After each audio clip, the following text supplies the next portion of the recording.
Nick Irving, welcome to the show, man. Thank you, brother. We have, I've been tracking you for a long time, years, and been trying to get your attention. And then finally, about 6 months ago-ish, Yeah. I finally got through to you. And man, I'm just honored to have you here. I think you're a great representation of the community that you come from, the Ranger community. And I'm really excited to dive into this. So Kind words, man. Thank you. My Hope pleasure. I live up to it, you know? You will. There's not a doubt in my mind. But starting off with your introduction here. So you're a husband and father. You've been married for 16 years, going on 17. Yeah. Congratulations. Thank you. It's crazy, man. I've been getting, there's like a 90% divorce rate in special ops? Yeah. And about the past 5 or 6 guys I've had on have all had lengthy 10 years plus married. That's a good thing then. It's a rarity. Yeah. Like you don't see it often. Yeah. I think it's just it's a good thing. Yeah, I say it's a good thing to be able to stick with someone that long. Yeah. The deadliest sniper named the Reaper with 33 confirmed kills over the course of just 4 months. New York Times bestselling author of The Reaper and Way of the Reaper, author of Reaper the Board, served 6 years in U.S. Army's Special Operations 3rd Ranger Battalion, 75th Ranger Regiment. You're the first African American to deploy into the global war on terrorism as a sniper in your battalion. Owner of Hard Shoot, you train personnel in the art of long-range shooting, and former mentor on the Fox reality show American Grit. That sums it up pretty good. Yeah. Did I miss anything? No. I don't even care anymore about that stuff, man. To be honest, like there's a few TV shows and movies, but no. Yeah. I don't even care, man. Do you like doing the TV stuff? Not anymore. I lost that itch. I was doing a show for Discovery Channel, and I lost the itch thereafter. The show was called Master of Arms. It was like Forged in Fire, where they would forge stuff. Yeah. And I was one of the judges, but I would just test the weapons. And I just had a bad experience with that. And then thereafter, I was supposed to do a TV show with Tim Kennedy and a few other snipers. And it was my second go around with that stuff. And I just kind of lost the itch after it. I guess the Hollywood lifestyle. Yeah. I've done like the Transformers stuff. And You were in Transformers too? yeah, Transformers. Then I helped with the show or the movie The Wall. Terrible movie. It was like it's like a 2-star movie on Amazon, but it's called The Wall, and it was a cool experience because I got a chance to hang with one of my good friends, is John Cena.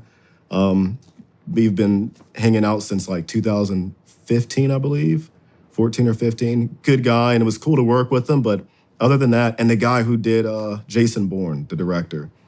Cool experience, but it was just I lost the taste after that. Yeah. And all the stuff that is going on in Hollywood that you hear about, I've had my taste of nothing along those lines of just weird stuff in Hollywood after my last show with Discovery Channel. Yeah.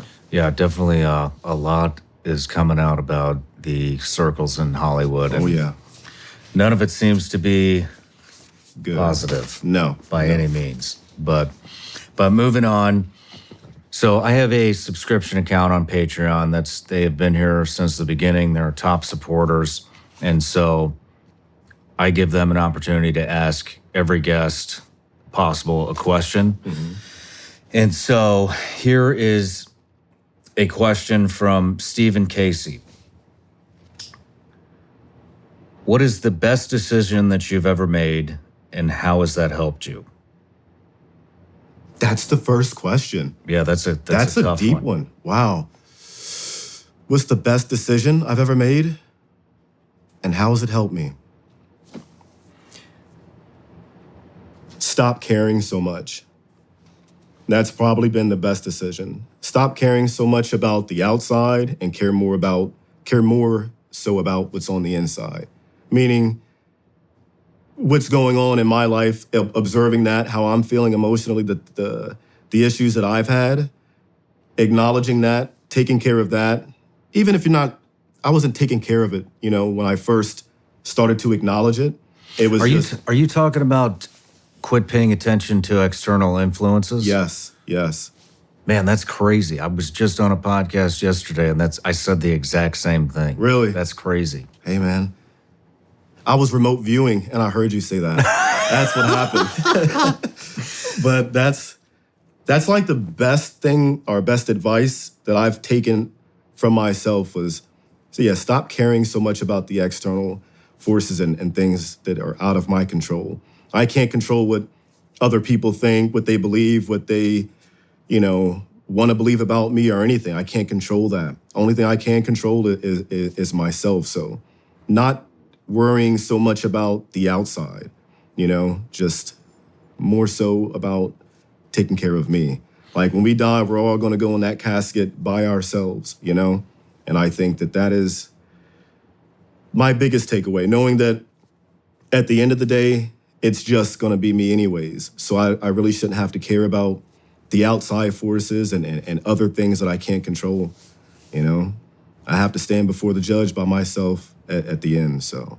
Yeah, that's, man, that's great. I'm glad you said that. What led you to start looking internally instead of externally? Mm-hmm. And how did that, affect your daily life, maybe your business life, mm-hmm. anything? I would say the birth of my son. So long story, I've always wanted a family like a kid. I wanted two originally. I still want two, just the way things are. I don't have control over that. But I knew before I turned 30, I said, before I turn 30, my 30th birthday, I want to have my first child. Fast forward, my 30th birthday, on the date, my son pops out. Being there and witnessing that, seeing that, and the struggle that he had to go through. He was born with like a weird heart condition. It's healed up, thankfully now. But it was hard to watch and not have to feel so much power of wanting to, dang, I'm gonna already choke up, dude. But yeah, having no control of that circumstance and realizing, like, I guess how important life really is, It all came in that moment. And that's when the switch went on of, like nothing really matters. And I wanted to be there for him in the long run. So that's when the switch definitely changed was, I wanted to stick around for him. How did it affect your life? Oh man, drastically. I was too caught up in outside circumstances, outside forces that I had no control over. I was too caught up in the outside world. And having that center point, that center focus being my son, and like everything, I guess, went away, if you want to, all the issues that I had, not issues, but my perspective of what was important in life changed. And what was important for me would be able to raise my son and be there for him. So it definitely helped out as far as ignoring what everybody else thought. I wanted my son to think, my dad is the, coolest. I can go to my dad at any time, no matter what. I'm gonna be, I'm always gonna be his dad. I can't always be what some guy on the internet or some family member wants me to be. I can't be that. I can't be all those things at once, but what I can be is better for my son. So yeah. Man, thanks for sharing that. I appreciate it. But before we get in, man, we're already starting to get deep here, but right. But before we get into your life story, and that's what I want to do, we're going to start the childhood, go into your military career, go into your transition, civilian career, businesses that you run. Mm-hmm. And but before we do that, everybody gets a gift. What do we got, man? Everybody gets a gift. We just talked about this. That we did. The gummies, man. We did. Now, those are made in the USA and are legal in all 50 states. They are legal. Yeah. Fortunately or unfortunately, I don't know. I can make it work, man. I can make it work. Dude, my wife used to send me pounds of these overseas. Pounds. I ate in one sitting a full pound of gummy bears, and by the time it came out, I had one large gummy bear in the toilet. Oh, man. But Thank you. yeah, you're welcome. But so let's dive in. Let's start with childhood. Where did you grow up? Grew up, born in Augsburg, Germany. Both of my parents were counterintelligence in the Army during the Cold War time, copying Morse code, deciphering Morse code, and sending it off to the NSA, I believe, at the time. After they left the Army, or during that transition, we moved from Augsburg to Florida. I stayed in Florida for about a year, in Pensacola, a year or two. My mom retired. My dad stayed in for a little bit longer, and we moved to Maryland at this place, at a place called, it was on Walker Drive, near Fort Meade, near NSA. Not on Fort Meade, the base, but near it. It was like a government housing, and stayed there from 80, I forget the age, 80, I want to say 89 or 90 to 93. Stayed in this haunted house that was built on a graveyard and cemetery, and Legitimately haunted? legitimately haunted. All right, we got to dive into this. Legit, bro. Like, Hold on. How old are you? I was at the time, 4 or 5 years old. Okay. Yeah, 4 or 5 years old. That was my first experience I'll never forget this experience. So I'm laying in bed on this, you can look up this old place. It's Walker Drive, Fort Meade, near Fort Meade. There's no more houses there. It's just all built up and torn down. But lived in this all brick house that was connected to another home that if you poked the hole through the wall, you could see the neighbors in the adjacent room. Few 100-square-foot home, very, very, very small. And my dad would always say if you stood in the front door, you could spit and you'd hit the backyard. It was a very small home. So as a kid, we would always hear like people running upstairs, footsteps, and my parents would, ignore it. It's just a house creaking or whatever. And these footsteps would start to come down the stairs. You'd hear heavy footsteps just going around upstairs, and they start to go downstairs and they would stop. A few other times you would hear conversations, but like whispers or like staticky whispers on a radio station you couldn't tune into all the way. And as a kid, you don't think too much of it. You just hear stuff.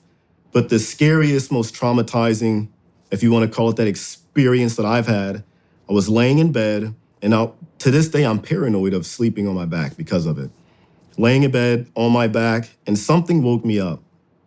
And I see a soldier who, at the time, I had no idea what his uniform looked like. It was different than my dad's. I didn't find out later that it was like a old Civil War style uniform. And I see a soldier walk past my doorway. I rub my eyes, put the blankets over my head, rub them some more, and look back down. And now it's not just one, there's soldiers, a line of them, walking, and they would turn to go down the stairs into the main living room space. Maybe 10 soldiers passed by. The last soldier, he got in my doorway, turned, looked, and started to walk into my room towards me. Jumped out of my bed, ran through him into the bathroom, curled up on the toilet, and started screaming. My dad runs out, and I'm screaming at him, please don't spank me, because that's what normally would happen. And he came in, grabbed me, held me, and I told him what I saw as best as I could, and he says, I know, son, I know. I saw it too. That was my first real ghost experience. Whoa, he did see it too? Yeah, well, to pass by, his room was to the left of my room. And yeah, so I guess they were coming out the wall in the hallway, walking past his door and my door before they went downstairs. And he saw it, I saw it, terrified me. And the looks of their clothes, I'll never forget. The uniforms they wore the long gun with the musket, or not musket, but it had a long, not sword, but knife, bayonet at the tip of it. And they were marching with the little cap hats down the stairs. I had never seen that uniform a day in my life, and I won't forget it. And the last guy walking into my room, yeah. Did you have more experiences? Yeah. Yeah. I've had one, I guess more recent, when within the past 15 years or so, I was working at a gun range called Rifles Only. It's a big precision rifle training facility. And me and one of the instructors, his name's Win, and we're driving down this dirt road to get to where the facility is. It's at nighttime. We had just gotten back from the bar. I wasn't drinking. I was designated driver, but I was sitting passenger seat. But regardless, we're driving and I hear, it sounded like a radio came on, the static. And I heard this old lady chuckling, laughing, and saying something. I couldn't understand what she was saying, but it sounded like she was in the floorboard. That's what it sounded like. And I look at him and he looks over at me and it completely went off. It stopped. He looks over at me and he's like, "Did you hear that?" And I'm like, "Dude, you heard that, right?" And he's like, "It's not my radio." He had an old pickup truck. The wires are all over the place and it's an old beat up pickup truck. Radio does not work. And we just kind of ignored it after that. Never talked about it. He didn't want to believe it, but we both heard what we heard. It was an old lady in the floorboard talking to some, I don't know what she was saying. So old lady. If you're out there, you know what I'm talking about. Damn. But that's my experience. Well, let's go back to childhood. So you grew up in a haunted house in Maryland. Yep. And it was built on a cemetery. That was like pretty much, and as a kid, I remember, okay, so this is the weird portion. My mom, her side of the family, my grandmother, they've been introduced to like voodoo or magic. And I knew this trick as a kid of how to listen to hell, with a sewing needle and a cup and, to listen to the screams of hell. I don't know if I never heard anything, but you hear, I think it's just the echo inside the cup. But we would leave a devil pie for the devil or whatever. We would make it out of mud and stuff like that. Me and my next door neighbor, Kia and Tasha, 2 girls, and we were doing stuff like that as kids, like weird stuff like that. My sister, another scary story for you. We hear a knock on the door, or she did, and she goes to the back door, and there's 2 women standing there in all white. There's no white people where we live at. There's 2 blonde hair ladies standing at the door. They took her out to the playground, and when she came back, she learned how to make where you take a gallon of milk, cut it out to make a bird feeder. And she came back with that, and the ladies taught her how to make it, but there were no ladies. So, yeah, that was another incident. Wow. I don't know, but she knows that one vividly. Very strange. That. Yeah. Very strange. How many siblings did you have? At that time, living with us, we had 3. So me, my younger sister, and my older sister. And I have another sister I just found out about like a year ago. And my brother, I thought was my friend when I first met him. In Florida, I thought that this kid was cool, but turned out he was my brother too. So I have, that I know of, 5. Holy shit. Yeah. My dad was getting around, man. He was getting around. Right on. Well, let's go back. So you grew up around voodoo? I knew about it. Like different spells and stuff like that, if you want to call it that. Like how to make a woman fall in love with you, how a woman, if she makes a guy fall in love with her, how to listen to hell and stuff like that. But how would these subjects get broached in your household? My grandmother, at the time when she grew up around it more, my mom had a spell put on her supposedly. And it made her stomach swell up with, they don't know what. But she used to steal oranges and stuff off of people's trees in Georgia. And one of the neighbors where she lived at on this dirt road and told her to stop doing it or she was going to put a spell on her. And she hung up something in the tree. My mom ate it and she got like inflated or something. So that's where we got, I guess, introduced to it. And my cousins, the older ones, they would teach us stuff too. Like, don't eat spaghetti from a chick you just met, or if she offers it to you. Why? Because you want to know, I guess? Yeah, let's hear it. Well, it's nasty. But her menstrual cycle blood, making the sauce for the pasta, they would use that and give it to the guy to make a guy fall in love. Yeah. Or that attachment. And for a guy to do it, he would use his underarm sweat and cook it in that noodle water, put his underarm sweat in it to make a female do the same thing. Are you serious? Is this stuff real? I mean, what do you think? I've never been. You didn't pull that on your wife, did you? No. And if I did, I wouldn't tell her. No. That was destined to be, I think. How prevalent was that in your household? I mean, was that? My parents did. They had like a Ouija board and stuff, and back before they had, I guess, their religious awakening, we had a Ouija board and stuff like that. But I was never exposed greatly to it. It was more so like my dad would show us how to lift people when they sit in the chair and you stack your hands up on top of them until you all feel the heat rise up, and then you lift the person out of the chair and they float, stuff like that. But that's like, What? He taught you how to do that? yeah. What? Let's go into that. I've never heard anything like Really? this. I've never. Yeah. Wow. I don't know anything about this stuff. So you sit in a chair, right? Like a stool or a little chair. And you have one person on each. So you have one person on this knee, this elbow, and one at the back of the base of the neck. Touching or sitting or? Not touching yet. Then they're all standing around you. The person in the chair is sitting, everybody else is standing around you. Then they take their hands and they stack their right hand first, and then they stack their left hand on top of that. So it's a big pattern. Each one is stacking over and over until all the hands are complete. Then when the top hand says they feel the heat, and everybody's going to be calling out, I feel the heat.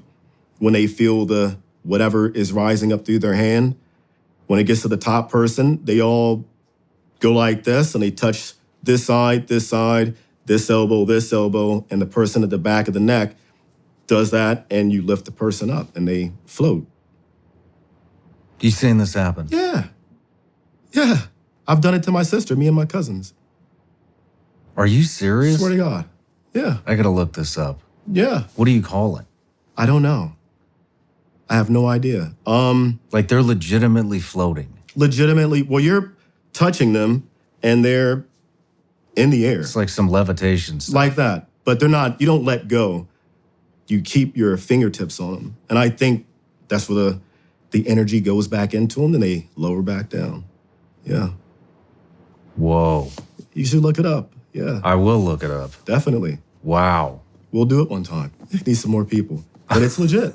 Holy shit. Yeah. My dad used to do, he did it in the Army during what do you call those things where, like a talent contest or something like that, where they were just like some people would go up and like sing or a talent. Yeah, talent show. Talent show. And that's what my dad did with some of his coworkers. And they had the biggest guy sit in the chair and he had females do it, all women. And they lifted up the biggest guy in their unit out of the chair. Yeah. Whoa. Yeah. That's crazy, dude. I totally Really? wasn't expected to go down this road. Yeah. 100%, man. So what is it? Is it a religion? Well, not really necessarily. Like voodoo comes from Africa, and it was like, according to who you talk to or what the belief is, that was our original religion, but it was not religion. It was just a spirituality of the manipulation of the spirit world. And that's what they practiced before religion was introduced, and they were killed and stuff like that for practicing what they perceived to be is black magic from black people's magic. So they said no more and introduced a different form of spirituality, which I'm not against. I think that I think all religion is a form of magic. Even prayer is a form of magic, you know? It's just the belief that you're putting something into the spirit realm, asking a deity or an entity to whatever you want. Ask and you shall receive. As above, so below, as within, so without, all these things. So they all coincide with each other. I think all roads lead to Rome. It's just how we interpret and practice different beliefs. Very interesting. Yeah. Back to childhood. Yeah. So what were you, other than voodoo, Yeah. what were you into as a kid? I mean, what grabbed your interest? Wow. I love space. I used to want to be an astronaut. My dad was a big space geek. He was always, taking me outside to look through the telescope to look at the moon and look at the stars and show me where Orion's belt was at and how to find the North Star, the Big Dipper, Little Dipper. Like I teach my son this stuff, at his age now, and he's 7. But, how to find north, south, east, and west and different star constellations and how to read them. So I've always wanted to be an astronaut. Like originally, that was my first dream.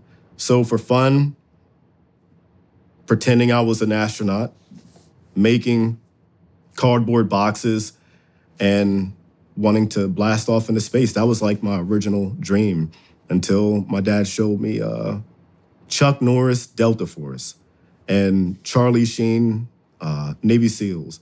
Then my whole perspective of what I wanted to do changed. And then school. I got into school and I wasn't like too great at it. And the astronaut thing was out of the window. Why weren't you great at school? You weren't into it, or? I wasn't really into it.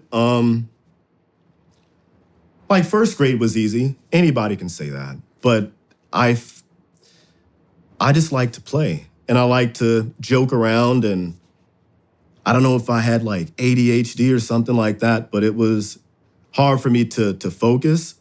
And the way I used to read, and I guess I still do read,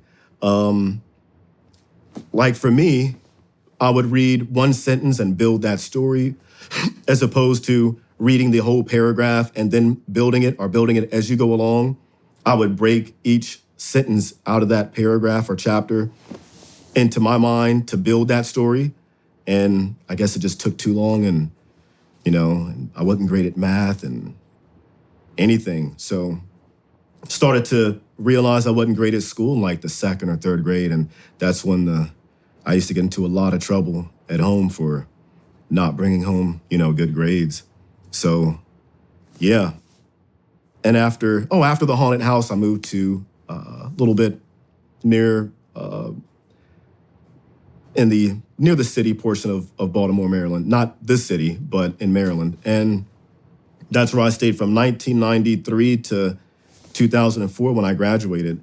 And that's where we spent my entire life, pretty much. What did you enjoy doing as a kid? Were you an athlete? You like to be out in the woods? I mean, yeah. I loved being in the woods with my granddad. We would take trips to this small place called Hogansville, Georgia. Small spot in Georgia. And my granddad had a lot of land. So, yeah, the whole like slave lineage, my great granddad was a slave and a slave owner. I'm sorry.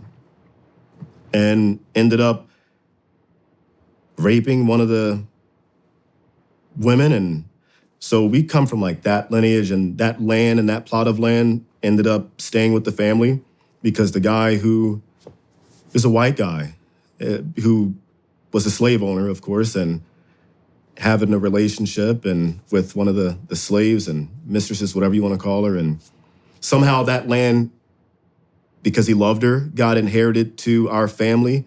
And he has a bunch of land out there. And yeah, my grandmother and my mom picked cotton and cleaned homes for people. So yeah, it was like that. But I would go down there in the summertime, and I loved being outdoors with him. He would take me hunting and showed me how to shoot my first gun, which was a 20 gauge shotgun. And how to farm. So I like farming. I'm not a farmer, but I like to grow and plant and maintain the crops and stuff. I like doing that as a kid. Very cool. Yeah. And then I guess around middle school is where I got into the whole sniper thing. And well, the 6th grade, my mom helped me make my first ghillie suit out of yarn, green yarn, sewing yarn, and a black jumpsuit that I had. And I called that my first ghillie suit, laying outside in the field or in the grass and trying to scare people. And then I actually learned how to make a ghillie suit in middle school with the burlap on an old uniform and, yeah, hiding out in my front yard, sneaking home from school or pretending to be sick so I could come home from school early. So when the kids got off the school bus, I could scare them when they got off the school bus and sometimes take pop shots with a little BB gun and stuff like that. They were all my friends and stuff, but that's what we used to do as kids. Shoot each other with the one pump BB guns. And yeah, so that was like my thing, I guess, as a kid. Sports-wise, I was never great. I've tried them all minus tennis and golf. No, my best friend, Andre, his granddad is a Vietnam vet, and he had golf clubs, and we stole his one day, and I ended up getting in trouble. But it was cool to, I guess, the concept of golf, I think, was okay. I just never, could hit the ball good. So wasn't good at that. Sucked at soccer. Football, I was okay. I just liked to hit people, and I was, never really great, though. By far. I had no future in it. Basketball, too short, not great at it either. So sports, no, not so much. So pretty average kid, not a tremendous amount of athletic ability, not great in school. Mm-hmm. What was the home life like? Were you close with your parents and siblings? No. So my older sister, our second oldest, she was in and out for the beginning portion of my life, my younger years. She would be in and out for a year or two. So we never really had a close relationship. She had my back when I would get into fights. I got into a lot of fights, and she would help out when she could, but she was always gone too. My younger sister, she's always been there. We have the same mom and dad, and we're tight, we're close. Just like your average brother and sister. We fight. We used to always fight. She's tough. But other than that, it was, I think, as far as my family, my mom and dad, no, they didn't know how to love. In their defense, and they've been open about that, they didn't know how to love.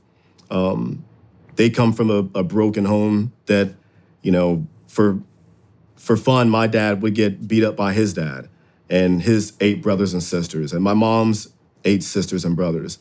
That's what the dads did in the household. They would get wasted and beat the kids with whatever objects they could find. Oh, man. Yeah. So they didn't know how to, and that lineage has just, gone on and gone on. So when I popped out and we did it, they didn't know how to love or how to show emotion. My mom was never told by her dad that he loved her for, her entire life.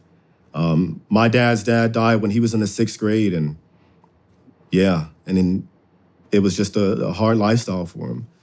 They were both poor, yeah, very poor. So they didn't know how to love. So for me, how my parents would deal with anything was violence, or was by that. So it was like that. Yeah. Do you think that affects you to this day? Or? 100%. Really? 100%. Me and my sister were having a conversation about it because she has issues too. She was raped as a kid, and shit. Yeah, by a close friend. Yeah, it was not the best childhood, but as far as it affecting us now, 100%. I tried, and I don't want to be like that, So I stay away from that, but because I know what it does to a child, you know, and I don't want that for my son. But for my sister and I, it's 100% affects us to this day. Not many friends, I think. We push people away a lot, you know.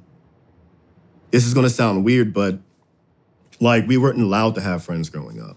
My parents were very, controlling in that nature of who we could hang out with, who could be our friends, and it was very, Why do you think that is? I don't know. I've questioned that so much, and I don't know. I at one point I thought it was because they did not want the word to get out that I get spanked and or beat, you know, at least 3-4 times a week, you know, and that was normal. That was extremely normal. But whether you didn't do anything or if someone was having a bad day, or it didn't matter. You just always felt that you weren't good enough. So it was my fault that I just was not being a good son. So it was, in my mind, it made sense why I would get spanked and beat. Looking back at it, of course, I don't think that was the reason. I know I wasn't a bad kid, you know. But then also, growing up, I had, you know, my next door neighbor, the only friend, my friend to this day, Andre. We've helped each other a lot. You know, I've seen his mom be beaten by her boyfriends, and I've had to help with his mom, and I've seen him and his brother get absolutely destroyed by their 250-pound dad or stepdad at the time. I just grew up around that. So it wasn't like my next door neighbors sold drugs and I've seen them fight and, you know, with people who owed them money or whatever. And it was just normal. So I didn't feel like I had it that bad, you know? How did you and your sister navigate your way through that? Stayed in our room. Yeah. Mainly for her. I would stay outside as long as I could, but it always felt like if I was having too much fun, my dad would cut it short. Yeah. Like, come inside and do something. Go clean up something. Or, it never really felt like I was allowed to be me or have that much fun without having mom or dad or whatever pick something out and bash you for it, you know? Damn, man. Yeah.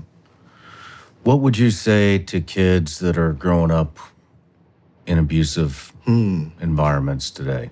Wow. If you had a piece of advice for them. Man. It's going to end one day. If you have someone to talk to them. But it's just you have to be careful about it. I get it that you don't want to get anyone in trouble in the wrong way, and you don't want to also get yourself in even more trouble. That's a tough one. I mean, for me, what I did, but I don't think it's the healthiest way. You just know it's going to end one day. And I wanted to leave my home at a young age, and couldn't wait to leave home. I haven't been back since like that. So it's going to end one day. Staying strong, and that's like, it sucks not having, I've never thought about that. I don't know. It's a really tough one. I can just, go by my experience, but also see what that's done to me and my family. It's saying. Did you ever run away? Yeah. How young were you when that started? Oh my. Old enough to where I thought running away was where you take a stick and a bandana and you tie it at the end of it and put your stuff in there. And I went like down the block and stayed for a few hours and realized I don't have anywhere to sleep. So I went back home and I ran away to my friend's house one time, and I knew that if I stayed away too long, that when I got back, my parents were gonna destroy me. So I just came back and got the lesser spanking as opposed to, getting laid on pretty good. Wow. So you graduated in 2004? Yeah. And what happened then? Immediately thereafter. I signed the contract while in high school. I was So in the 10th and 11th grade, I went to Annapolis. I was in ROTC and I was in Navy Sea Cadet Corps. And I went to this baby SEAL program where you have to, like, to get in, you take the real SEAL PFT or test where I think it was like a 500-meter swim in 12 minutes, 30 seconds or something, and 2.5-mile run and pull-ups, sit-ups, and it's to the standard. But did that at 16, got scuba qualified. My whole route was Navy SEAL, and it didn't pan out that way. I'm colorblind, and Navy didn't want me. So in my senior year is when I signed the Army contract, and I had to get the parental consent from my parents to sign me off. And 2 weeks after I graduated, I was on the bus heading to airport to go to Fort Benning. Real quick, so you wanted to be a SEAL. Yeah. You couldn't get in because you were colorblind. How did Rangers come up? How did that get introduced to you? So I failed the color vision test the first time, and it was called the Easy Horror test. Like this book, and you see the numbers in that pattern of colors. And I didn't see any number except for the number you're not supposed to see. And they told me I was colorblind and I could not be a SEAL or anything of that nature. I had like a very small, I guess, list of jobs that I could do in the Navy, none of which I wanted to do. And my ASVAB score was not high enough to get those jobs. So I came back and I studied online, dial-up internet. Not dial-up, it ran on a modem, but I downloaded all the Easy Horror tests that I possibly could think of or find on the internet at the time, and I studied them and the answers. So when I went back, hopefully, when I retake the test, I could pass it because I studied the test and I know the answers to it. I went back a month or two later, not even 2 months, maybe like a month later. And instead of the Easy Horror test, they had this weird light test. And it looked like a traffic light, but different colors of light. And I completely failed that one too. So I broke down, I'm crying. And next door, this Army chick, a nurse, she heard me crying. She came in, or as I'm walking out, she peeked her head into the doorway and said, come over to her room. Went over there, and it was an Army recruiter there she was talking to, and she introduced me to him, and he started talking about, do I know what Army Rangers are and Green Berets? I was like, I know what a Green Beret is, but I'm not too fond of what a Ranger is. I saw them in Black Hawk Down, but I didn't like what they were doing. It was not what Delta was doing. So I thought I didn't really know what a Ranger was. And he said, well, they're like Navy SEALs, but they don't swim. I was like, okay, well, that's fine. I can do that then. And the lady who was going to administer the color vision test, she held out the book and she traced her fingers on the number. So I just called it out. I was like, 12, 5, and I couldn't see anything. And I still have the document where I had 0 out of 14 to 14 out of 14 of my color vision test. Wow. And that's how I got into the Army. Damn, no kidding. Yeah. And 9/11 had already happened. Yeah. So it's this 2004 time frame, so we're already at war. Yeah. I mean, is that what you wanted to do? Oh, 100%, 100%. After I saw what happened, and like some of the seniors during that time were in ROTC, they were going to go off and, join the military too. And I just didn't want to feel like left out and missed the party. I already felt like I missed the party, but I wanted to at least get in and contribute some type of way. I had no other option. I couldn't do college. I graduated with the 1.7 GPA from high school, and I barely pulled that off. So it was the only option for me was the military. And yeah, I went there after 9/11 and knew I was going to deploy once I found out exactly what Rangers do.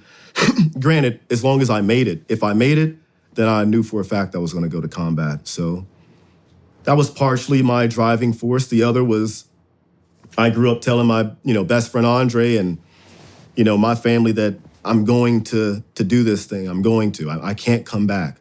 So to fail and not make that would mean it was not an option. I couldn't let it happen. I had to do it. What about the sniper thing? Not always wanted to be a sniper.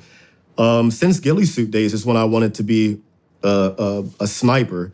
Like, I was a decent shot as a kid growing up and going out to the country. I was okay, but not like, anything that would make me stand out. But the sniper thing came after. So for us, it is you go through, at the time it was called RIP. This was after basic and after airborne. Make it through airborne, overcome my fear of heights, my shattered tibia fibia, pull that off, and going on to RIP, Ranger Indoctrination Program. It was like a month, I believe. I want to say it was a month long. And all it was just a beatdown fest of you just get smoked. We had 95 or 98 guys going in, and we graduated 6 from that original class and 7 with the rollover. So we had a 7-man graduation and made it through that and got into battalion. So that's less than a 10% success rate. That was a weird class. It was a brutal class. It was bad. It was a smoke fest. After that is when they slowly started to come out with RASP. How long is RIP? At that time, it was like a month long, a little over a month, I think. What is it a selection process? Yeah. It's a selection to get to battalion, the 75th. Now it's called RASP, Ranger Assessment Selection Program, or I forget what it's called. But now it's RASP, and it's essentially the same thing, but they've extended it to where they teach you something now. So when you get to the battalion, you're just not like some guy who's just a beat up, weak private who can't do the basics of a door breach or breaching a door or clearing a room. So now they've incorporated that. Back then it wasn't like that. And so, we graduated. I go into battalion. I get there right as my guys were coming back from Afghanistan. I did an entire train up with them, and I deployed to CRIT, Iraq. Hold on. Before we get into the deployments of the regiment, let's take a quick break. Mm-hmm. When we come back, we'll talk about what it was like for you showing up at the regiment. Oh my, yeah. Perfect. I've seen a lot during my time as a Navy SEAL and a CIA contractor, and I've learned even more hosting this show. The one thing I can tell you for sure is that it pays to be prepared. Right now, with our national debt surging to unfathomable levels, global tension rising, and the corruption in Washington, ask yourself, are you prepared financially? Me? I'm buying gold and silver so I'm not caught off guard by the next recession or global conflict. And I've teamed up with one of the top gold IRA companies, Goldco, to make that happen. So I want you to go to SeanLikesGold.com or call 855-936-GOLD. You'll get a free 2024 wealth protection kit from Goldco, plus you may qualify for up to $10,000 in bonus silver while supplies last. So go to SeanLikesGold.com or call 855-936-GOLD and get your bonus silver today. Once again, that's 855-936-GOLD or visit SeanLikesGold.com. Performance may vary. Consult with your tax attorney or financial professional before making an investment decision. When I first started this whole podcasting thing, an online store was about as far from my mind as you can get. And now, most of you already know this, but I'm selling Vigilance Elite gummy bears online. We actually have an entire merch collection that's coming soon. And let me tell you, it is so easy because I'm using a platform that is extremely user-friendly, and that's Shopify. Shopify is the global commerce platform that helps you sell at every stage of your business. What I really like about Shopify is it prompts you all the things that you want to do with your web store, like connect your social media accounts, write blog posts, just have a blog in general. Shopify actually prompts you to do this. You want people to leave reviews under your items? You can do that on Shopify. It's very simple. Shopify helps you turn browsers into buyers with the internet's best converting checkout, 36% better on average compared to the other leading commerce platforms. Shopify is a global force for millions of entrepreneurs in over 175 countries and power 10% of all e-commerce platforms here in the United States. You can sign up right now for $1 a month. It's shopify.com/Sean. That's all lowercase. Go to shopify.com/Sean now to grow your business no matter what stage you're in. That's shopify.com/Sean. All right, Nick, we're back from the break. You're checking into the regiment. How did that feel coming from RASP, walking into the regiment? I'm guessing this is probably around 2005-ish. Yep. A very hot time in both wars, both the Afghanistan war and the Iraq war. I'm sure there's a lot of experience coming home that had to be pretty intimidating. Oh, yeah. Dude, it was like, when you put on that tan beret, you feel like a Ranger, you look like a Ranger, and I felt like I had really accomplished something, which I did, but... Do you get the tan beret after RASP? When does that happen? Yeah, as soon as you graduate RASP, you get the tan beret. So you start off with the black beret, which used to be the Rangers beret. Then regular Army adopted the black beret. Rangers got the tan. And as soon as you graduate RASP, like you're doing your ceremony, you do your Ranger creed, and you get your tan beret and you don your tan beret. And from there, I had to walk across the street, do this big privacy brown fence, and like 200 yards away, and that was 3rd Ranger Battalion. So I didn't have to get on a bus or anything. Just carried my bags, went over to the compound, checked in, got my room, and I had 2 duffel bags, my bed, and some empty drawers in my room. And I lived out those duffel bags like my entire stay at the barracks. But yeah, my first day there, no one was back in, battalion. They were all coming back from that deployment. So I had it pretty much to myself for like 2 or 3 days, a weekend or so. So I didn't really know what to expect. I sat in my room most of the time and stared at the 4 walls, called family every once in a while. What's your family think now that you've made it? I mean, it sounds like your parents were really hard on you. Yeah. I tell you. Sounded like they were pretty upset that your grades weren't phenomenal. Yeah. You weren't a stellar athlete. Forgive me for saying this. I feel the same way about my childhood. So it sounds like you felt like you were a very unimpressive human being at the time. Yeah. So what was it like when you got your tan beret? Oh, wow. And how did that feel to tell your family? Or did you even care? They cared to the degree of, at first no one thought that I was going to make it. So in basic training, I didn't like it. I didn't like waking up at 4 a.m. I wasn't used to that. I wasn't used to running, rucking, and all that. So I wanted to quit basic training like early on, very early on. And I remember calling home on the payphone on a break we had during basic. And I called my dad on the payphone, and I'm telling him I don't want to be there and I want to come home. And I was just going through it. And he told me, you can't come home. No, stick with it.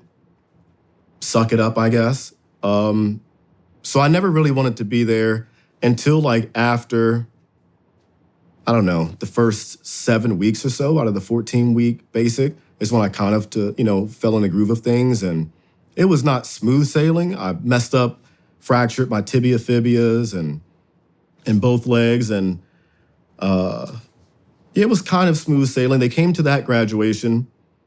To your boot camp graduation. To my boot camp one. And they came to the airborne graduation where I got honor grad. And you got honor grad? Yeah. From the kid who, I still struggle with heights to this day. Anything above 10 feet, it's like, I could black out, bro. I could black out. So it was traumatizing, but it was cool to overcome that. And I don't know if that's why I got honor grad, but I got honor grad and they came to that graduation. And I think that's when the realization of he might actually go through with this. And I became a Ranger. And it was like they were happy, but I guess scared at the same time because they knew what comes after that was going to be combat or war. So I think they, at that point, wanted to separate themselves from that.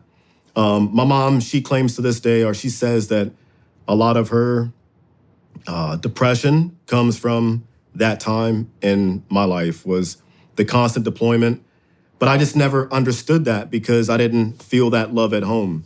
You know, so when it came time and I actually did become what I've been saying all those years, it was like the realization for everybody kicked in, but it was too late. So can we backtrack Yeah. just a second? Because excuse my ignorance. Sometimes I get it confused between Ranger School and RASP. Mm-hmm. It sounds like RASP is the biggest kick in the ass out of the two. Am I correct? 100%. So I'd like to revisit RASP. I mean, how long is RASP?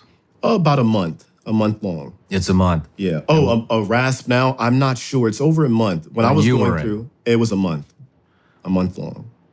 No days What does off. that entail? Oh, yeah. Monday through Monday, physical, like a beatdown. It really kicks. So for you guys, you have Hell Week, and for us, we have Cold Range. We march out, I believe it's a 12 or 15 mile ruck to Cold Range, and the time limit given, which was like, I forget, 3 hours, 4 hours, and I forget the time hack for it. But we make it there, we march out there. A lot of guys normally don't make the time hack. So you've lost, let's say, 10 guys out of that portion. You get to Cold Range and there's no like facility you live in. It's all outdoors and it's just like Hell Week, I guess, minus the water and all the boat carrying. Like we carry logs and a lot of running, a lot of just physical beatdown. You do land nav, there's no sleep. You sleep maybe out of the 3 days, I believe, 4 days. Maybe we slept once, but it was a short sleep. I remember during Cold Range, just like mass exodus of guys just quitting. 10 one day, 20 the next day. And for me, it was like, I thought that I was going to be that guy because I looked at everyone else and I'm like, man, they're taller. They are built like, rest his soul, Pat Tillman. Like mini Pat Tillmans, like football players that are built good. And I just wasn't built that way of, what I expected a Ranger to be or a Spec Ops guy. I mean, Rangers do have a stereotype of being skinny, wiry, and short individuals. Yeah. I've always got SEALs to be the opposite. I think to be a swimmer, I always thought you had to be like Michael Phelps height or whatever. But yeah, I can tell a Ranger out of a crowd. There's a very distinct personality and look. But yeah, so it was just a mass beatdown. And we're talking like a 90% attrition rate. Yeah, it was brutal, man. It was brutal. And it was the biggest shock for me, but everything was kind of like a blur. It all blurred together of no sleep, little food, and just a continuous beatdown, man. Physical beatdown. Everything's hurting. Everything hurts. You're never on time. Nothing's ever good enough. It was just a smoke fest. Like you might get put in a room and do push-ups for, a few hours until the room sweats. That's what we make it rain. So we, bunch of guys in a room sweating. It's hot, humid. They crank the air up, turn the heat on, and it looks like it rained in there. There's just so much sweat all over the place. And sometimes you'd have condensation build up on the walls in a small room. It's stuff like that. A lot of running. It's like every Ranger was a marathon runner. And I was never built to run like that. I could do my 5 mile in 40 minutes. I'm like a 38-minute 5 miler. And that's like my max. The mile runs those guys could do, the fastest I've seen was like a 5:30, 5:20 something, 5:30 something. Shit. And fastest I've ever got was like a 6:30. And it was on one occasion, fluke of nature. Maybe the clock was wrong, but that's the fastest I've ever been. I'm normally a 7-minute guy. But and Rangers just run and run and run. And that's what I didn't like about it, was that's all we do for PT, and that's all like we focused on was the endurance and long distance running. And I hated that. And ruck marches. A lot of that, a lot of physical beatdown. And like I said, by the end of the class, it was dwindled down to 6 guys, and we had the rollover come in the last portion. Is there any team events? Are there any team events? Yeah, in RAS. Not It's all individual. really. Yeah, it's pretty much individual. Like especially at land nav and night land nav, and yeah, I would say it's a fair amount of just being by yourself or doing things to a standard just for you, as opposed to a team. And if one guy messed up, then the whole class would get, in trouble for it. But at the end of the day, it came down to just who wanted to quit and who would not quit. They had like one event at Cole Range where we're standing in formation. We had just got done getting our balls smoked off, and we're standing in formation outside of the big tarp trucks, the deuce and a halves, and the instructors are by this big barrel fire, and they're cooking and roasting hot dogs, and they had pizza out there, and they're like, all you have to do is just come over. We know you're hurt. We know you're sucking. It's cold. Just come over. Got hot coffee. We got pizza and hot dogs for you guys waiting on the other side. But if you come over here, you can't come back. And a few guys left to go get the food, and that was it for them. They told us to all get on the back of the trucks. We're heading back, and they drove around for like 30 minutes. And you think you lost all concept of time. So you're thinking, oh, we're finally going to go back and hit the sack for a little bit, at least be in a room on a nice bed. And we drove around for a little bit, and they opened the tarps, and we're still at Cole Range where we started off at. And that was a big demoralizer. So that more guys quit after we arrived back at Cole Range, got smoked some more, got back on the trucks, and then we finally went back to the barracks. And was there ever a time where you wanted to check out? You wanted every to quit? day, every day. What every kept you single going? day. Watching other guys quit. I would, I guess, not feed off of it. I guess you could say feed off of it, where at least I wasn't that guy. So if I wasn't that guy, I can go a little bit longer until maybe somebody else quits. They can't have us all quit. I just have to outlast that guy or the next guy or someone else. But every single day I wanted to quit. More so in Ranger School, but every day I wanted to quit. I think I was just too stupid to even do it at the time. Too much ego to get up there, and you get respect for quitting.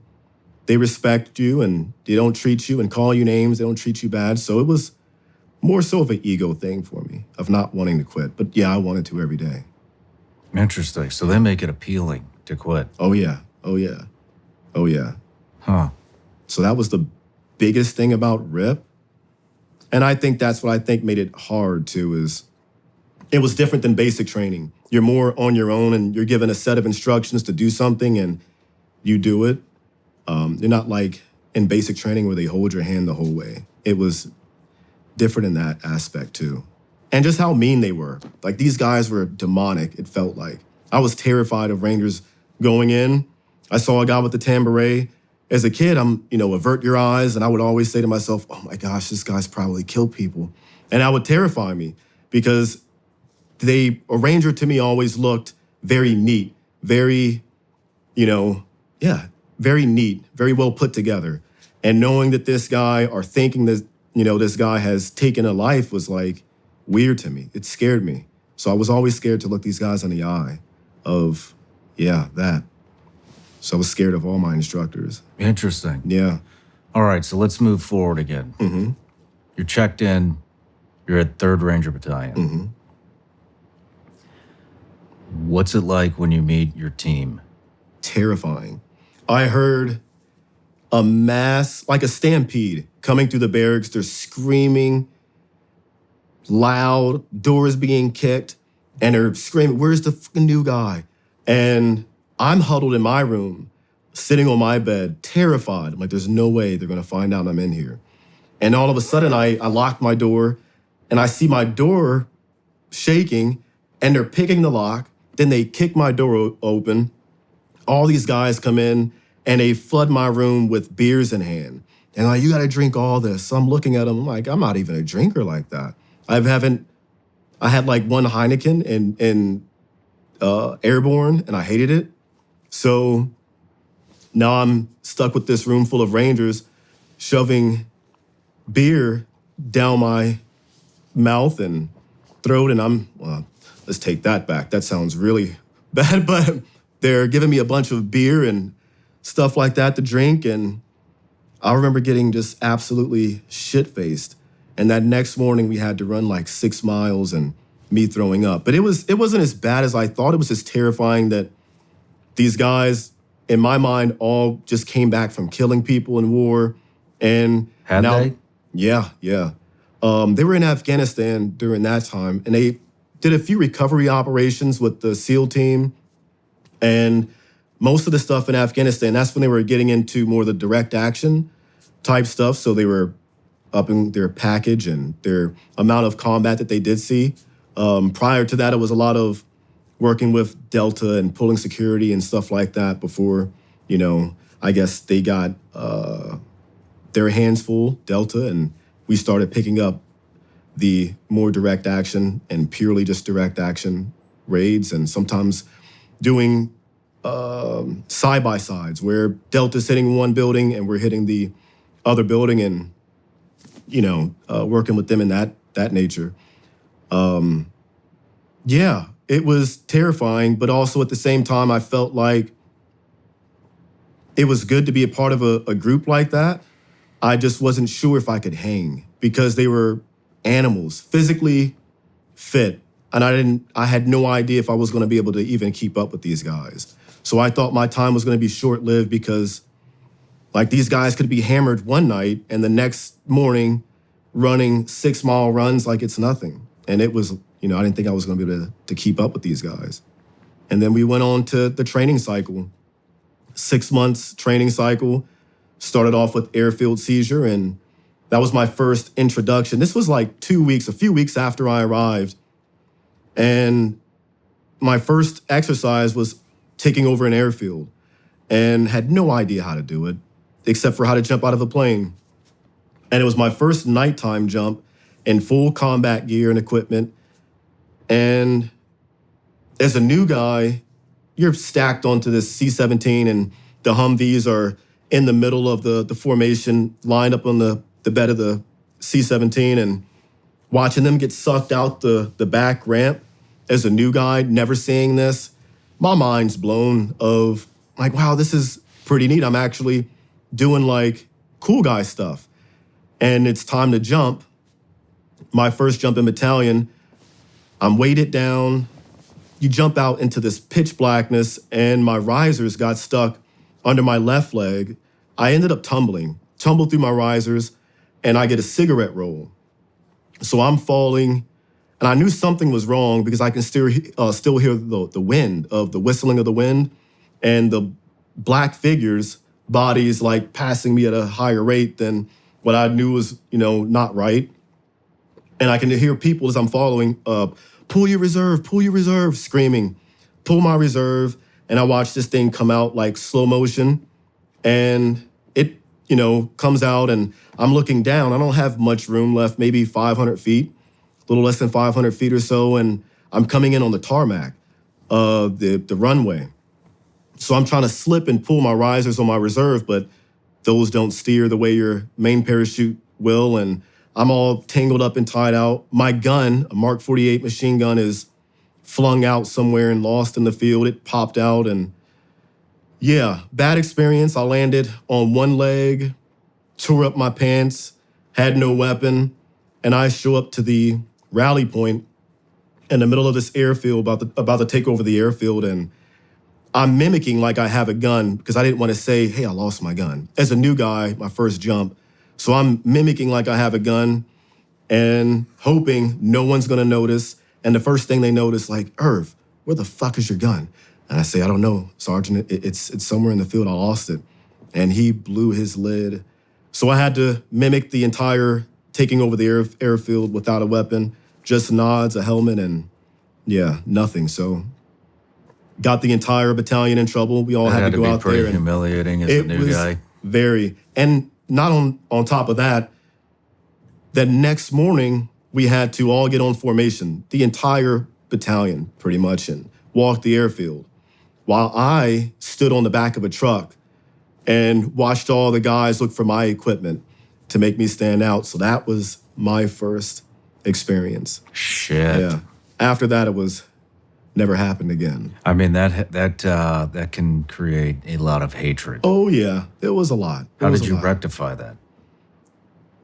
Didn't fuck up anymore and performed to my best, or as best as I could, not failing anything. I wasn't allowed to. Like, that's the whole, I guess, the big thing about Rangers is the standard. Like, if you mess up a standard or if you don't perform to standard, you get RFS, which was released for standards. At any point in time in your career, you can be released.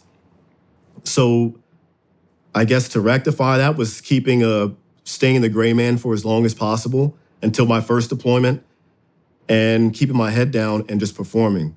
And I figured, and which happened, was after my first deployment is where I started to get respect and become a part of that team of doing my job on deployment. I think that's where most of it came from. It was on deployment. Yeah. When did you figure out where you were going for your first deployment?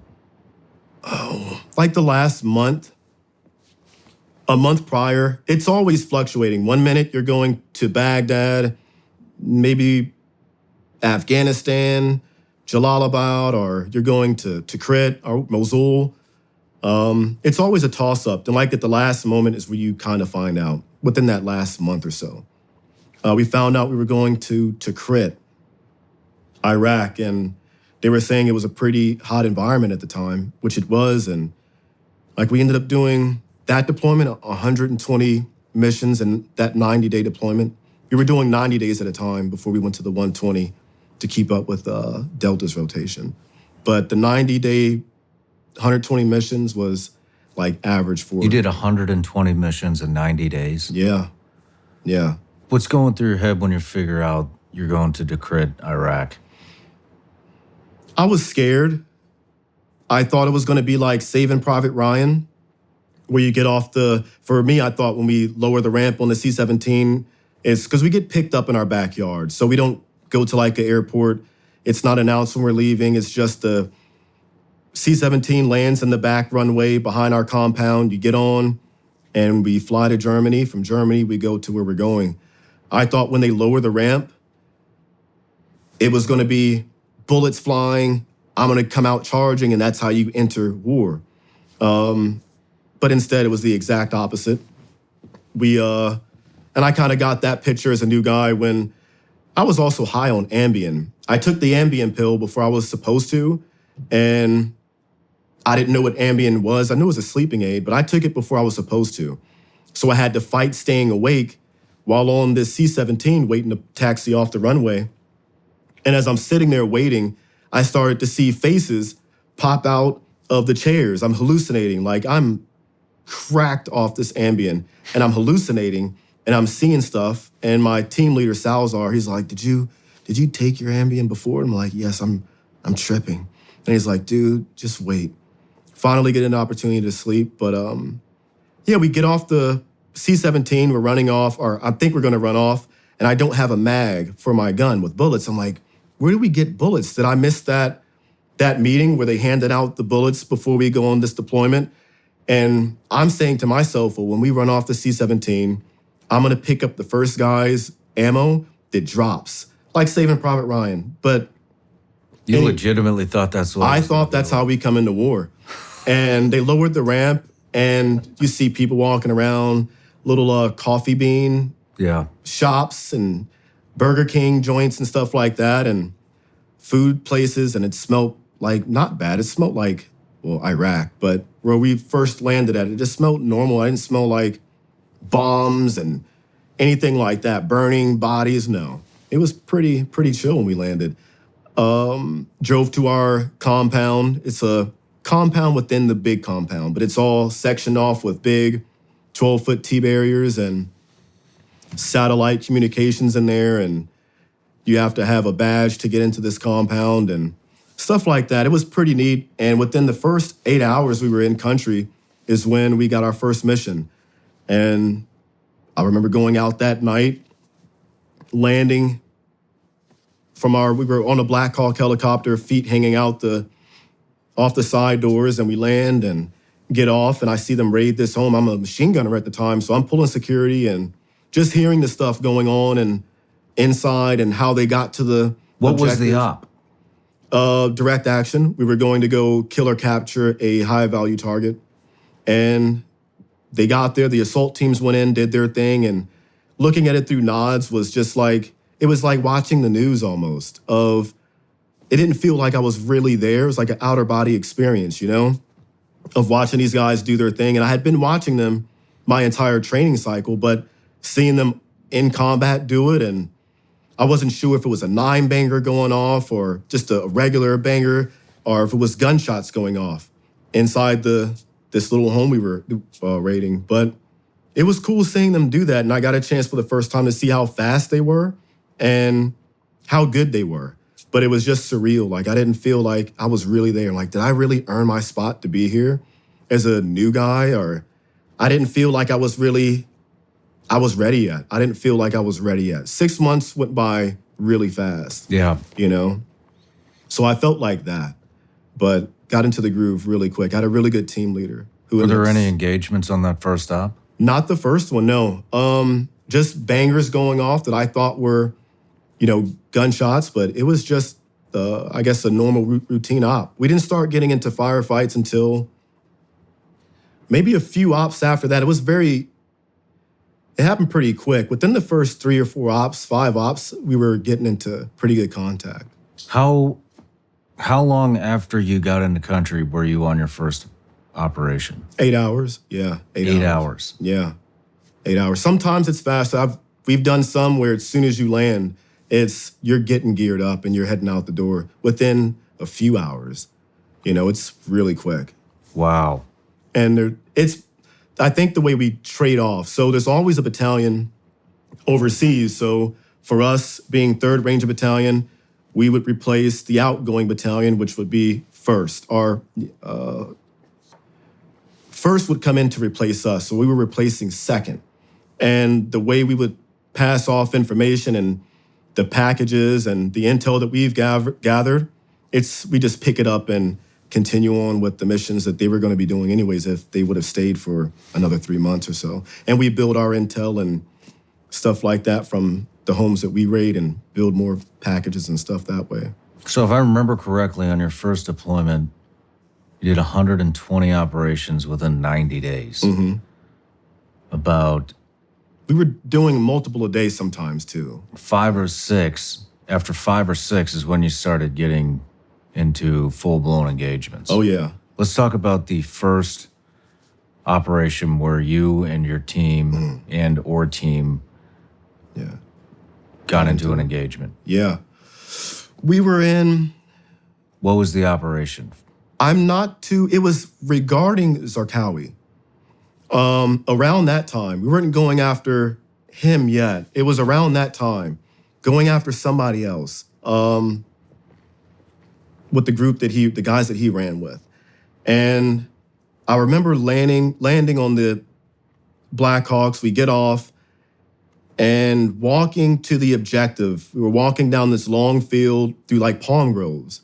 And we get to this compound with like scattered buildings around it. And my back is up against this brick wall, partly destroyed brick wall. My team leader is next to me, and we call him Ramrod, another machine gunner next to me. I'm a machine gunner, and we're waiting for the snipers to gain position to overwatch the objective before the assault team goes in. And I started hearing, at first I thought my Peltor, my hearing protection, I thought that I forgot to change batteries and it was malfunctioning because I heard these weird clicks and snaps in my hearing protection. And all of a sudden, I can feel like gravel crumbling and hitting my helmet and my back a little bit. The next thing I felt was my team leader shoving me to the ground, rams down on the ground, and I'm confused, like, what is going on? And he's like, dude, we're getting shot at. And that's what that noise was. I thought gunshots were like the movies are boom, boom, you hear that, and not that snap that goes by. That's what I was hearing, thinking that my hearing protection was like malfunctioning. So he pins me on the ground, and I started to hear the snipers engaging on the rooftop, and I'm hearing the snaps come in more and more. We pick up, change positions, set up a support by fire line. The assault team goes on the rooftop, and I think they smoked like 14 guys or 15 guys up there. Like we have a newspaper article. I have a newspaper article from that engagement. Helicopter goes down, a little bird hits a power line, it goes down, and I see that, and I never saw anything like that. It just looked like maybe he popped flares or something. I was not sure what had happened, but then I see the helicopter go down into this big, wide open field. Then we get the call over comms, helo's down, we have to go rescue this helicopter pilot and get him out. So they're still engaged in the main objective. A small team, me, my team leader, 2 or 3 other guys, we all pick up and we run to the down helicopter, like a mile away, a little less than a mile away. We pick up, run there. It's the fastest I've ever ran a mile in full kit. We get there and you see the helicopter pilot, the little bird pilot, like huddled down. He had a small MP5, like the short MP5s. Mm-hmm. He had one of those, and his eyes are as big as, saucers, man. And he's scared. We set up a support by fire line overlooking him. And that's when AC-130 started kicking in and laying down people that were all coming in from that village nearby, coming to get the pilot and helicopter pieces. I don't know. And yeah, that was a pretty intense operation on that one. Damn. That was the first time that I was engaged and had to like witness and experience that. Yeah. Everything after. I never pulled the trigger. Like that was the first time I would say, not out of fear, but more so out of like, I didn't know what I was shooting at. It was to put fire down in this general direction and you traverse and search, if I'm correct, where you traverse and search with like a heartbeat. You're doing that with your machine gun and helping the AC-130 and all the other things we had going on, mortars and stuff. But I never line my laser up on someone and pull the trigger on them. That didn't happen till, shortly after. And it was weirdly with an M4. I had been a Mark 48 gunner that entire time, but I also drove Strikers that deployment. So I was to go to Striker driver school in Seattle, it's in Washington State. It's where, I forget the place now. It's in Washington State. If I remember, I'll bring it up. But it's where we all drive Strikers and learn how to drive Strikers. It's that 40-ton vehicle. So I was a driver, and as a driver, you keep your M4 in the cockpit with you. And I was the guy that, would pop out the hatch and use my M4 if need be. And my first real engagement where I saw a body drop I take that back. I'm going too far ahead. The first person I ever saw was the 50 cal guy. And that was my first experience with killing someone, but he was not shooting at us. He had a vehicle full of the IED, a V-bed. But in the back at the time, they had the, what's that chemical that you clean pools with? Chlorine. Chlorine, yeah. They had the back full of chlorine and explosives, like a chlorine bomb or whatever. That was their thing then. That was the first time I ever had to engage a person on the top of a Striker on the 50 cal. And when I got the call to engage this guy, I was like, why? And he's coming V-lining straight towards us in our convoy, and he's, maneuvering to come right at us. And I wasn't understanding what was going on, never trained for that, And he's like, my PL slaps me on the helmet and he's shoot this mother, cussing me out. And I'm like, all right, put the sights on the hood of the car, this white car, and put the butterfly switches on it, the butterfly trigger, and skip the rounds, 9-round burst from the hood all the way into the driver's seat. And poof, he went, veered off the road. We got out and the assaulters did, and did their little SSE and investigated what had happened and found the explosives. And yeah, but when they opened the car, I remember him like spilling out the car. How did that feel, knowing that you had just taken another man's life for the first time? Did not make sense to me. It didn't make sense until I got back and I went to sleep. And that's when I had my first weird dream of, like, I didn't feel anything. It didn't feel real because it's not what I expected. I thought it was going to be like in the movies, Big decision-making process? Yeah. This was like, I'm not even being shot at. This guy's just driving at us at a high rate of speed, and I didn't train for that, And yeah, it was a weird feeling. I didn't have a disconnect. I didn't feel anything. But I went to bed that night, and that's when I had the dream of that guy was the ceiling fan, and his arms were the blades, and his head was the centerpiece where the light would be. And he started spinning, and I'm strapped to my bed, and it's spinning faster and faster until his body like starts to rip apart in my room, and he just bathes soaks my room with blood, and I'm like bathing in his blood, and his face stayed still and was just screaming, but no sound was coming out. And that's when I was like, oh, I guess, I don't know what I just felt. I woke up scared, but I guess that was the first real moment where I had a chance to say to myself, man, I killed someone, But after that, it was like not a normal thing, but it was, as a machine gunner back then, it was a lot of shooting, a lot of, a lot of laying down fire during ambushes and things of that nature. So it was different, but it was not what I expected. The first time I shot someone with an M4 was, I was hanging out the hatch of the Striker, and my guys were just, the assaulters were in this, it was almost like a trench warfare scenario where they had this trench thing. There were foreign fighters, and they had this trench system that the assaulters had to fight through. My vehicle blocked off the portion of the road so they couldn't skirt across.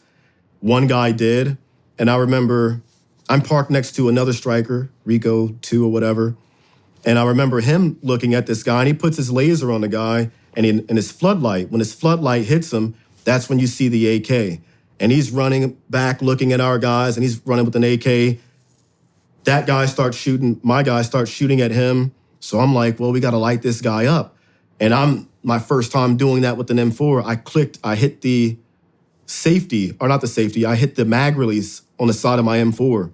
Mag falls out, click, boom, one bullet comes out, hit the guy in the back, and he falls down, tumbles. And that was like the first experience I had with shooting a person and seeing the laser go on the guy and pulling a trigger and watching him collapse.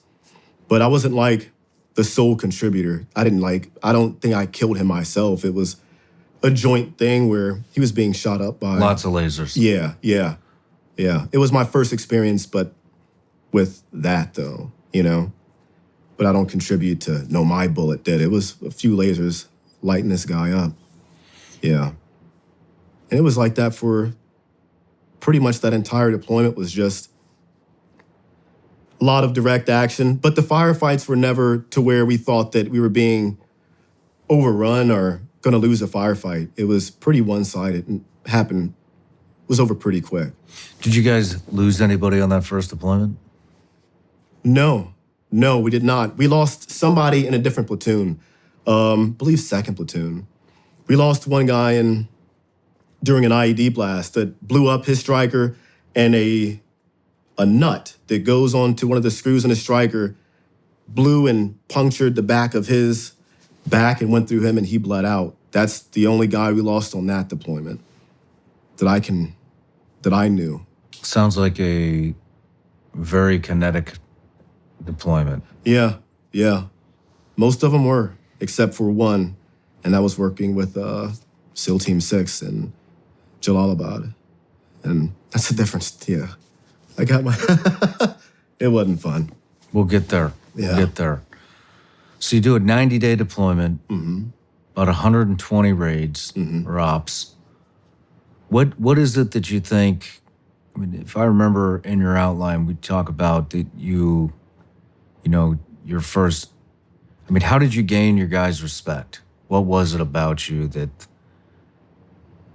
I went along with the program. I just fell in line. I didn't, like, I got in trouble for stupid new guy drunk stuff that everybody was getting in trouble for at the time. You know, barracks fights and stuff like that. Or one time I mouthed off to a team leader because we just got back from Kentucky. We were doing some air assault stuff, like fast rope, and somewhere in Kentucky. And a team leader who was not my team leader wanted me to re-clean some 240s and Mark 48, and everybody else was going to bed. And I'm like, dude, I'm not going to do that. And he chewed me out. And the next day when I went back to work, there was a handful of team leaders who were waiting for me and ready to take care of things the way they take care of things in battalion behind the back of the shed. So it got rectified quick. Fall in line quick, yeah. So let's wrap up your first deployment. You come home. I mean, what very kinetic deployment. Sounds like a lot of killing. Yeah. How are you processing this at home? I really wasn't, man. I just I felt like Robin amongst a bunch of Batmen. You know, I was just Robin. I was just a sidekick, it felt like. So I didn't really, nothing really processed, I think.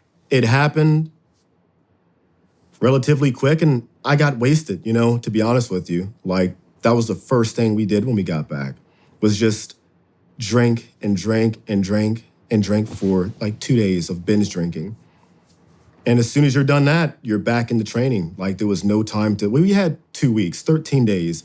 We're allotted 2 weeks per year, 1 month per year. So 2 weeks before deployment, 2 weeks after, you're allotted for that. So yeah, I went home to Maryland, stayed with my friend, did some cool stuff, I guess, got drunk and just hung out with friends. I didn't really think about too much of anything. Like, I didn't have bad dreams or anything like that. It just felt weird. I felt different. As I tell you what, I felt that I was never going to get picked on again. Like, my senior 11th grade and 12th grade I wasn't allowed to, my last year in high school, I was not allowed to get suspended anymore for fighting. I had used up all my fight days, if you want to call it that, before expulsion, and I would have to come back and repeat and just go to a different school. Like, I was bullied a little bit, I guess you could say, because I didn't fit with the crowd of guys who just lived a different lifestyle. You know, I couldn't afford to, my parents would not let me be that guy. So not being able to fall into like the guys with the streets or whatever, you would get picked on.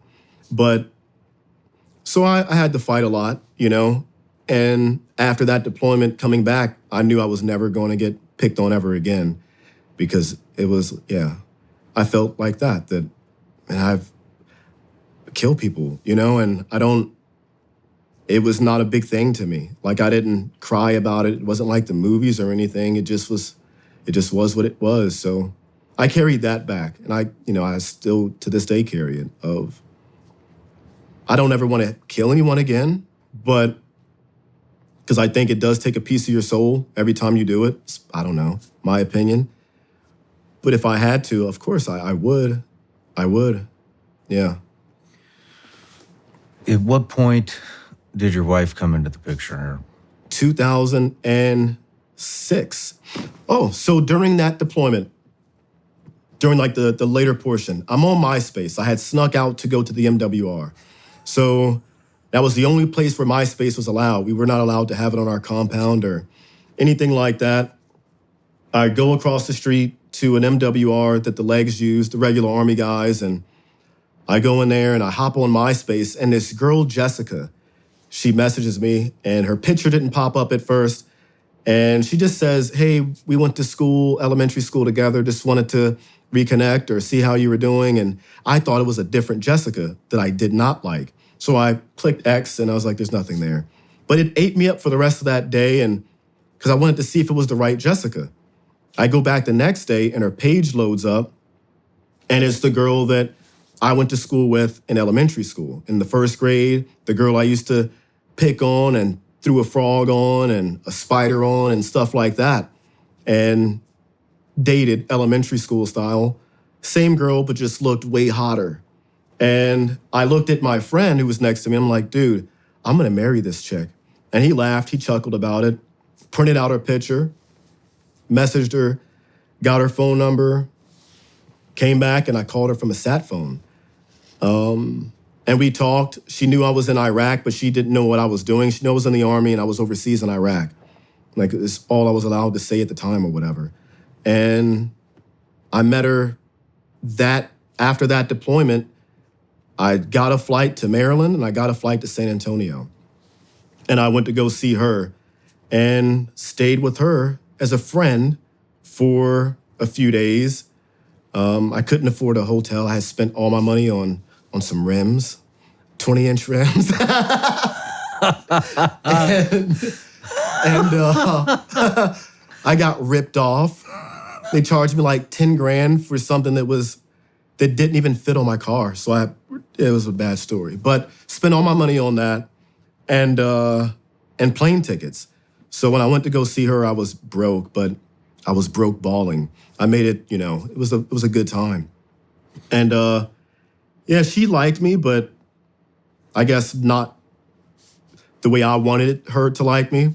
She wanted to be friends, but I'm the type of guy who's that's not gonna happen. And she was just getting out of a relationship.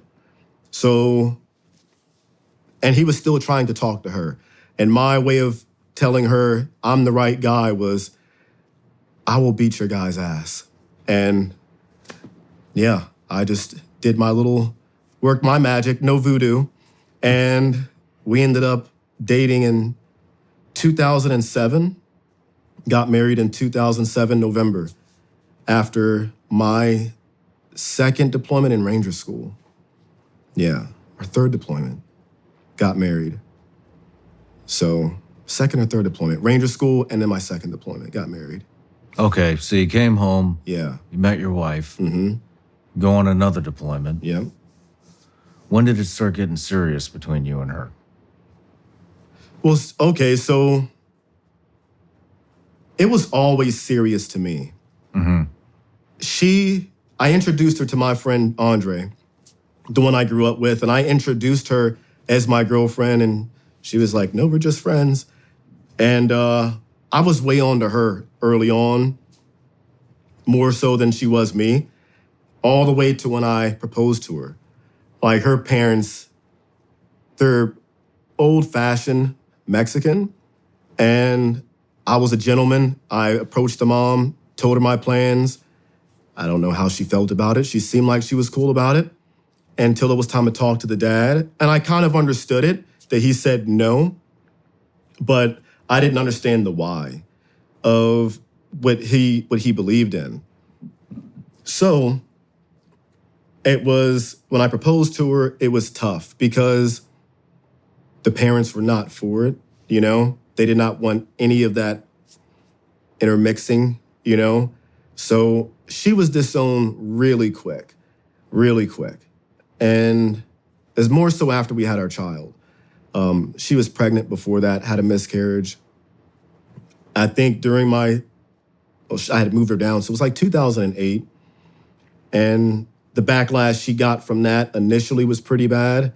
And it just went down from hill from there, as far as they just they don't believe in interracial, at all. And they told me things about what they believed about what I was as a black guy and what their stereotypical ideas were and why they didn't, necessarily want me dating their daughter or marrying her.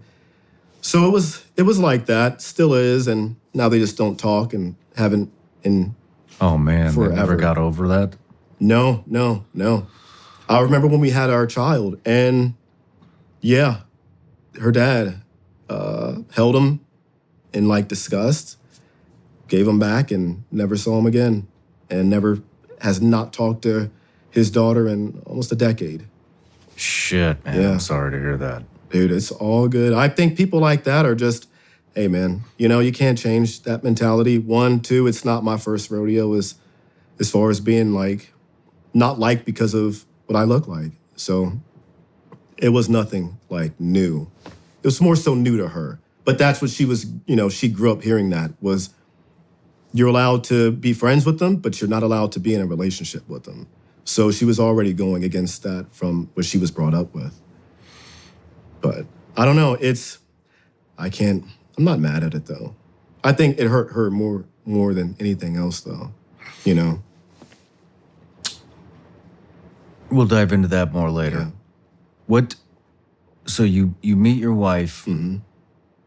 You haven't won her over yet, but you go on a second deployment. Yeah. Oh, after I proposed to her, she says yes.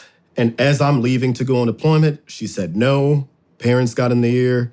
So that bummed me out. I'm hurt, dude. Going on this deployment, I just got that news that she doesn't want to anymore. So my whole focus going over there was winning her back, So I spent like that first month or so just constantly typing and trying to call and talking to her and trying to win her back over. And she finally did during that deployment.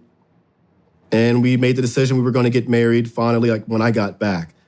And then I got the news during that deployment in 2007. We were in Mosul. This and that is was second deployment. Yes. Okay. That was a terrible deployment of mainly IEDs, the threat of IEDs. And yeah, like my first day in country, the first stop we did, we were supposed to be driving around. We had a guide who had been there and showing us like different routes we could take around the city of Mosul.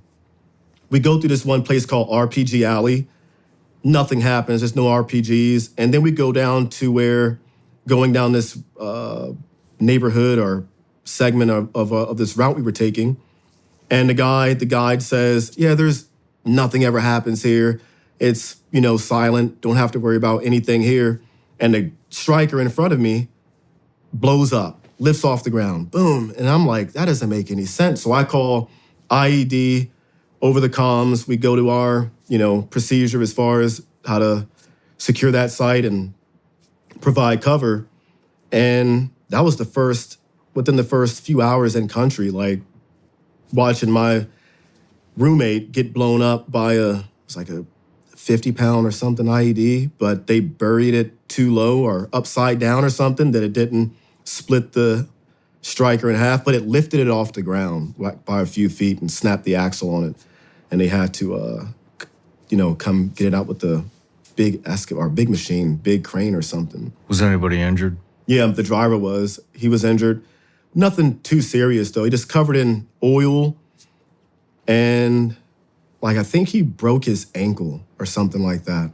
Okay. Something small, minute. But, yeah, that was my first experience being in Mosul, and it was like that every day. And we ran about the same amount, 110 plus missions in those 90 days. And that was a brutal deployment as far as the pace that we were trying to keep up and being run to the ground. And that was a deployment where I went dry on all my ammo. The 50 cal gunners all went dry on all 7 strikers.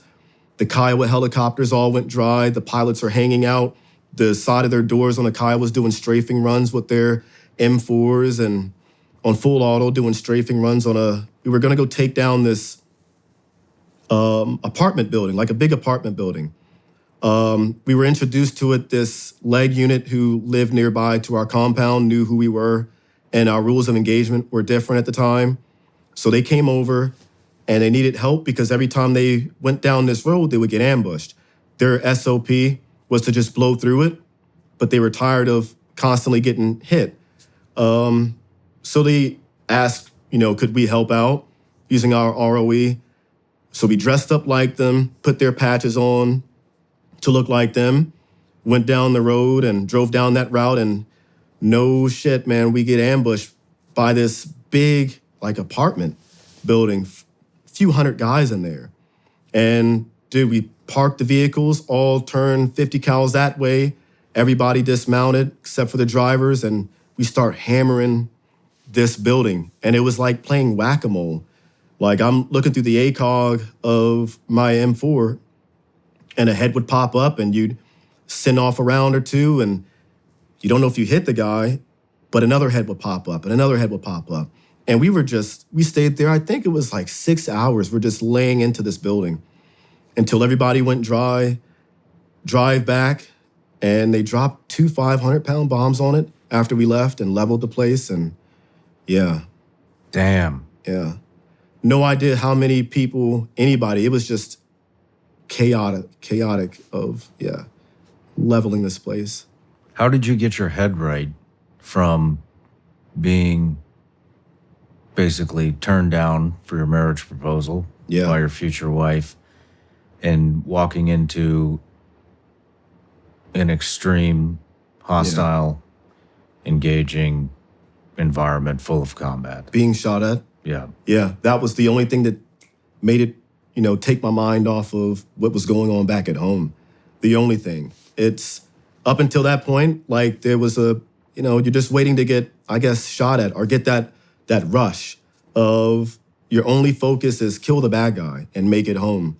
Well, once you make it home, or once I made it home, then I would go back into rush to the phone to call Jess and try to work this thing out. But I was always going into the mission prior to that, like, I guess you could say depressed, crushed.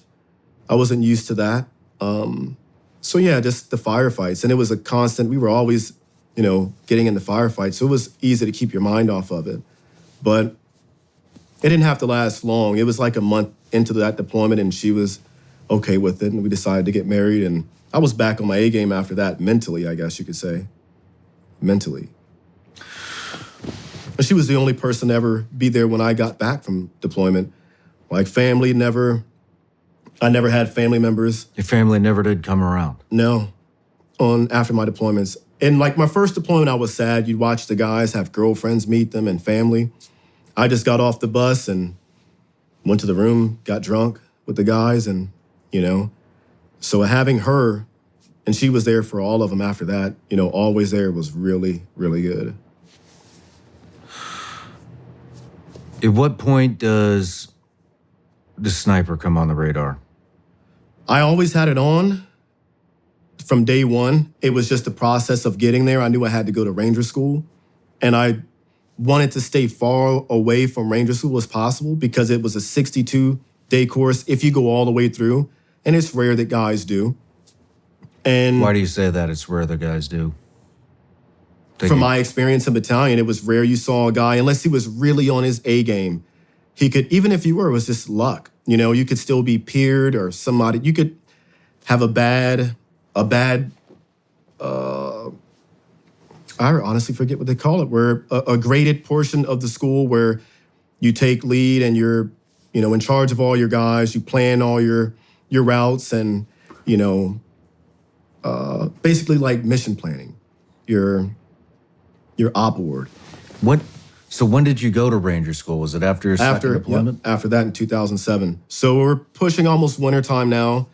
And I'll never forget when I'm watching 24 with Jack Bauer, 24, and my team leader comes in and he stuck his head through the window and he's like, "Irv, when we get back, pack your bags, you're going to Ranger School." And I was like, fuck, man, there's no way.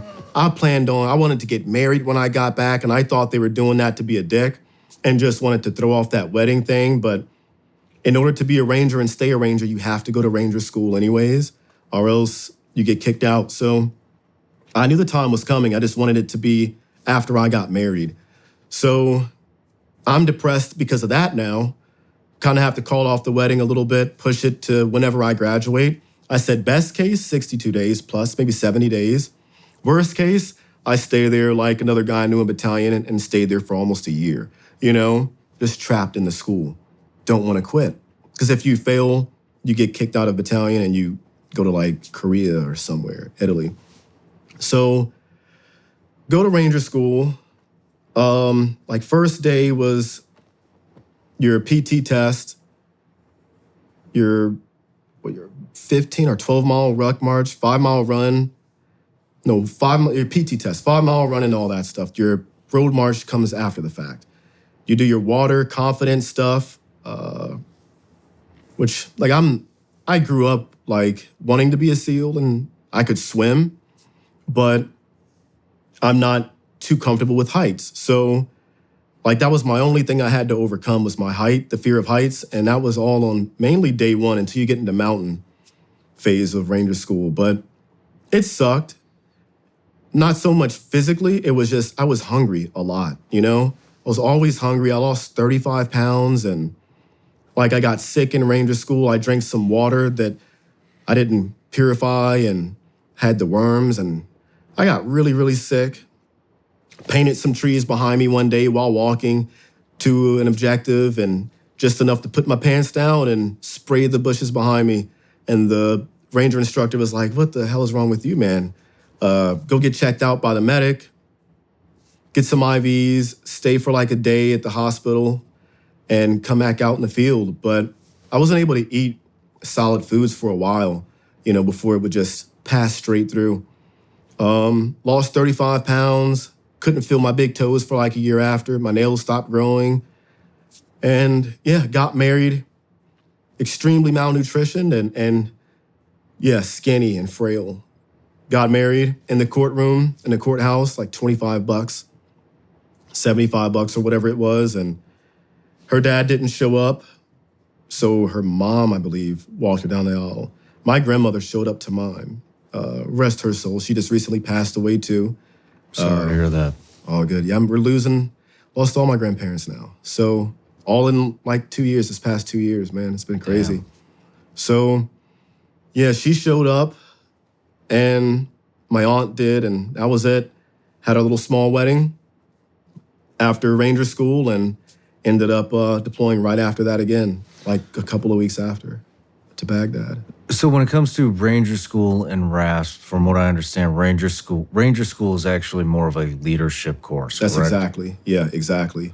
And anybody can go. Like we had chefs and Green Berets and I think like a Navy SEAL or 2 Navy SEALs in that. Yeah, Ranger we had a school. couple of guys go. Yeah, okay. But it was just like a leadership course though. What did you find more difficult, Ranger School or RASP? I would say for me, RIP. It was harder. RIP was harder. Like, Does Ranger School have a 90% attrition rate as well? no, it's like 60%. But it's not so physical. It's just fighting sleep, hunger, and still being able to lead people and plan and find your way around the mountains, the jungle, the swamps, doing water operations and stuff like that. Okay. It was tough, but your day-to-day job in battalion was way tougher than anything in Ranger School. It was way tougher. It was the structure of Ranger School that made it hard, you know? Like my first go around, I didn't make it all the way through. I had to recycle Darby, the first phase. And after that, I went all the way through, but no, it wasn't too tough. It just sucked. So you get done with Ranger School, you're married, and then you're going on your third deployment. Where's your third deployment to? Baghdad. Baghdad. So Iraq again. And that deployment, it wasn't like as intense. It was fun. We got a chance to work with SEALs on, I think they were Mark V boats or some, like a Swick boat. They had machine guns all over it and it was like a riverine type. Like a rib. Almost, I guess. Mark V is like a speedboat. No, it wasn't that then. Like a rib. Okay, yeah. That was cool working with them and, you know, I didn't know anything about those boats, but it was cool riding down the river and stuff like that. And what was your experience? I mean, it sounds like you wanted to be a SEAL. Yeah. Color blindness thing. didn't work out. You went Rangers. Now you're working side by side with SEALs. What was Yeah. your experience like? Working with the regular SEAL teams was not bad. They were cool. It wasn't what I expected. And I chalked it up to, my personal belief, I think they're really good at water operations. Like, no Ranger could ever do that, you know? But I think when it came to land work and direct action, we were pretty good. And we just had a lot more time with it. It wasn't like until I worked with SEAL Team 6 that I didn't want to be a SEAL anymore, you know? It was not a good experience working with them. They were dicks, man. But, yeah. There were a few times where it was back when McChrystal was was it McChrystal? Who was a SEAL at one point. And he was in charge of like the SEALs or JSOC or whatever at that time. And he had to... Are we talking about your experience with 6? Or Yeah, with 6. We'll get there. Let's keep it in chronological order. Yeah. It helps me. Yeah, you're good. It helps me. That's my ADD kicking in. So you're back in Iraq, and I think I know what this is. Like, it was they stood up a new task force. And I can't remember what they call it. It was like Task Force 21 or I was something. on that, yeah. 121 or something like that. Something I Yeah. can't remember exactly what it was, Yeah. but it was TF Red and That's it, yeah. and the teams. Yeah. And so did you guys get to, I mean, what were you doing together? A lot of direct action. Like one of my coolest awards, I guess, came with working with SEALs and doing joint stuff with them. They were cool guys. It was like working with Rangers, but I just knew they were SEALs, you know? And you guys they had cool equipment. It was different than ours, and your guys' weapons were cooler. It was cool in that aspect, and How so? What was different? you guys had the boats with the machine guns on them. Okay. Yeah, some of your weapons were different, like your handguns. We had Berettas at the time. Your handguns were different. Other than that, like we both had Mark 48s. I thought that was cool. And it was like working with Rangers, but you guys had a little cooler stuff, like the boats and We just had a better budget. better budget. Yeah, it was cool in that aspect. Seeing the things that you guys had, and the missions were pretty routine. It wasn't like I got a chance to see, SEALs do anything like spectacular. We weren't doing anything what I consider spectacular, just regular, gonna go kill bad guys in this building or capture bad guys if we can. It was just pretty much that. And we would get there by water sometimes, and I thought that was cool. It wasn't like anything that really stood out. We never butted heads or anything like that. They pulled their weight, we pulled our weight. It wasn't until I got to SEAL Team 6 and Was it competitive at all? no, not well. The only competitiveness that I saw was with 6. Of like when we would be clearing one objective or at side-by-sides, who was getting their objective cleared the fastest and first. We would win. And I have a crazy story. I don't know if I want to embarrass anybody, but with working with them. But regular SEALs are pretty cool. They were cool. Longer hair, I was envious of that. Longer hair, it seems like you guys' standards were a little bit more relaxed, and hands in pocket, first name basis, it was cool, in that aspect. We were very strict, So I liked seeing that. I didn't want to cross over. It didn't make me want to cross over. I felt that we're kind of doing the same stuff, and I really didn't want to be cold and wet and sandy after, being a Ranger, and that I don't like the water like that. It takes a different breed. That's just not for me. I'm glad I was not a SEAL, because I don't think I would have been a good SEAL, because I don't like water that much at all, and I'm not comfortable with scuba diving. Like, I was scuba certified young, but I'm terrified of it at the same time, claustrophobic, scared of heights. And yeah, I don't like swimming that much, and the ocean freaks me out,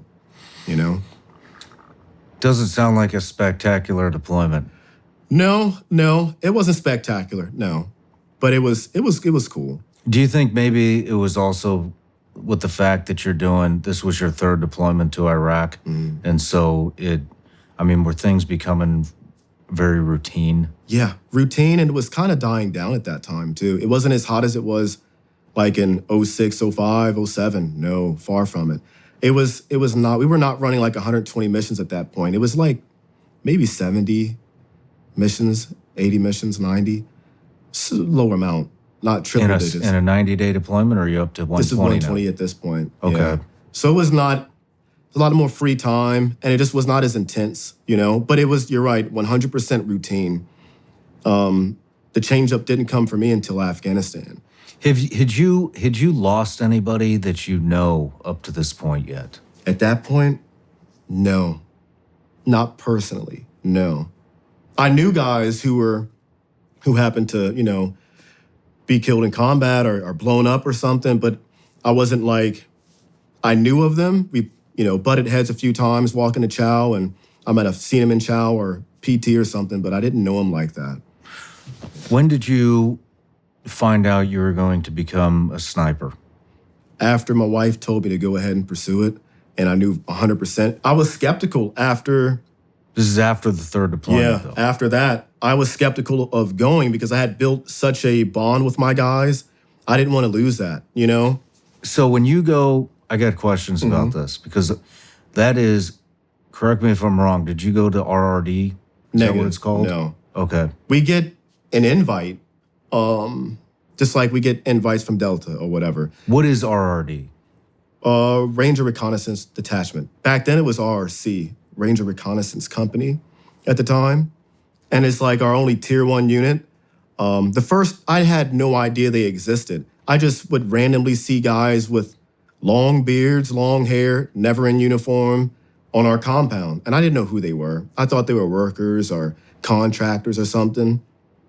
Never knew who they were. It's like, it's rare you see these guys. I don't know where they even stay, to be honest with you. My entire time in battalion, I may have seen one or two of those guys throughout my entire career, and I always thought they were contractors or something like that. Worked with them twice overseas, and I have no idea what they were even doing. I just know that they did a halo jump into Afghanistan, and we went to go pick them up and drop them off somewhere in the mountains. And I have no idea what they were doing. Interesting. Yeah. We don't know too much about, we know a little bit, but it's very, very secretive. Yeah. So you get home from third deployment. What's the discussion between you and your wife with going to sniper? Should I go? I didn't want to lose that bond with my guys, and the selection process, you're not even sure if you're going to make it. You could fail the board, and they could simply not like you for a person, and you don't make it. So I didn't want to experience that, and I would have still gone back to my guys or whatnot, but I just didn't want to experience that failure. And I didn't want to leave my guys either. So I was I was so tired of schools at that point and deploying. I didn't have free time, it felt like, with my, brand new wife at the time. So I was skeptical on it. I asked her, and she's like, you know what, you should follow your dream. I had told her since, when we were dating, I wanted to be a sniper for a long time. And up until that time, she knew I was a ranger, but we never talked about deployment stuff. She didn't know about any of that stuff until one of my guys, she went to come pick me up after a deployment as I'm downloading equipment. Guys come around and they talk about me smoking some guy with the 50 cal. And she's like, what the heck is going on? She had no idea. I would always tell her, man, we go over there, we watch stuff, nothing really happens. I say Marines do most of the work. Those are the guys who are, first to fight with all your might. Those are the guys. And we don't really do much, And I was like, how much can you possibly do in that little amount of time? You don't have time to do anything. So she believed it to that point. And she didn't really care or ask any questions about it. until she overheard it about, me and my guys were talking after a deployment. And that's where she was kind of like, wow, I didn't think about that. You guys are doing stuff like that or killing people. So kept it from her for a while. And Did it change? Did your relationship change Yeah. when that came out? Were there a lot of questions? I think there were a lot of questions that she wanted to ask but didn't know how. She mainly asked, like, did I know anybody who died, or was I scared of coming back or anything? But after that, mainly it changed for her when she would drop me off. The tears, man. She would bawl her eyes out because now she knew that I was on the ground fighting. But she never really brought up, she's very quiet at the time, reserved, very quiet. She didn't want to bring that stuff up because she didn't know how to approach it, I guess, either. And I didn't really talk about it, at all. She's seen me cry in the car once, but that's about it. And she didn't really ask. She just asked if I was okay. I wanted to talk about anything. She's always been open to talking. Do I want to talk about anything? And no, at that time. So it was more so of that with her. She didn't change any other way. Like, she still loved me the same and treated me the same. Just was more asking if I was okay, or I wanted to talk about anything. Did she have any support group or anything when you were gone? No. You don't have a healthy relationship with your parents. It doesn't sound like. Her parents had written her and you off. Yep. For racial issues. Yeah. And what about the team? The team, my guys? Yeah. Do you guys have a support network? We had an FRG, family readiness group, but that was like a lot of drama, a lot of drama. Yeah. Yeah. So she stayed away from that. I feel so bad for looking back at it. She moves to a place she's never been before, and experiencing these long durations of just not having me around. And she had a job at the mall and the bank for a little bit. And other than that, she had we had a dog, and that's about it. She didn't, but I would call her every day whenever I could.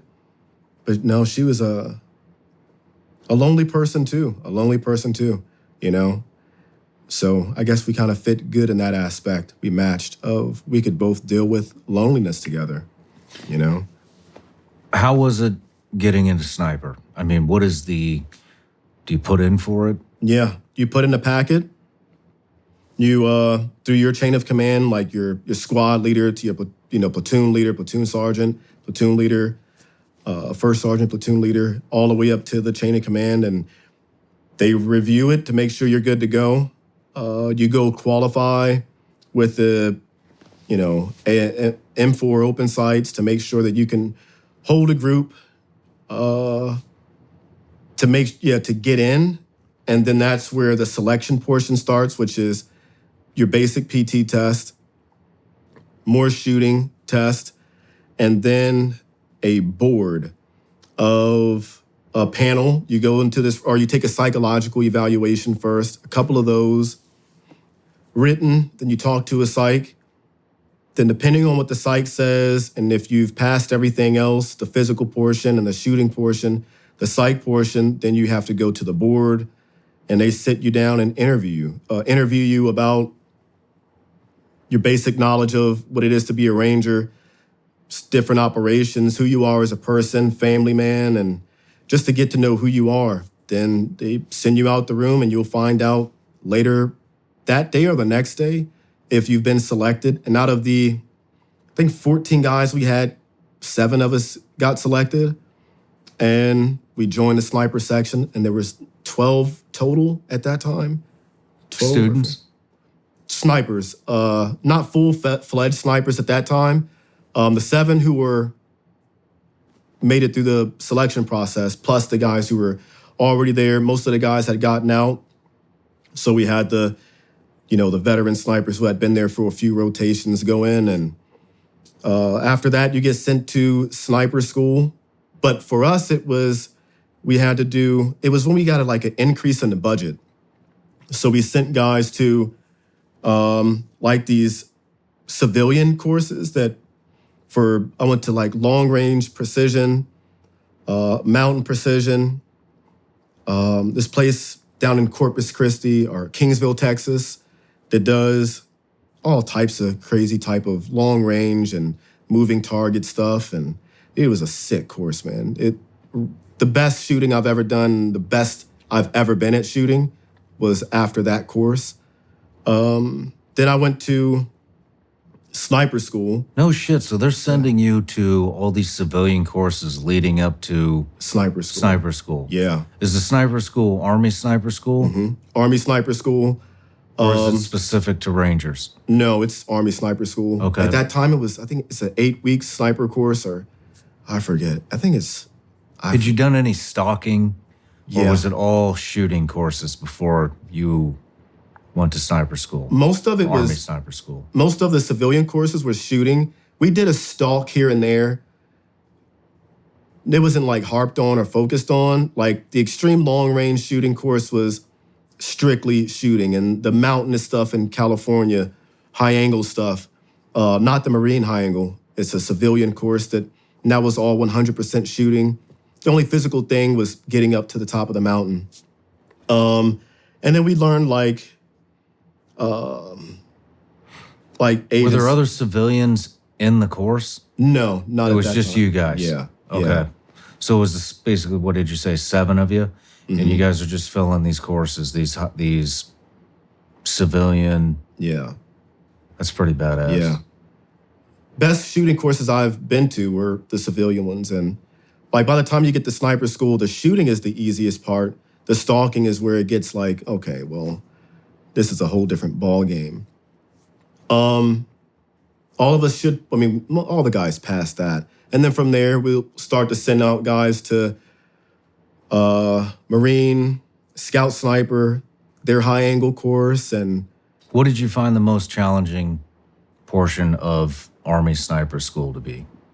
Target detection. That was the hardest portion of it. Stalking was easy. I could have gotten honor grad, but I was being a ranger in a regular Army school and dicking off with my other ranger guys and being sneaky, doing stupid stuff. So I wasn't allowed to get, honor grad from that. But stalking was easy. My last stalk, so it's like a tradition where you wear whatever you want to wear and you do your final stalk or whatever after you've passed all of them. Like one of our guys, keep his name, I'll call him M, a legend, really, really great guy, good sniper. He did his in like a yellow t-shirt and he stalked and he passed his stalk in a yellow t-shirt. So for me and my spotter, we went in t-shirt and jeans and we managed to pass the stalk in t-shirt and jeans. And stalking was the easiest portion, but target detection was like the hardest for me. Hiding or finding the hidden objects in the field. And dude, that's just, I don't know. It takes a different, and I'm not the best. Describe it a little bit? Yeah, so target detection would be, imagine 10 military items. A bullet casing, compass, protractor, dog tags, boot lace, things of that nature. And they put it out 50, 100 yards in front of you and they hide it in the woods or in an urban environment. One example, like one of the hardest ones I had to find was a protractor. The clear square protractors that you use on maps was taped on the side of a brick wall, a white cinder block wall. Holy shit. Taped to the side of that. And the only thing that stood out, what you had to look for as you're looking on the edges or the edge of the building, you're looking for that irregular, it goes from hard edge, smooth, and now you have little ticks on that one. Let me focus in on that. Oh, there's a protractor there, but it's clear. But I can see the ticks on the protractor, so okay, I can outline that. Or taping a toothbrush to a branch in the woods or whatever. And I'm looking for the irregularity from crooked branches. Nothing in nature goes straight lines. I'm looking for the straight line of the toothbrush. I see that. Now I see the bristles on it. That is the hardest portion of sniper school. Finding glints, that's always easy. It's the objects that don't have glint, blends in, and you're only looking for a straight line or something that just does not fit. And yeah, that was the hardest portion for me. That doesn't sound easy.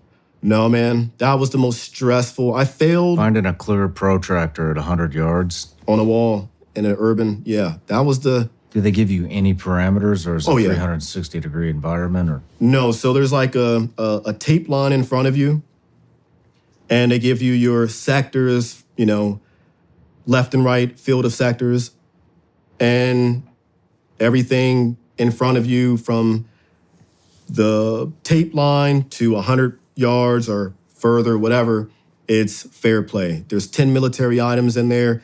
Write them down, identify them, describe them, and draw a picture of them, of where they're at. So you're looking for shape, color, description, dimensions, and you're putting all this down. Sometimes they would put a hand grenade right in front of you, like right across the line, and that would be the only one you don't find because it's right in front of your face. But I took that mentality with me, and I carry it to this day. That sometimes things can be so close that you don't even see it or notice it.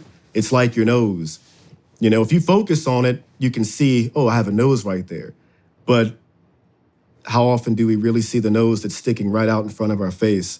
It's rare. So most of the stuff that we're looking for, 9 times out of 10, the hardest things to find can be the things that are right in front of your face that no one thinks to see because they're too busy looking elsewhere. So that was like the biggest takeaway I learned from sniper school. interesting. Yeah. Hope it makes sense. Like It makes perfect Okay. sense. So you get done with sniper school. You go to a couple more schools. You went to a Marine high angle course. No, we would send guys to Marine High Angle. I didn't go to Marine. I was too long of a course, and I had seniority at the time. So I sent one of the newer guys who came in right after me. I sent him to Marine Scout Sniper, and then he went to Marine High Angle, or where the Green Berets go. They have their sniper. Was it Sodic? Sodic, there you go. Yeah, we would send a lot of guys to that. I wanted to so bad, but their course, dude, I was married. I did not want to do any more long schools, so I passed it up. Looking back at it, I really do wish I went to that and Marine Scout Sniper. I really do. More so Marine Scout Sniper, because those guys are, dude, so badass, man. Working with those guys overseas was like working with Carlos Hathcock. What I think, my idol at the time, and I to this day think is the greatest sniper, is Carlos Hathcock. But Who is that? a Marine sniper with 93 confirmed kills in Vietnam, like one Wow. of the deadliest ones. His spotter had more, but his significance, the role that he played, the reason why we have a Barrett 50 cal today is because of Carlos Hathcock. He decided to put a scope on top of the Ma Deuce and single fire the 50 cal using a scope mounted on top that he mounted to it. Dropped a guy with it too.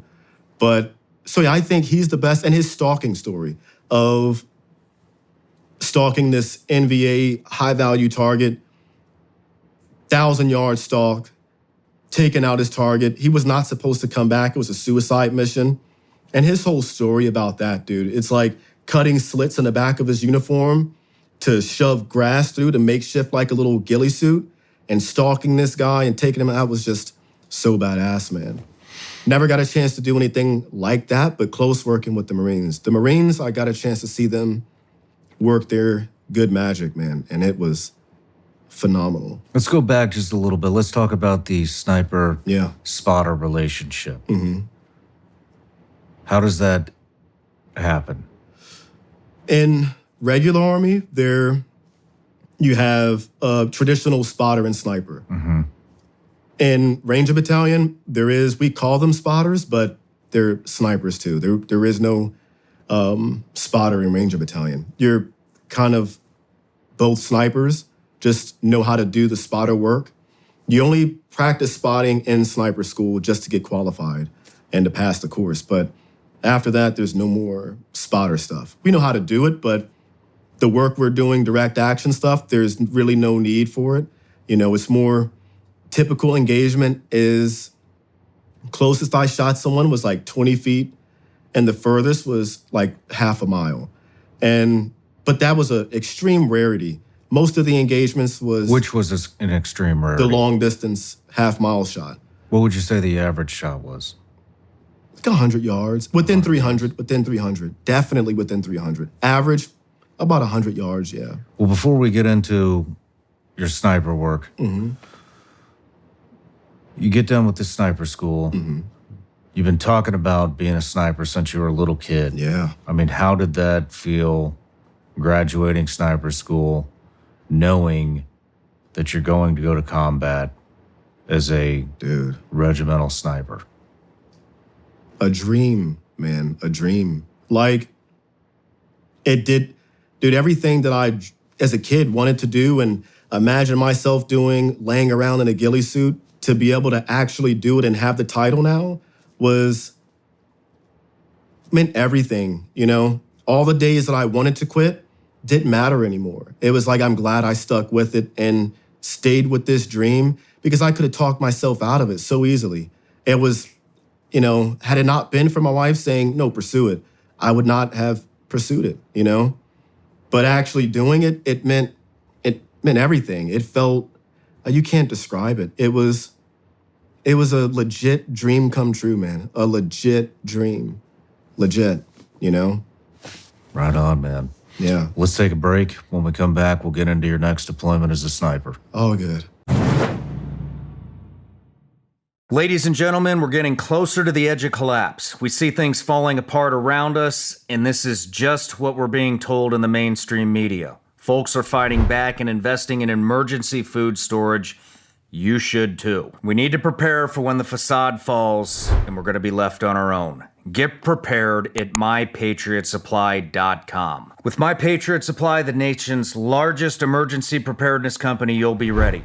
Over the years, My Patriot Supply has helped over 3 million American families prepare for emergencies. My Patriot Supply also sells solar generators, biomass stoves, gravity-powered water filters, heirloom seeds, and critical survival gear. Each Ready Hour emergency food kit contains delicious breakfasts, lunches, dinners, and sealed inside heavy-duty 4-layer packaging that lasts up to 25 years. You'll get over 2,000 calories every day. You're not ready if it's not Ready Hour Foods. Go to mypatriotsupply.com today, order by 3 p.m., and your order will ship that same day in unmarked boxes. mypatriotsupply.com. Reports say 60% of U.S. pork production comes from one company owned by the Chinese, and their hogs are giving something called ractopamine, which is banned in 160 countries, to include China. Yet you find it in your grocery store aisle every day. There's a better way. I'd like to tell you about Moink. Moink delivers grass-fed and grass-finished beef, lamb, pastured pork, chicken, and sustainable wild-caught Alaskan salmon straight to your door. Moink farmers farm like our grandparents did, and as a result, Moink meat tastes like it should, because the family farm just does it better. The Moink difference is a difference you can taste, and you can feel good knowing you're helping family farms stay financially independent too. You choose the meat delivered in every box, like ribeyes to chicken breasts to pork chops to salmon fillets and much more. Plus, you can cancel at any time. Plus, they guarantee you'll say oink oink, and I'm just so happy I got moinked. So keep American farming going by signing up at moinkbox.com/Sean right now, and listeners of this show get free bacon for a year. That's 1 year of the best bacon you will ever taste, but it's only for a limited time. Spelled MOINK box.com/Sean. That's moinkbox.com/Sean. All right, Nick, we're back from the break. You had just gone through all your sniper training. You're now a regimental sniper getting ready to go on deployment. Where are you going? I'm going to Afghanistan. For the first time? First time. What year? '08, early '08. So it's or mid '08. Jalalabad. That deployment, we hopped around. It was like a terrible... Is this the deployment you go and work with 6? That's it, yeah. So I'm in Jalalabad, Allahabad, and Bagram. Asadabad? Asadabad. One of those, it's a weird name. Asadabad is a hot Yeah, zone. yeah. It wasn't as hot when we went, though. I mean, it was hot, and the SEALs just did more stuff. Like, they treated us, dude, it was really bad. Like, they would make us carry their equipment that they could not carry. They'd pass it on to us. We almost got into a big brawl with them, and their general, some general had to come in. I think it was McChrystal. I know he signed an award for me and gave me a medal. And that was the only time I shook his hand, met him. But I think it was him or one of their generals came in and gave a General speech. or an admiral? Admiral. I'm sorry. Admiral. And he came in and gave a speech to the SEALs and us because we were bumping heads. One guy, we were on this mission doing a hostage rescue with SEAL Team 6 up in the mountains somewhere.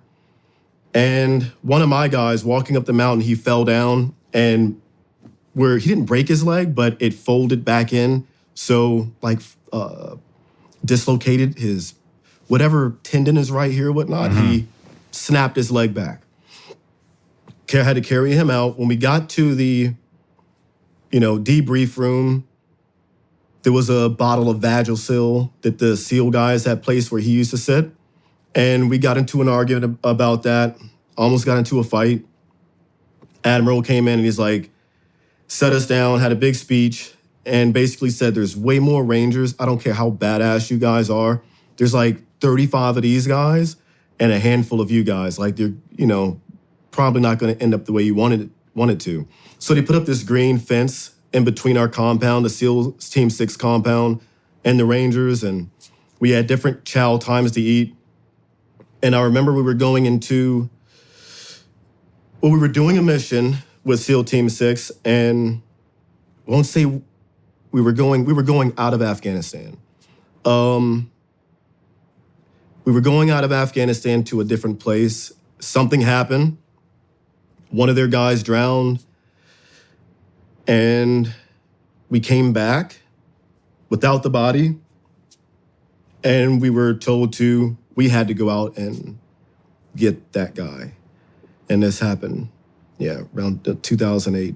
And there's a story about it. He drowned and went down the river into I'm some very other familiar with it. What's that? I'm very familiar Yeah. with that. There for that one. That was a weird operation and how we were treated thereafter. And like, we wanted to do the cool stuff with them. They just seemed like that they were just way better. And we didn't know anything, And we had been doing DA operations with, tier 1 units long before we were doing stuff with SEAL Team 6. And like, we were getting really, really good at it. We were good at it. We had one of their CAG commanders or first sergeants come in and give us awards. We took over one of their missions. They had to go do something else. They were originally supposed to do this hit, and we ended up doing it, and they were impressed by it, came in, congratulated us and thanked us and went on about their way. We were good at what we were doing, but it was just working with them. They were it was not fun to work with. Like you didn't not get a chance to show what you were capable of doing. It was like they just brushed us off to the side so they could get the glory or whatever it was. And I will say this, every hostage rescue that I have been on with them, dude, I remember hostages getting shot, I remember carrying out one female, and I was a kid, so I kind of made a joke about it. But I said, man, this chick must have done like a cartwheel because she was shot in her arms and legs, and that was it. We had to carry her out in the stretcher. They made us carry her to the helo, and that was basically what we were used for, just like to carry all their equipment, all their weapons that they couldn't carry, and stuff like that. And once we got to the objective, they would take it from us and they would do their thing. It was like that. So we were pissed, But the whole deployment was like that? Yeah. Damn. Yeah. Working with, CAG or Delta was way better. Way better. When they came into Afghanistan, I got a chance to work with their vehicle interdiction team. They were doing a lot of that at the time, and That was like the first time I'd ever seen a vehicle interdiction. And Are how we talking CAG or are we talking... CAG, yeah. Okay. And how good they were and professional. They treated us like little brothers, but with respect, taught us a lot of stuff. And yeah, it was cool working with them because you got a chance to see how fast and good these guys really were. Like phenomenal. So you're basically saying Delta took you guys under their wing. Big time. And took your knowledge and improved upon it when their counterpart, 6, basically just kind of pushed you off. Yep. Yeah, exactly that. Exactly that. Most of the guys in CAG, like, come from regiment. I knew a lot of guys who went to CAG. I had the opportunity, but something about walking 40 miles, no. I sucked at 15, so 40, no. That's where I drew the line. Damn. Well, that's pretty disheartening to hear. Yeah, yeah. Put a bad taste in my mouth. I can imagine. Well, let's skip that deployment. Yeah. Unless you have anything else you want to bring up from that deployment. No, that was a pretty, yeah, it was like that. Saw some weird stuff. Like what? I don't know if I can say on this, but just their ROE was different. The use of bombs were different. And I had questions. And I've seen them get kicked out of country a couple of times. Interesting. From questionable, I don't know. Yeah. Yeah. I was too young to understand. I chalk it up to that, Yeah. Well, let's move forward. Yeah. How was the next It was. How was the? I mean, I do have some questions. So you come home from that. What's your leadership telling you after a deployment like that? I mean, that could discourage a lot of guys into getting out, and I mean, I could imagine a very disgruntled team. Yeah, we never wanted to work with them again. Not necessarily get out. It was just never, ever wanting to work with them again. You do such a big train up. Most of the guys at that point, they've had, 3, 4, 5 deployments, and to go on a deployment and you're told to, stand back and stand by, it's disheartening, but it just is, you're never going to do it again if you have the opportunity to work with CAG if you can. And during Afghanistan, like, they were not even, CAG wasn't really in country like that. It was mainly SEALs and, CAG was still in Iraq. But I remember when they first came over, their small element that they took over and are brought over to Afghanistan, they attached to us for a little bit and went out on our missions and helped out. And one of the coolest CAG guys that I met, it was like an E6 or E7, cool guy. But he came over and deployed with us, did missions with us, taught us a lot. It was one of the first times I had a compliment from somebody of that caliber I looked up to, of like, dude, good job, man. It's rare to, normally it's just, hey, you did your job and that was it. They were more like, congratulating and hey, man, that was some good work you did out there, like that. So it felt good hearing that from CAG and working with the FBI, HRT guys that were coming over and attached to us and stuff like that was pretty neat. So yeah, it was a cool experience in that aspect, yeah. So we're coming to your last deployment, correct? Close to, yeah. So is that I know that's to Afghanistan. Back to Afghanistan, yeah. This is 33 kills in 4 months. Let's talk about this deployment. Rough, man. That deployment was at the height of, I guess, who was the president? It was Obama at the time. And he had that big influx of sending the big the wave of troops coming into Afghanistan. It was the largest influx since the invasion of the war, something like that, in 2009. And we were mainly working in Helmand and Marja. Marja was like the wild, wild west, and they hadn't cleared it out yet since early on in the war. Yeah, a few guys here and there, but it wasn't like, it was at the time Taliban safe haven. So I didn't know it at the time, but when what year is this? Do you remember? 2009. Okay. What month? It was let's see, Cop died in July, so March, April, May timeframe is when Okay. we got there.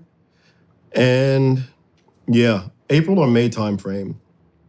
We get there, and first few hours we're out in country, and I'm coming with the mindset of like, Afghanistan is lame, dude. There's not much going on unless you're, in one of those very few hot spots up in the mountains somewhere, the outpost or whatever. And I wasn't expecting too much, so I told my wife the same. I'm like, after my last deployment to Afghanistan, like, there's nothing that's going to happen. And it was the exact opposite, dude. It was the omen of me being on my last deployment. And normally guys on their last deployment don't make it back or they get hurt. They get You shot knew at. this was going to be your last deployment. I knew on my contract. Okay. Depending on how it went, determined if I was going to sign up again or re-enlist to do another, 2, 3, 4 years or whatever.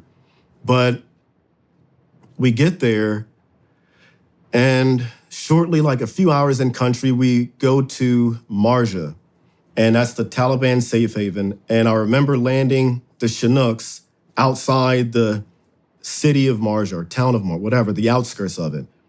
And as we landed there, I just started seeing tracers go up in the air.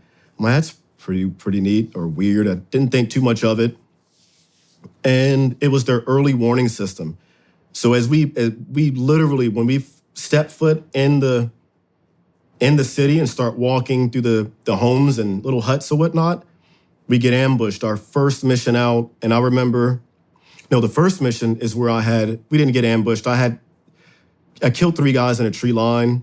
They were countering to cut off our avenue to our extraction area, and I plucked 3 guys, me and my spotter. They had AKs and RPKs or PKM machine guns, and was trying to set up an ambush point. And that was my first kill as a sniper. And How did that feel for you? What was the distance? 300 yards. Like 300 yards. Yeah, 300 yards, a little over 300. But I remember being on top of the rooftop, and the sun is coming up, so I can see now. Normally, like 98% of our missions are at night. This is the first time I remember seeing, like, Afghanistan or overseas in the daylight like that. And I see these figures in the tree line moving and bobbing up and down, and I'm like, that doesn't seem right. So I look through my scope, and that's where I see they're carrying the weapons, and one guy's setting up here, one guy's trying to set up and take his little friend further down in the tree line. So I'm looking at him, and I'm like, wait, this doesn't make any sense. We're not being shot at, but they have weapons. I call it up to our ground force commander, and he's like, anybody with weapons that is deemed as a threat, engage. And I remember looking at my spotter, and I'm like, dude, we're gonna smoke these dudes, man, before they, start shooting at us. Took the shot. My first shot missed, but I remember the recoil and the smell of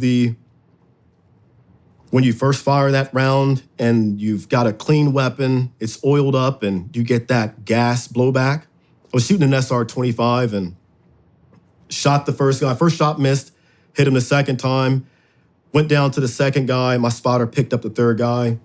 And I remember with his 300 Win Mag, and it felt good, but it also didn't feel like it was real. My first time shooting a 3-dimensional moving human target, I was not expecting, I don't know, just felt weird normally with the machine gun, it's more bullets. Or with the AR or M4, it's way more. But just putting one round and watching the body go down was it was weird. It was weird. But it felt good to know that I was like doing my job of, hey, I don't ever like to say I did something I saved the team or prevented something. No, it was just right place, right time. And it felt good to facilitate the extraction for the guys and taking these guys out. That was first day in Afghanistan, got those kills, and we were going out every day thereafter. The next day we went to Marja, and that's where I get into the story. We're walking in we step foot in the perimeter city of Marja, and we get ambushed. And I remember this tracer, to me it looked like a lightsaber. It was long and a glowing like lightsaber, and it went past my head, and it felt like slow motion. Like, what the heck was that? I knew what it was, but it took a minute. I got down, and that's when we start getting ambushed from the rooftop. I forget how many guys were on the rooftop. I'll pick it up in a minute. But I was at the back of the formation, and me and my spotter, or sniper, Pemberton, I pick him up. I'm the sniper team lead, so I say, let's go to the middle of this formation, provide precision fire, so at least our guys can get out of this kill zone and make their way down to the objective. So I get in the middle of the formation, me and Pemberton. There's an M203 gunner next to me, and I remember telling him, hey, shoot some 203 on the backside of the house that these guys were on in case they try to flee out the back, and we went to cut that avenue off. So he launched off a 203, and I remember I didn't have my ear pro in, and that, boom, the crack of that 203 going off was like, wow, woke me up a little bit. For those in the audience that don't know what a 203 is, that is a grenade launcher. Yeah, mounted on the bottom of his M4, and yeah, he shoots off 2 rounds of that. It thuds in the back. Me and him set up. I go prone, put my bipods down. He's kind of behind me, and he's using his floodlight infrared flood laser to illuminate the guys on the rooftop. And I could see like their heads pop up and just the whites of their eyes would glow when it bounces off their eyes or whatnot. And I lined up and I tell him, hey, we're going to, pick these guys off. I'm going to start on that side. That's how we would work is I'd, work on the outside, work our way in. And we go for the countdown. I shoot and I hear a click on his end. And I'm like, what the heck was that? And he chambers around. He goes, click, click again. Nothing, no fire. And I think what ended up happening, not too sure, but I think sand got in his bolt action and prevented the hammer from fully striking the primer. I'm not sure, but it never happened again. That's like the only time I've ever chewed someone out and, was pissed. But I guess the good side, I got a chance to kill all the guys myself. But as they were popping up, I just said, hey, keep your flood laser on them and walk with me, meaning I'm going to engage one guy and go to the next guy and illuminate his head. So they were popping up and they're shooting at us, and I would just line up the scope and pull the trigger. First shot, I remember, hit the lip of the top of the roof where they were peeking over, and it struck low. Not sure if the distance was off or the angle I was shooting at, I don't know, or jitters, who knows what. I was rarely a first shot impact guy, mainly because of the range. You don't have time to... I was doing everything mil-dot formula. So if I know, I always used, if I have your body from top of the head to groin, I knew the constant for that was, 40 times 25.4. And I think that's 1,016, if I'm not mistaken. That would be my constant. And I would just quickly divide the mil-dots into that 1016. But I would just make it a whole number, my constant, to 1,000 to get me within close range. So let's say if I measure you from top of the head to the groin, 2 mil-dots, I know that's 500 meters, 2 into 1,000. So yeah, I would play it, I guess, by ear like that. My distance was off. I'm not saying that they were 500 meters away. They were relatively close, within 150 meters away. Shot the guy, cleaned up my second shot, shot him in his head. And I remember his head busting, and it sounded like a gallon of milk, spoiled milk, being poured over the edge of the rooftop. How close were you? It was within 150 yards. You could hear that? I could hear the chunks, or I could hear splashing. Shit. I could hear splashing. My distance, dude, honestly, could be off. It was no more than 150. Nighttime, I don't know. It was within no more than 150. It could have been less than that, less than 100, less than. I don't know. I don't know if I'm not going to say I heard it. I could have been making that up in my brain from what I saw, but I don't know. I don't know. I think the body. Descriptive. Yeah. Even the first guy that I remember a sniper shooting overseas, my brain registered sack of potatoes, and that's what I saw. I thought someone dumped over a sack of potatoes off of a ledge, and that's what my mind made up, I don't know, the mind. It happens all the time. you know? I'm not saying it didn't happen. No, by no, any dude, means. no. No, there was also no sack of potatoes, obviously. But no, I know that. I don't know if it's the way my brain makes sense of things or whatnot. I'm not sure. But to me, it was like a jug of milk being poured off the side of the ledge. That's what my brain told myself. Whether or not the sound was audible or not. Did he fall over, No, it was like or did his he head fall was behind lumped over. the ledge? No, he was not off the ledge, but hanging off the ledge, like from this Gotcha. portion up. So his body was on the roof and he was halfway spilled over. The second guy, I shot his head, he disappeared. And at this time we have ISR above and they're describing what's going on the rooftop. And I thought it was a dog, the third guy, but he was crawling on his hands and knees. So I just saw the long portion of his back or his spine, and I thought it was a dog. So I shot, and he went down. I didn't find out it was a guy until we went onto the rooftop, and I saw the dead bodies there. Yeah, my guys after that, they pushed on to the objective. We got ambushed thereafter. I think we got ambushed like 8 times that night before we got to the objective. It was an 8-hour running ambush, but that was the normal for Marja.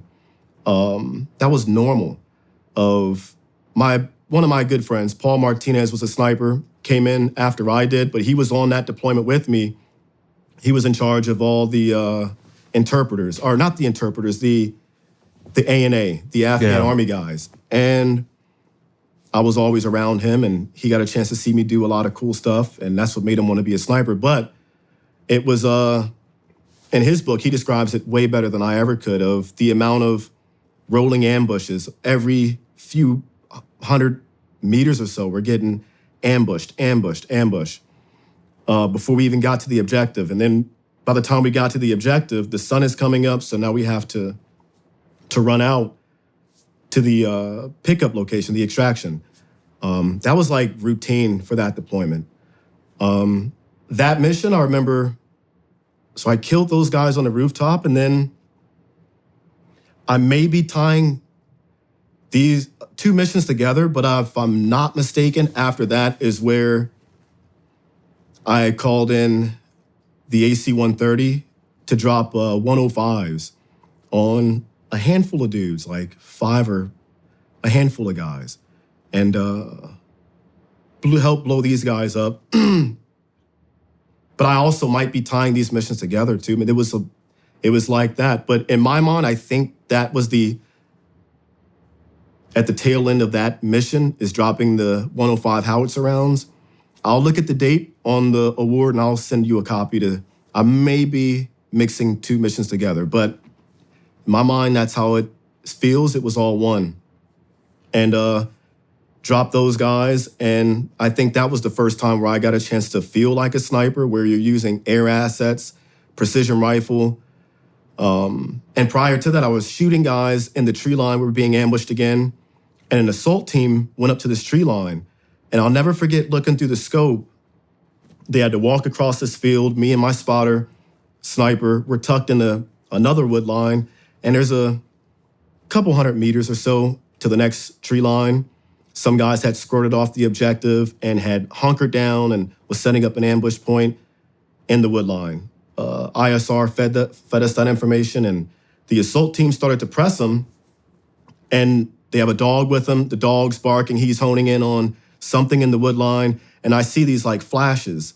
I'm like, oh shit, those are eyeballs, blinking in the tree line. I don't have a clear shot. Nothing's really happening. And then you just see sparks erupt from the tree line, and Long goes down, Keith goes down. Our dog starts running weird, shooting through the tree line and making a circle. I'm like, what is going on? I start shooting. Then I see Long, one of the team leaders, and he's picking up Keith, and we hear man down, he's shot in the head and all this stuff, right? And shit. I'm like, what the fuck? Or what, excuse me. And I start shooting guys in a tree line, but I can't really see where the bodies are. I can see flashes of light. I know I hit one guy. After that, my spotter, he's calling guys out. I don't know what happened if I'm hitting anybody after that. I'm laying down more so like suppressive fire as they're dragging their guys back. The dog is just running weird. He finally comes back to his dog handler. He gets picked up. The dog is shot. He took around in his side. Keith took around through his night vision, and Long took around through his helmet. We called up a Carl Gustav. He puts, I think it was flechette rounds, into the tree line. A what round? Flechette. I've never even heard of that. It's like a bunch of, it's the big ordnance, but when it explodes, it sends out like shrapnel, like razor blades. Fragmentation? Yeah, something like that. I was not a Gustav guy, but I'm pretty sure it was called flechette rounds. And it would shoot out these like shrapnel into the tree line. And he shot that. It didn't really do much or anything that we could see. I think it hit low. And that's when we called in the AC-130. At first, the rounds were hitting they were to the right and behind the guys, off quite a distance. So I call up and I'm like, hey, I say, left 75 plus 50. Or I'm giving calls like that to bracket the rounds. Once I saw the rounds hitting where the ambush was coming from, where I knew the guys were at, in this sector of the tree line, fire for effect, and they just started raining danger close, like 105s down. Then I remember walking, closing the distance after the rounds were expended, walking across the field, and smoke is rising up. It looks like something out of a movie. And I'll never forget this guy. I think he was in shock or something, but he's walking. I don't know where he came from, but he's walking through this smoke. And I had changed mags by this point. I lined up with him, and he turns to go do his thing. I don't know if he was out of it or what, but he's about to shoot, I perceive, or what. I don't know what he was going to do, but he was just dazed. And he's got his AK with the wrapped up tape around it. And he turns, and I remember plucking him, but it felt like my gun didn't go off or nothing ejected. And I thought I had like a squib round. I fired, an assault team lights this guy up. So I'm stuck looking at, empty out, or take my mag out, looking at what's going on, trying to figure out if I have a squib or whatever. My gun's jacked up. I had no idea that I was shooting subsonic. I had pulled the wrong mag, so I shot subsonic at him. And with the subsonic, you have to rechamber around each time, and it's not enough blowback to chamber the next round. I had no idea I was doing that. Finally figured it out, changed out my mag, and we carried on from that mission. But I remember going into the tree line, seeing body parts. And the first thing I came across was a hand. And it looked like, here again, my mind does a weird trick where I say Mickey Mouse glove. Like the swollen Mickey Mouse hand glove. It looked like that. Then I saw the arm, legs, like butt cheek, I think. Heads popped off and weird stuff like that. So we were told by our commander, we have to figure out how many guys for our AAR or after action report and call it up how many EKIA. So we're putting the bodies together, essentially, to see how many bodies there were. And it got called off pretty quick after, guys are gagging. And it's like, dude. You guys were picking up limbs? Yeah. And piecing bodies together? Yeah. For an after actions report? Yeah. Oh, yeah. To see how many guys that we killed.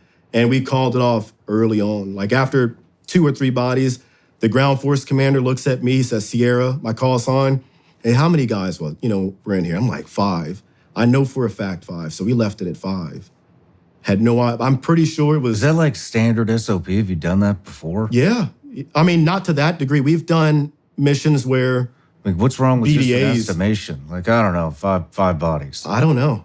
We've done BDAs, battle damage assessments, where, you have a big Hellfire missile or something would be. We had one in Iraq. Hellfire missile gets called in on a Hilux vehicle, blows up. We drive out to do a battle damage assessment and examine the bodies, take pictures, and see how many guys that we, took out. But that was, not routine, but it happened often. Damn. Yeah, if we weren't cutting off fingers, but that was not my job. I've seen the assault guys do it, but yeah, taking teeth. We had a suicide bomber working with the FBI, and suicide bomber blows himself up in the back of a pickup truck as we're approaching him. I remember seeing one of the assault team leaders. I didn't like him, so I'm just going to call him M. He lifts up, he flies back through the air, and like something out of a movie, we get hit with the blast, and luckily none of us got injured or hurt. But I remember hearing his body parts falling, and his head was sitting in the back of on the ground near the back of the truck, and the FBI guy put it up there, and we pulled some teeth using our Gerber knife and stuff like that. Yeah, it was routine for us to do that, like cutting off our fingers and, taking it to a compound that was not ours. I'm by one of those agency, places. And yeah, that was my first experience in Marja. And it was like that every mission in Marja, all the way until we were about to do our final mission, our push in Marja before the Marines came through that invasion. And our mission was to have 2 platoons. One was going to be on the east, one was going to be on the west. We were going to close in and kill everybody outside at night deemed a threat. And luckily that got called off, because I was sure we were going to have casualties. Luckily it got called off, and we ended up doing a mission out in Kandahar. And we got hit by the Afghan police out there, and that was a hell of a ride. But Marja was like that. And some days I would kill 1 guy, some days I'd kill 5, 6 guys, But Marja was all like that. I didn't find out until I got home. I was watching the news in my apartment with my wife, and I saw the Marines were going into Marja. And that's when it all made sense of like what we were doing there. Of like, we were supposed to, our whole job was to kill as many enemy fighters as we possibly could in Marja before the Marines got there. And we killed that deployment, like over 1,000 guys total. You guys killed over 1,000 enemy combatants? Yes. Oh, yeah. My wife was there during the ceremony when they announced it. When we got our awards. I got 2 awards from that deployment. One was a Valorous. The one where I dropped the bombs was the Valorous Award. Then I have some joint commendation medals from that deployment, but we smoked a lot of people on that deployment. A lot. Wow. Yeah. 1,000. Not all bullets, though. It was a lot of bombs being dropped. And we were killing people every night, though. Every night. The ground guys, we were killing, the entire platoon, you could get, 9, 15, 20 guys in a night. And that was a good night. A good night. But most of it was a lot of 500-pound bombs, a lot of ordnance, a lot of 105s and 30 mics, and yeah, a lot of that. Let's go back to that first mission. Mm-hmm. It sounds like 2 Rangers were killed that night. Oh, no. Cool story. Keith, when he got shot through his nods, the bullet did not penetrate all the way through and deflected, so he ended up not getting hit.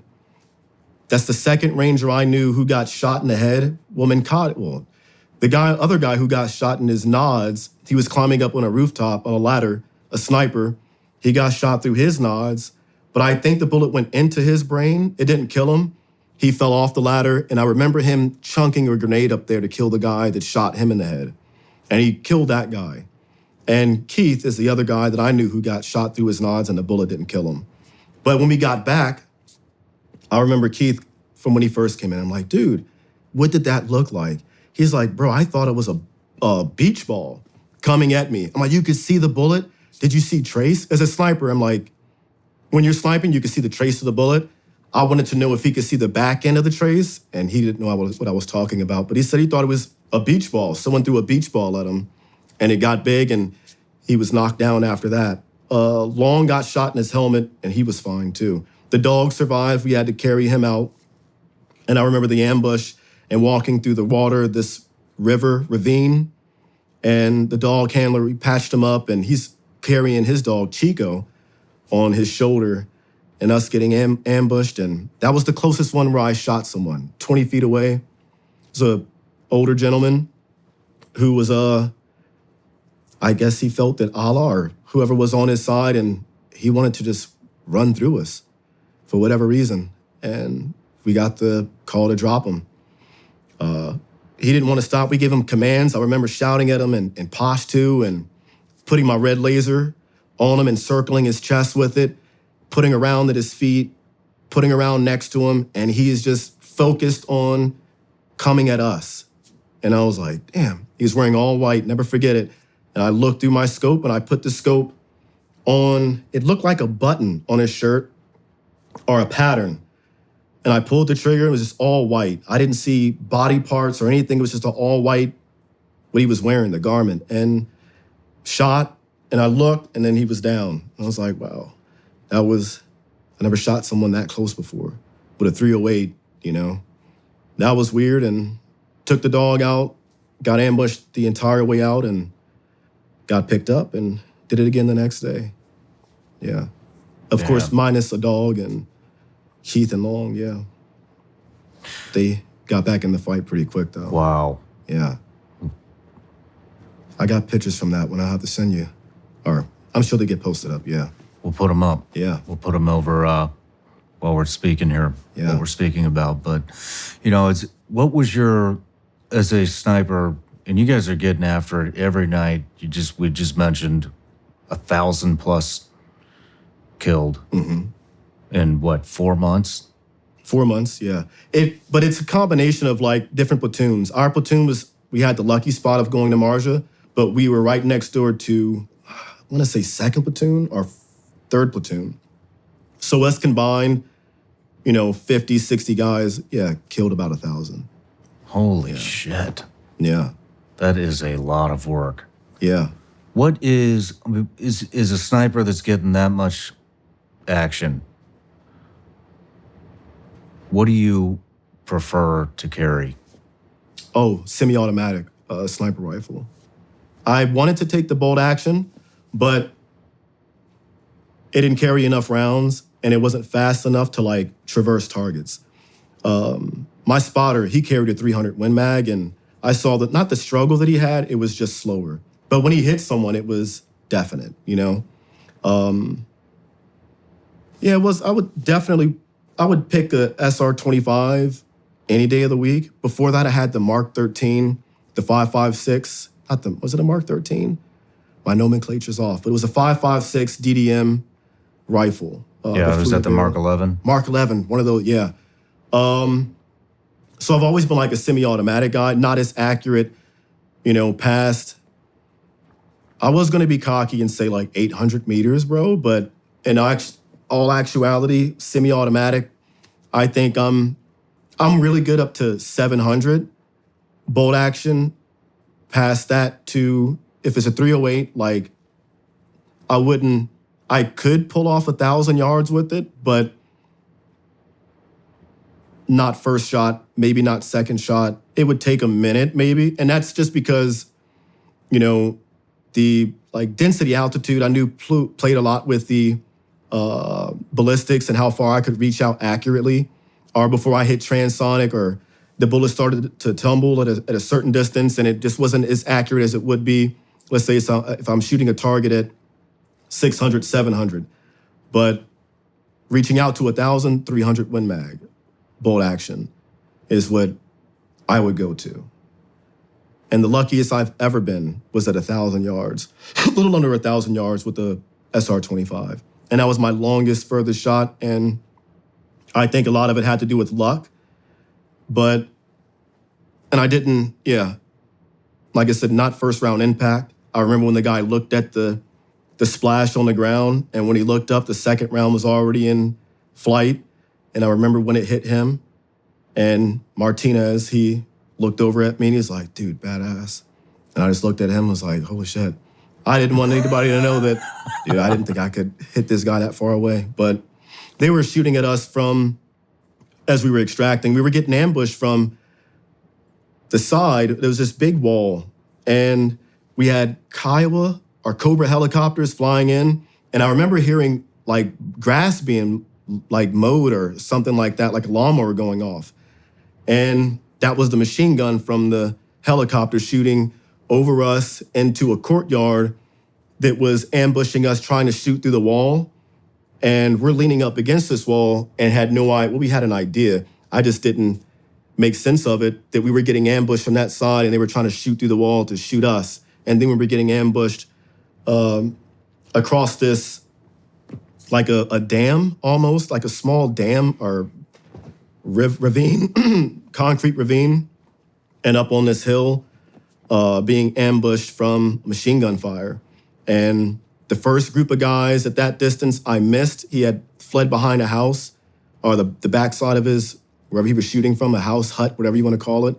Then the second group of guys is where I redeemed myself and was like, no, I'm going to get this sucker.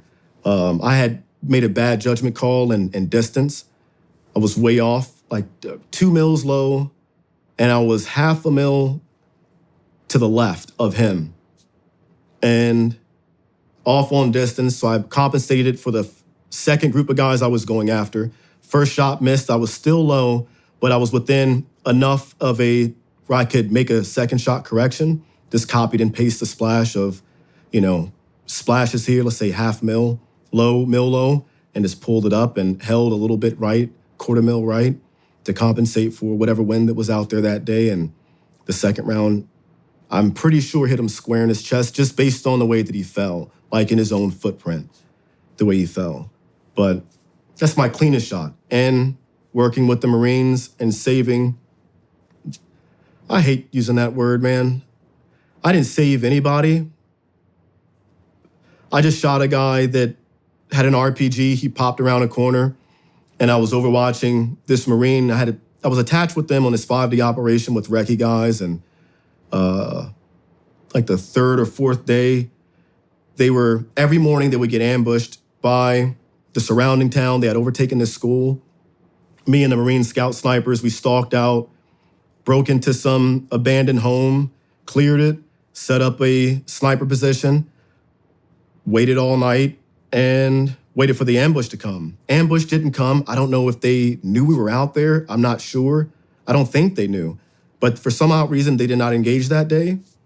The Marines decided they were going to, they called it movement to contact, I believe, where they just got in their vehicles and went out to the city and waited to get shot at or get engaged. And I remember that being weird. I had never done anything like that. I'm overwatching them, and I see the Humvees come out, and I can see the Marines in it. And no shit, there's a guy. Well, they started getting shot at, and I couldn't tell where it was coming from or couldn't pinpoint it. We had some mortars land beside, or not beside, it was pretty far off, but mortars landing near our position. And you could hear snaps of bullets. And the Marine convoy, as it was rolling through, this guy popped out with the RPG, and he lined up, pointed it at the Humvee, the lead Humvee, and it was a snapshot. Like, I had been out there all night, so I had pretty good distance of where different buildings were and, landmarks that we had determined. And I shot that guy, and that was I guess luck. I don't know. It was a really good shot, and I hit him. And I remember they brought me back his sandal. Couldn't take it. And their Marine commander or whatever shook my hand, Pemberton's hand, and wanted to give us an award and a write-up, but our commander was against it. And we were out that night to do the worst mission of my life, man. Yeah. But I met up with one of the Marines at a book signing. And he shook my hand and, he says I saved his life or whatever. And I always just feel weird about that. Like Keith, he emailed me years later, dude, years later. And he was like, people call you the Reaper or the Angel of Death. But he was like, dude, you're my guardian angel. And I'm like, I don't know. It feels weird, I guess, because I don't know. It's just weird to think, I guess, that you save someone. I don't know. I don't think I like it too much, Why is that? I feel weird about it. I feel weird about it. I don't know. I feel like I'm not that good to have that, like, I don't know, responsibility or honor to do that. Yeah. To save someone's life is like an honor. So yeah, I feel weird about it, feel weird about it. If you feel that way, then cool. But I don't know. I don't know. I feel bad saying keep it to yourself, but I just don't want that, I was just there, right place, I guess, yeah. But I don't feel that way, yeah. Well, if you wouldn't have been there, Yeah. Yeah. I don't know. I don't think of it like that. I don't know. If I go too far down that rabbit hole, it's like, well, what if, the guys that did not make it back, did I not do my job? Yeah. Yeah. do you want to go into the worst mission of your life? Are you all right? Yeah. 1 second, bro. It's all right, man. Yeah. You don't get this a lot, do you? All the time. Man.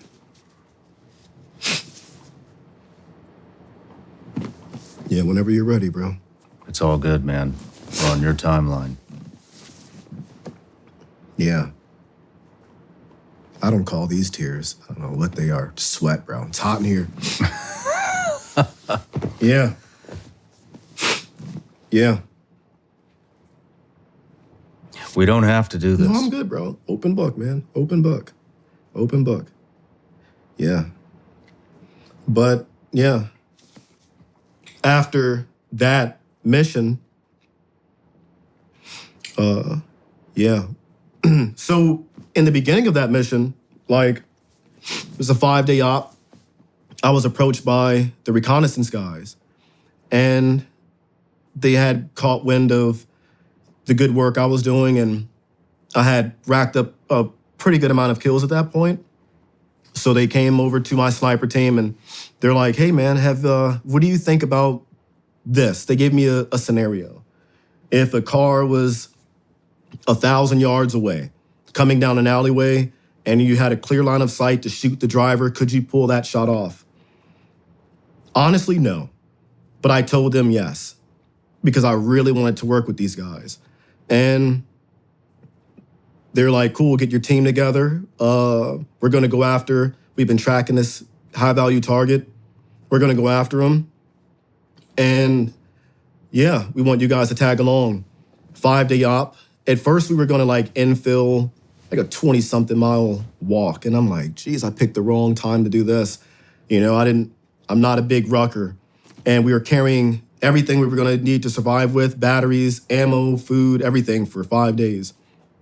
And it was a 5-6-man team, me, Pemberton, radio, medic, team lead. So 6 guys. And yeah, 6-man team. And I remember calling my wife, telling her, because I was used to calling her every day. So I'm like, I won't be able to talk to you for a week and can't say much, but I'll call you when I get back. Don't worry about anything if I don't call for, a week or whatever. So, and to do that, I had to use the FBI's sat phone because our phone calls were always monitored at where we had our little phone area. So I used the FBI as my roommate, or lived next door to me. I used a sat phone, called her, told her that, and I was on my way. I remember being on the back of a Chinook with 6 guys, and the crew chiefs were like, who are you guys? And we couldn't tell him who we were or whatever.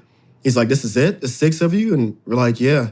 And I slept for a little bit, an hour, not even an hour flight, a 30, 40-minute flight to get to where we were going. And we had maps. That's all I knew. We were going to this location, and I'm tagging along with the recce guys. And they're going to do all their communication, satellite stuff, however they track phone. I don't know how they do that cool guy stuff, but I was just there to, provide support by fire with precision rifle. Didn't sleep for the first 3 days, maybe got catnaps here and there. We teamed up with some Marines from 2-5, the 2-5 Marines, and being attached with them for a little bit, helping out with their snipers and learning some cool stuff from them and how they operate and things of that nature. We finally tracked the guy. We had him pinned down to this location. And after I had that engagement with the RPG guy and the Marines, we were on a flight soon thereafter that night to conduct this mission to capture the high-value target. So we called in the platoon to facilitate that, and like we had the guy pinpointed. The assault team was going to go in and get this guy. And the mission from the get-go just felt weird, man. It felt rushed. It felt pushed. Like this particular platoon had not had a chance to do its thing that whole deployment. And I think a commander wanted a ribbon, so we had a lot of that. And we don't work in daylight operation. We don't really do that. So we start off the mission, and I remember, dude, getting there was like hell. Riding on the back of these Marine trucks. I don't know what they were called, like deuce and a halves, like big trucks, very uncomfortable. We drive out there, we get dropped off, and I remember it looking like a scene out of Aladdin. The sand dunes and all the stars in the sky looked like that. That was pretty peaceful. And I remember falling asleep, nodding off, and I was like begging for a firefight. I was like, dude, I'm sucking right now. Tired. Day 5, going on day 5 now. And the walk there took forever. Started off at night. By the time we got there, it was like the sun was coming up. So I already had a bad feeling about that to begin with. But they kept pressing on with this mission. And I remember so my plan for my team was to set up like a blocking position, a good distance away from the actual, where the target building was at. And to, block this avenue of approach that was going into the town where the house was at. We set up in this open field, but I remember walking through the open field and there's these craters, like holes in the ground. And I'm like, what is this stuff? So I look back at my spotter and something told me, I was like, dude, if something goes wrong, we're coming back to these holes. No shit, man. Make it past this hole, maybe 50 meters or so. We lay down, I'm pulling security along this long road, and the town starts to wake up, and I'm just getting these bad vibes. Took my night vision off, try to blend in with the terrain as much as possible, and I see this, the mopeds, what do you call those little, like a moped. Mm-hmm. And there's 2 guys on a moped, and he rolls up, and I put my laser on him. I'm like, dude, he's going, to the objective. Put my laser on him, my laser light, and he sees it, and I'm waving around in his chest. He can't see me in the grass yet, but he looks down in his chest, he stops the bike, and he looks down in his chest, and he looks up in that direction of where I was at. I'll never forget the look in his eyes of hate, just hate, bro. And he backs up, does a U-E, and goes away. And I was like, this isn't good. This is not good. And then in front of us, a huddle forms, like a football huddle. These guys get into a huddle, and me and my spotter are looking at them. I call back to the recce team lead. I'm like, hey, can we smoke these guys? He's like, do they have weapons? And I'm like, no. But I just got a bad feeling, man. Like the way everything about them, they were planning and looking around, looking at where they thought we were, and it just felt weird. They were all in this huddle, and then no shit, bro. They were like, ready, break. They scatter. A minute or 2 later, bro, like the grass was like waist high that we were in. And I remember like, dude, the grass being mowed around us. It just started getting chopped down in all directions, all 360, it lit up. And I remember looking back at my spotter. The recce guys are already breaking contact. We go back and 4 of us jumped into the hole. I'm second guy in the hole. We had the recce team lead go in. Pemberton's on top of me. I'm sorry, the other guy, he's right on the outside of the hole, and he's in a star fort, like sprawled out. And we had the medic behind him also sprawled out. And dude, we were getting lit up, bro. I cannot describe how intense the fire was around us. And then it like stopped. And we just heard pow, just one crack at a time. But the intervals were very consistent and very accurate. And I'm like, oh shit, we're getting engaged by a sniper. And then it clicked. What the Marines told me before coming into that area, they were like, dude, one, we cannot go with anything less than a brigade. And we're out there with less than 35 guys. Two, there's a Chechen sniper that's working that area, and he's been out there for a while. He has a, supposed to be a big kill record. He's been fighting for way longer than your average fighter, supposedly like the Soviet days or whatnot, and has been like a mercenary in that area, and from a Chechen sniper. So I deduced it down to, this is him. He's good, really good. So I call it up. We're being engaged by a sniper. So I'm trying to do a snap bang where I hear the crack and I wait for the report of the rifle, like lightning and thunder, and I'm getting a general idea of how far away the sniper is. So I pinpoint him to this tall building. It's where I would be if I were a sniper. Zoom in, I'm looking, and I'm not too sure, so I go to pick up my head, and crack, bullet goes by. Look at Pemberton, he goes to roll over, crack, bullet snaps and pops up dust next to him. Then it started getting way more accurate. Me and I call him Jay, the team lead from Recce, me and him pop up, and we're almost helmet to helmet, bro. And a bullet between us, he pushes off of me, I push off of him. And the next thing I heard was the medic screaming, who's hit? Who's hit? Team lead thinks my head is gone. I think his head is gone. He's like, I'm good, I'm good. Are you good? Check yourself. I'm checking my face like, dude, I'm hit. Something's happened. Nothing. And that went on for 3 hours of playing volleyball with this sniper in this small hole, and the fire just got more accurate. Every movement that you would make, he'd take a snap at it. He was going off of movement. And I would put rounds to where I think he's at, but I know I'm not going to hit him because I think he's shooting from back inside of the room, outside the window, or this little slit or a hole in the side of the wall, or the building. But he's backed away from it, so I know I'm not going to hit this guy, so I'm just putting rounds into it. Then we started to hear the enemy close in on us, and you can hear him, Allah Akbar, and all that. And at one point they got close where you could hear the footsteps. My spotter starts engaging guys who are close, bro, close to us with the 300 Win Mag. And he's laying some hate down, and it gets picked back up. We're calling in for airstrikes. I'm damn near crying, bro.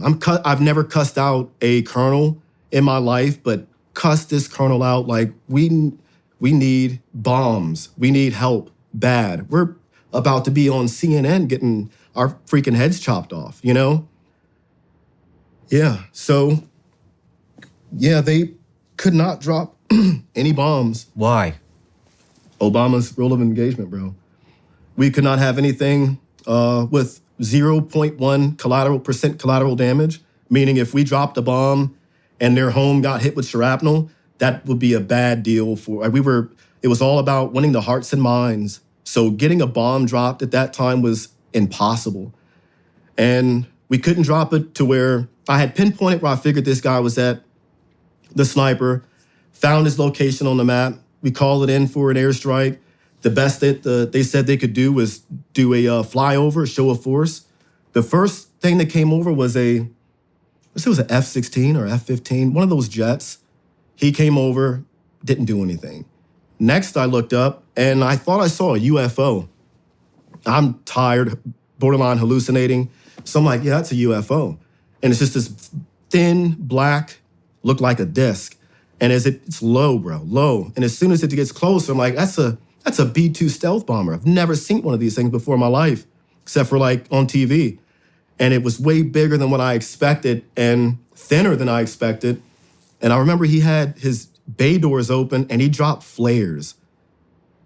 And that didn't do anything. So then we called in for bombs to be dropped on our location. So I'm calling up like, drop them on us because we're getting, overrun.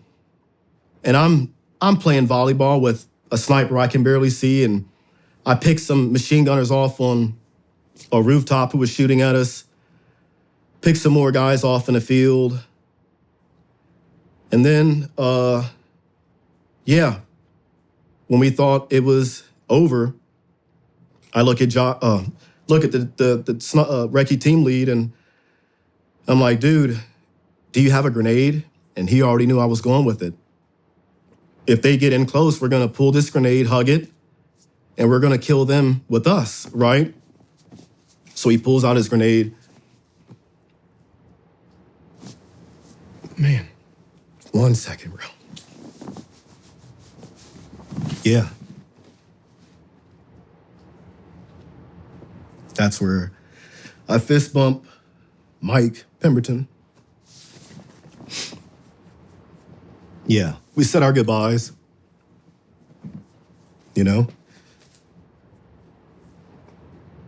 1 second. It's okay, man. Like I said, this is the worst one, so I'm good after this one. And I haven't talked about it in a while, so I think that is different. But yeah, say our goodbyes. I fist pound Mike Pemberton, and I'm like, dude, tell my wife I was not a bitch. And he's like, dude, I'm not telling her anything. She's Mexican. She'll cut me. I'm like, yeah, she will.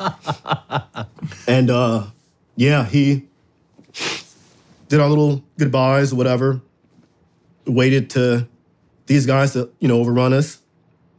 And look over my shoulder, and here's my dumb brain again, my kid brain. I thought it was the Roadrunner. Like when someone's running real fast and you can see the dust kicking up from the back of their feet. It was a machine gun team. Cop, Eric Ennis, those guys. They heard the call. And dude. Yeah. They heard the call of, we were pinned down pretty good. And they came in and extracted us, and we popped smoke. Murphy's Law. We popped smoke and the wind blew it the opposite direction, so we had no cover, like screen cover or anything like that to bound out. We were going to bound out in twos, and me and Mike Pemberton were going to be the last guys to bound out, covering them as best as we could. As they made it back to the machine gun team on the road that we were originally overlooking, and snipers trying to pick us off as we're running. So I tell Mike, I'm like, dude, zigzag. And I learned this from just, where I grew up. I'm like, dude, you're getting shot at, zigzag. And I didn't zigzag. I just V-lined it. And it's the fastest. I felt like I was running on clouds, man. I could not feel the ground beneath my feet. V-lined it to the machine gun team. Mike's right behind me. And you can hear the cracks of the rifle. And you see the ground pop up, and made it back to the machine gun team. I look at Cop, I'm like, dude, I am sucking. I need water bad. Haven't had water in, felt like a day or whatever, and really thirsty, and mouth was sticking together and couldn't form any spit. He gives me water out his his backpack. I drank half the bottle, gave the rest to Mike, and it's up to me, hey, where are we going? I'm like, well, let's make our way back to the main element where you guys came from, and we'll join up with them and finish out this mission. And as we pick up to move out, I see some guy pop out from the backside of this little house, and I put my rifle over Pemberton's shoulder. We're both facing that direction. I use his shoulder as a brace because we're standing, and I, shot this guy as he poked out from behind the house, and like a walking firefight. And I made the dumbest call of my life, man, of skirting the tree line. Yeah. Should have went in it. And skirted the tree line, probably tired. Wanted to get to the element as quickly as we could because they were also in a huge firefight, throwing grenades and back and forth, borderline hand-to-hand combat in this little like ravine. It was intense, bro. Making it back to them, skirted the tree line, and I shit you not, I saw the ground open up. Like a guy come out the ground, he lifted up the grass, and he came out of the ground, and it's a team of guys, and they started engaging us from, dude, me to that wall. It's danger close. Shit. And we get ambushed, and I remember diving head first. I didn't care how deep this ditch was or what was in it. Dove in, hit water, like chest deep water. We all jump into it, and I look over and I can see Cop, the guy who had just rescued us. He's got his leg up on the embankment.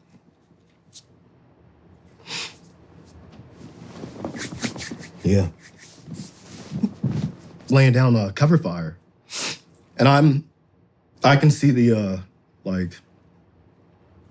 dude's heads in the ground, and I start shooting, and what I could hit, I know I hit one, and got back down, and as I get into like cover from the embankment portion, I'm like this high in water, chest high, neck high at this point, and I hear this loud sound like an M4. An M4 was right by my ear, and I'm like, I go to look over, like, dude, back away a little bit, and there's no one right there. But then I see the embankment behind me, the mud like blowing up, and I'm like, holy shit, that's gunfire. So I move off to the side a little bit, and that's when I'm going back up to engage, and I hear this weird slap, and I heard cops scream. And I look, and I see like a water hose, dumb brain again, pumping red water, like squirting into the field. Like, what is that? Then I see him fall, and he's screaming, bro, screaming, cussing and screaming. And his femoral artery was hit, snapped up into his body, and he took 2 rounds to it. And I remember the ravine, the water we were in, like turning different color, dark brown, and it tasted like pennies. And look at a commander, the lead, who's with us, and by this point he's next to me, so I grab him, I pull him in close so I could talk to him in his ear, screaming, we need to get, there's like 300 meters down this ravine or down here to this opening. That's where we take our dog leg and go across this field in the safe haven. The safe house was gonna be there. But we have to go now. We're screwed in this little ravine, and screwed. And as I'm talking to him, I feel a splash of warm water slap my face, and then he just got weightless. And I thought, I don't know what I thought. I just thought he just sat down really fast. And he goes down, I wipe the water off my face, and it wasn't water, it was his blood. And I see this right above his body armor, this gaping hamburger meat hanging out of his chest. I go back up against the embankment. Pemberton comes over, he just puts his hand inside the wound. And I remember him like screaming. Yeah. And I went black, bro. It's the only time in combat where I like blacked out for a second. I'm staring in his eyes and watching his chest open up and Pemberton's hand in it and him screaming, and Cop had stopped screaming at this point, and our medic is working on him, badass medic, Melvin. His kit bag is floating in the water, and he's doing like surgery, bro, you know? Shit. Put on 2 tourniquets, bleeding wouldn't stop. He's packing it, trying to, get it to stop.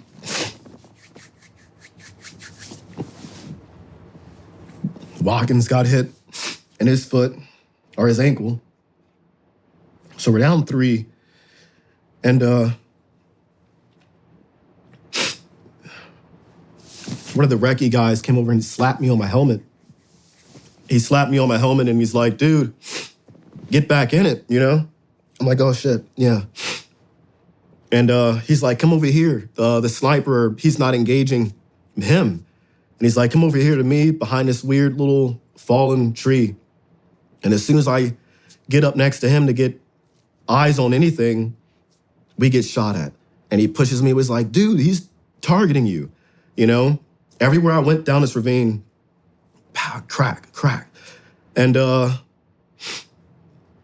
plead, the cries, and, you know, everybody's jacked up and cops going in and out of consciousness. And we finally made the decision to, let's just move. We can't get pinned down here. So he passed his body up on the stretcher. And I remember him passing by and just white. And like when we would take cover, we'd shout like, yeah, dude, hold your breath, you know? We'd have to go underwater to get him to safety. And yeah, he, you know, was out of it, lost a lot of blood. And we get to the end of the ravine, and I remember popping out the other side and going into the safe house, and dude, it felt like World War III opened up, and I go down. Pemberton looks back at me. He's like, thought I was hit. He comes and grabs me and starts pulling me. I'm looking up at him like, dude, what are you doing? And he's like, I said, we're getting shot at. He's like, no, those are our guys. We had support by fire machine guns up on top, and I was just so, you know, out of it a little bit. And we get into the safe haven, the little house we had taken over, and the first sergeant was in there, and he's like, hey, you guys get up on top. And we were the first ones to get up on top to provide cover as, you know, cop, and everybody else was coming out. And we were just told to engage everything that was a threat. And I remember looking out, and dudes were getting dropped off in like vans with the sliding doors taken off, and mopeds and bikes with like 3 guys on them, and RPGs and ammo and machine guns piling out into the city.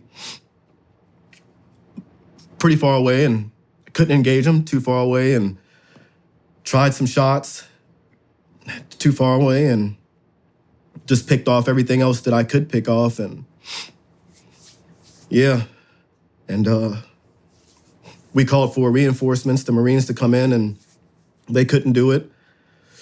They had to have more people, like I said, a brigade, and we were told that the best they could do was park their vehicles like a mile away, and we had to run to them. That was like not really an option at the moment. We were going to stay and fight. So we had the guys who, from my platoon, put speedballs together, ready to go, ammo and stuff like that. They were gonna fly the helicopters in low, drop off the speedballs, and we were gonna get it out and fight all night. Watched the medevac come in and provided cover for them. It was an old school like medevac with the big cross on the side.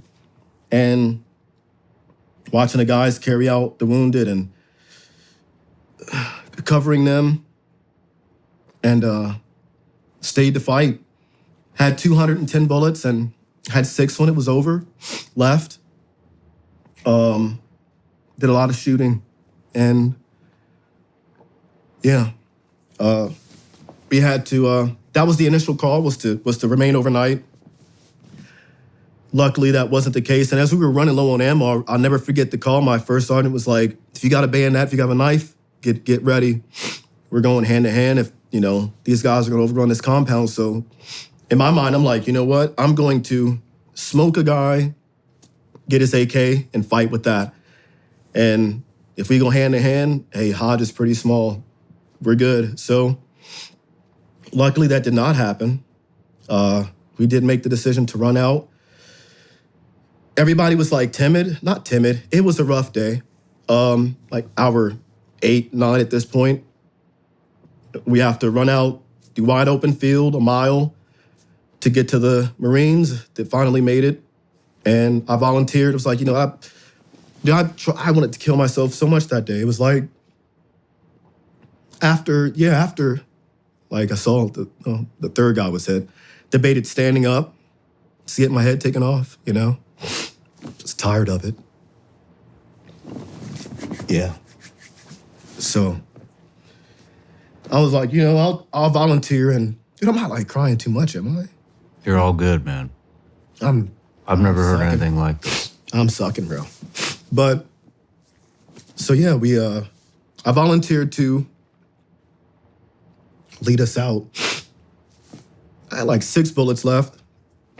And I told Pemberton, I was like, you take up the rear for the assault team, make sure we're good, and I'll get the front. We're just gonna book it. I don't have time to shoot, So we just start running when they open up the big blue doors, the gates. I have a picture of it, before we ran out. I just booked it, man. See the Marines on top of a hill, and they didn't have enough vehicles for us or whatever. So, yeah, we had to fit like 30 guys in 4 Humvees and on Humvees and piled in. And I had a big 500-pound Marine 50 cal gunner laying on my chest, and I'm laying across Pemberton's lap and another assaulter's lap. He's being stood on. It's cram-packed in there. Some guys are piled on, and we drive out. I asked for a cigarette, and this Marine was like, gave me one, and I go to flick it out the hatch, and it landed back in my... I always say that was like the worst part of that whole mission, was having that cigarette burn my back, and this other guy, an assaulter, pouring his canteen out on me, dousing me. I'm like, dude, it's just a cigarette. But we get back, and we got the target we were going after, captured him, and I remember doing the quick AAR when we got back, and I'm sitting next to a prisoner before we fly him out to where we have to fly him out to, and I'm sitting next to a prisoner, and I'm leaning up against my rucksack, and dude, I'm dozing off, and I do doze off, and I heard a clear as day, man, bullet snap past my head. So I wake up, I'm looking around, and I'm wondering, why is no one else freaking out? Everyone's just pretty calm and chill, waiting for the helicopters to come in. I'm like, damn, that was not even a gunshot. I'm still hearing bullet snap, And I knew I was like hurt after that. And then a few days later, a cop died. The first hospital he went to, power went out. So they had to take him to another hospital.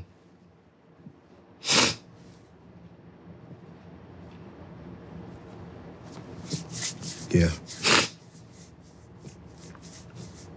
So that's the guy who saved my life.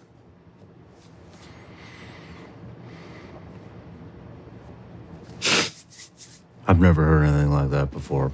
My bad, bro. Oh, man. Haven't talked about it like that in a while either. But yeah, think about it every day. Every day. Every day, man. You want to take a break? Let's take a break. How many guys out there are worried about brain health? All we hear about is fitness. Everybody's getting ready for bikini season because spring's right around the corner. I'm personally more concerned about my brain. You look around, you see all these brain diseases that are getting out of control. I'm going to take everything I can to improve the health of my brain. And I'm going to tell you about my 5 favorite supplements from Laird Superfoods that help with brain health. All right, the first thing I do every morning is I have Laird Superfood Creamer. It's got adaptogens and functional mushrooms, which are great for brain health. I put this in my tea. Tastes amazing. Who likes vegetables? Cool, me neither. That's why I take Laird's Daily Greens.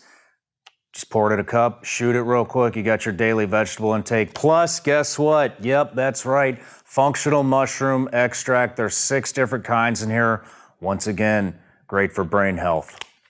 After greens, we got daily reds. This one doesn't actually have any functional mushrooms in it, but I can't stand beets. I think they taste like shit. And so I take 1 scoop of this, put it in my water, and I don't have to eat beets anymore.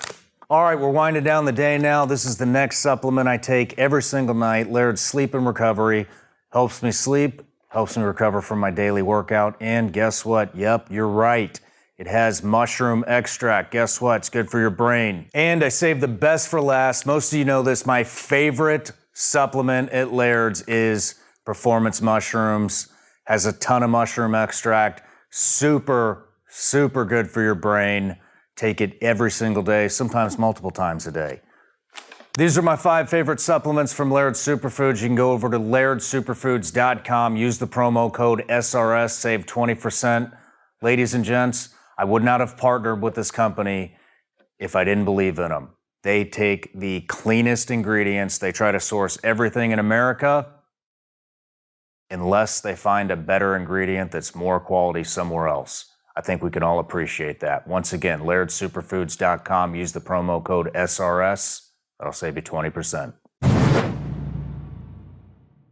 Over the past several years, Vigilance Elite Patreon has fueled what you now see today, The Sean Ryan Show. Because of our patrons and their support, it has enabled us to produce the best quality productions that you see weekly, including our small team that continues to grow. I've done a complete restructure of Vigilance Elite Patreon in 2024 by adding new and improved tiers and giving them a unique name. Tier 1 is now known as the Seeker, Tier 2 is known as the Protector, and Tier 3 is now known as the Defender. And our newest tier, Tier 4, is known as the Patriots. One of our top benefits by joining Tier 1 is getting early access to all of the Sean Ryan shows.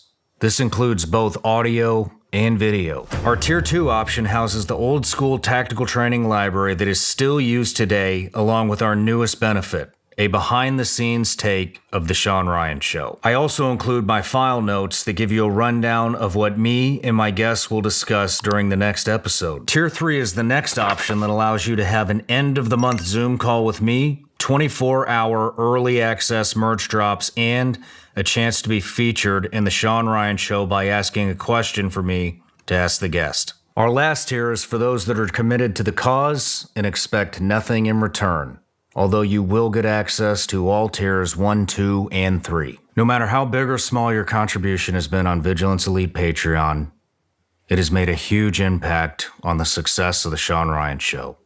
You see, without you, there would be no show. There would be no team to support me. And the thousands and thousands, possibly millions of lives that we've been able to have positive impacts on would have never happened. And for that, I would like to personally thank you. You can join me today for as little as $5 a month by visiting Vigilance Elite Patreon.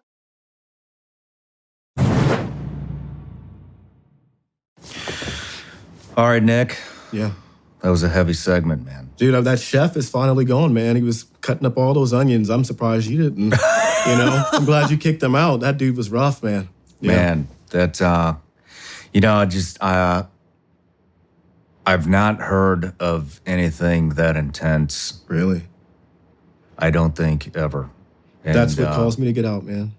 That was it. That was it. I was on my way out the door, but that sealed the deal of learning of Cobb's death and just that whole mission, man. And I watched guys get Bronze Stars for just saying, go do this, and never step foot on the field of, never had to do anything like that. But they walk away with the Bronze Star. And, I'm never about medals anyways. I was supposed to get a Bronze Star with V, but they pulled it and reduced it to a ARCOM Joint Commendation Medal or Army Commendation Medal with V. Reduced it to that. Only because they told me I was just doing my job, so there was no point of, and I don't care, Yeah. But I watched a guy who's sitting behind a desk at a Bronze Star. I remember when we came back from deployment in Iraq, and we did some really good sniper stuff for conventional guys. And which opened up a lot of routes, you know, a lot of logistical routes. We came home, and I remember watching a guy get a Bronze Star who stayed back in Little Creek, Virginia for stocking the candy machines, because the candy machines What? were stocked every day. What? Yeah, we're sitting there at you know, the morning muster, and we're watching this guy get a fucking Bronze Star for stocking candy machines at SEAL Team 2. I couldn't believe it. Wow. And that is about the moment I knew that I was making the right decision to get the fuck out. But you know, we just had a good conversation off camera, and I kind of cut it because I think it's important to have it on here about the ego, you know, that runs within the soft community, and the competitiveness, the characters that come out afterwards. We had talked about a couple of individuals that we both know that will remain nameless on camera, but the conversation kind of started with, you know, how do some of these guys live with themselves? You know, people that you knew in service, people that I knew in service, and then you see them on social media, you see them on YouTube, you see them on the news, you see them everywhere, and you know that's Not that guy. that's not you. Yeah. And now they're trapped into being that character, likely for the rest of their life. Well, yeah. And there are some very controversial individuals from the vet community, especially from the soft community, that are living a lie. And that brought us up into, you know, the killing. And how that, I mean, I'll let you pick up the conversation, you know, From the killing portion. when it comes to ego. While you're overseas deployed. Yeah, you know, the competitiveness on killing. Yeah. And it becomes, you know, I think it starts as you're killing for the country, you're killing for your team, and then it gets competitive. I think you go in with the mindset of that. Like, I would say my first deployment, I felt like I was doing it for the country, you know, after payback for 9/11, I'm finally here and I get a chance to deal out my payback. But then I want to say maybe my third deployment is when I started to see and notice that, more so when I was a sniper, like killing the bad guys or whatever you want to call them, killing people, getting back, and the guys who did not get a chance to go on the operation would show jealousy or, you know, envy towards that. And it became a competition really quick as who could get, and I never thought it was a competition, you know, I was right place, right time. And I didn't have to look for it. I enjoyed being a sniper, and I enjoyed looking over my guys so that they could do what they had to do on the ground. I enjoyed it, and I liked working by myself and having that leadership role. But the killing was never something that I expected. Like, especially as a Ranger sniper, it's rare that you even get a chance to pull the trigger. So I never went into it with that mentality or mindset. I thought I was going to do more. I wanted to do the stalking, you know, setting up hide sites. That's what I wanted to do the most. I thought that part was the coolest thing about being a sniper. The shooting portion, it's cool and all, but it's so rare. So I didn't expect it. All the snipers that I knew, some had 0 kills. My replacement sniper, so after Pemberton fell down this 75+ foot well, had to get medevaced out, I was replaced with another sniper who had, I think he was in the section for like 2 or 3 years and never had a kill until he started working with me. And that was just because we were getting ambushed like literally every day and he had to shoot people. But prior to that, he never killed anyone. So I was used to that. The snipers that had been in the section for so long, they never talked about killing because it was rare. You might have guys with 2 or 3 kills, some guys with 0. But it wasn't a big thing that we harped on, you know, until I started to see that competition that's all it became about, was just killing and killing and killing. And, well, I have more than you and I have more than you and I'm catching up to you. And I'm like, dude, I don't care, you know, I don't really care. And no one knew what I felt like after the fact. So after everybody I've ever taken out or anything, I've always felt bad about. I've always felt that, I guess coming from a religious background, I felt that it rips out a piece of your soul. I think that spiritually, we're all connected in some way, shape, or form. We all share one thing in common, and that's the soul. And we're all connected by it. So eliminating or cutting that tether of somebody else's life, it's like I felt the same way, that a tether was connected also. Because you know deep down, I don't know, some people in our community, maybe they are telling the truth when they say, oh, I don't feel anything. And I don't buy it. I don't buy it. And Did you feel anything at the time when you were killing? after the fact, Or was it years later? no, during the killing. So I would ride like this weird roller coaster of emotion, of a big rush, adrenaline dump. I'm about to kill this guy. I can see he has a weapon or he's shooting, and I get like a rush before a hunter would shoot a deer. After that, though, it was like this crazy, like you reach the peak of a roller coaster, and right when you come down, it was like that free fall of, it didn't feel, it's a weird, it feels weird. It feels like remorseful. The remorse part came when I got back to my room and I had privacy away from the guys, and I didn't cry. I just felt weird. I felt sad. I did feel remorseful, like, man, and my mind would play tricks of like, did he have a family, or, you know, who was he before that? When he woke up that morning, it was always weird to me that, like, when a person wakes up, they have no idea that they're gonna die, you know?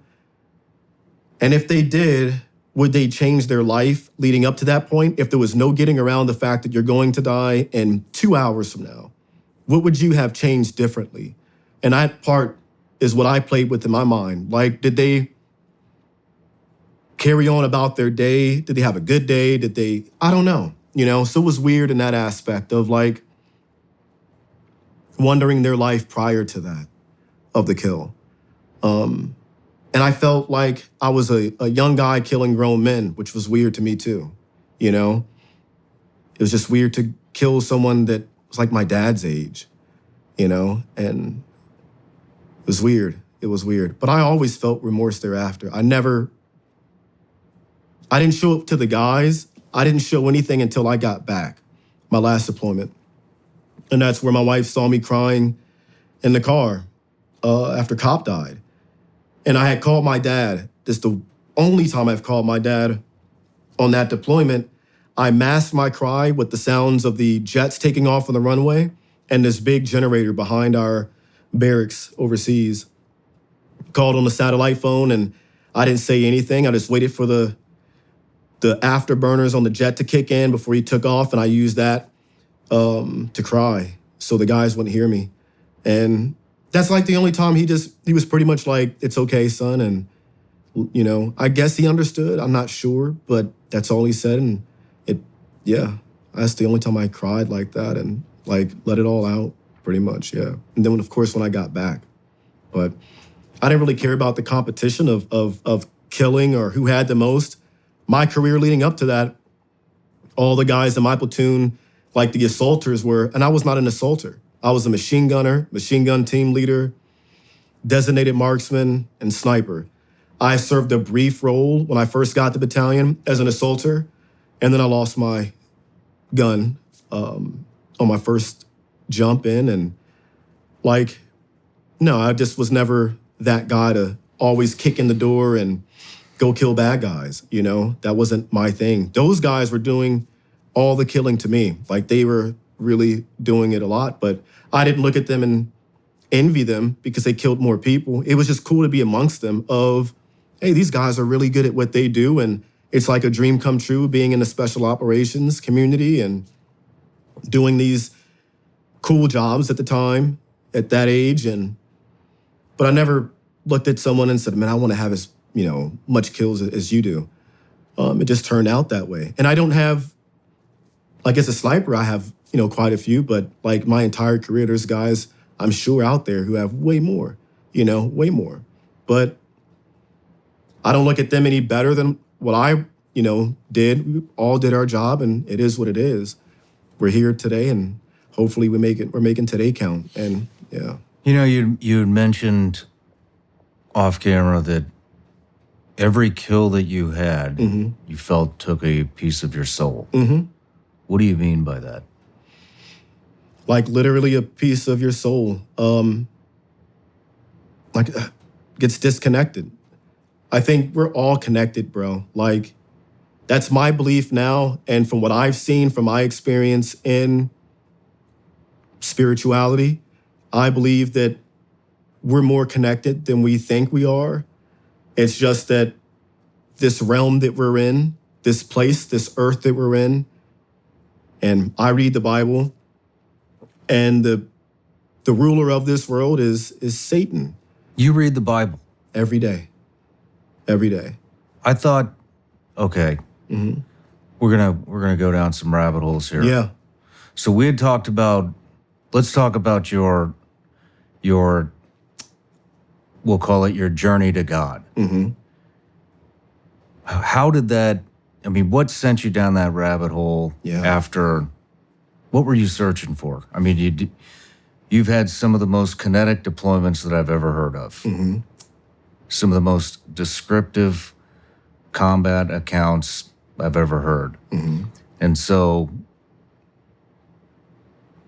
I guess I shouldn't make any assumptions, but I would assume that your transition was rough. Yes. Well, so Ranger Battalion, it's crazy you say that. Like, to me, it doesn't seem like a lot because we know, and anybody can look it up, it's the only unit with the most kills and captures and continuously deployed since GWAT began is Ranger Battalion. It's the most killed, captured, combined more than the Marine Corps, Air Force, Green Berets, you name it, combined. We've killed and captured more enemy high-value targets than any unit combined. And that's Google, whatever you want to use to look it up. So it's not weird to me that it was like that. Like the most deployments that I've seen a Ranger have was like 14 deployments, and thought he was badass. But I think he's badass. But I think that for my transition was like anybody else's, I think, who's been through that. A lot of self-medication in the wrong way. I struggled a lot with alcoholism. It runs deep in my family. Depression. And thoughts that I wish I didn't have, not wanting to be here anymore, still got the scars to prove it. Yeah. So I struggled with that for a long time. What do you mean you still have the scars to prove it? Internal or external? External. What had happened? What's that? Is this a suicide attempt? Not that one per se, just hurt. I just wanted to see blood. What happened? Just decided to take a razor blade, bro, and start carving. Yeah. In front of? My wife, she saw it. She saw that? Yeah. Holy shit. Yeah. Did that and had a bottle of Jack one day and decided to, my life was crumbling down when I got out. Had no idea what I was gonna do. Did contracting, got out, wasn't for me. I was tired of being away from home, So I bought a home and I just felt empty. I felt just useless, empty. I couldn't apply all the stuff that I learned and was, good at. Like I was terrible at school, wasn't a good kid, tried to be a good husband, but I just felt like empty. So decided with a bottle of Jack Daniels and a Glock pistol to go outside in the backyard and stare at the stars and have a conversation with my inner self. And yeah, scary times, man, scary times. What did that conversation entail? With myself, Yeah. why am I here? Basically, why am I here? And is there any importance as to why I'm here? Why am I here and why are my guys not? And the message I got out of that was, if I do this, everything that they did would have been in vain, by not living life. And that's what kind of, I guess, pulled me out of that at that moment. But I teetered a lot with depression, anger, resentment, a lot of that. And just nowhere to fit in, nowhere to fit in. So I would self-medicate daily until I couldn't remember, and I felt like I didn't exist anymore. I would just drink until I call it my dark space, where nothing exists anymore, no feeling, no emotion, just darkness. And I liked being there for a while, a while. You liked being there. Yeah. You liked being there, or you didn't know how to be anywhere else? Ooh, that's deeper. I didn't know how to be anywhere else. Yeah. I didn't know how to be anywhere else, and I didn't know how to process the outside world as far as struggle. Like overseas, when you get mad and you're faced with a situation, it was easy.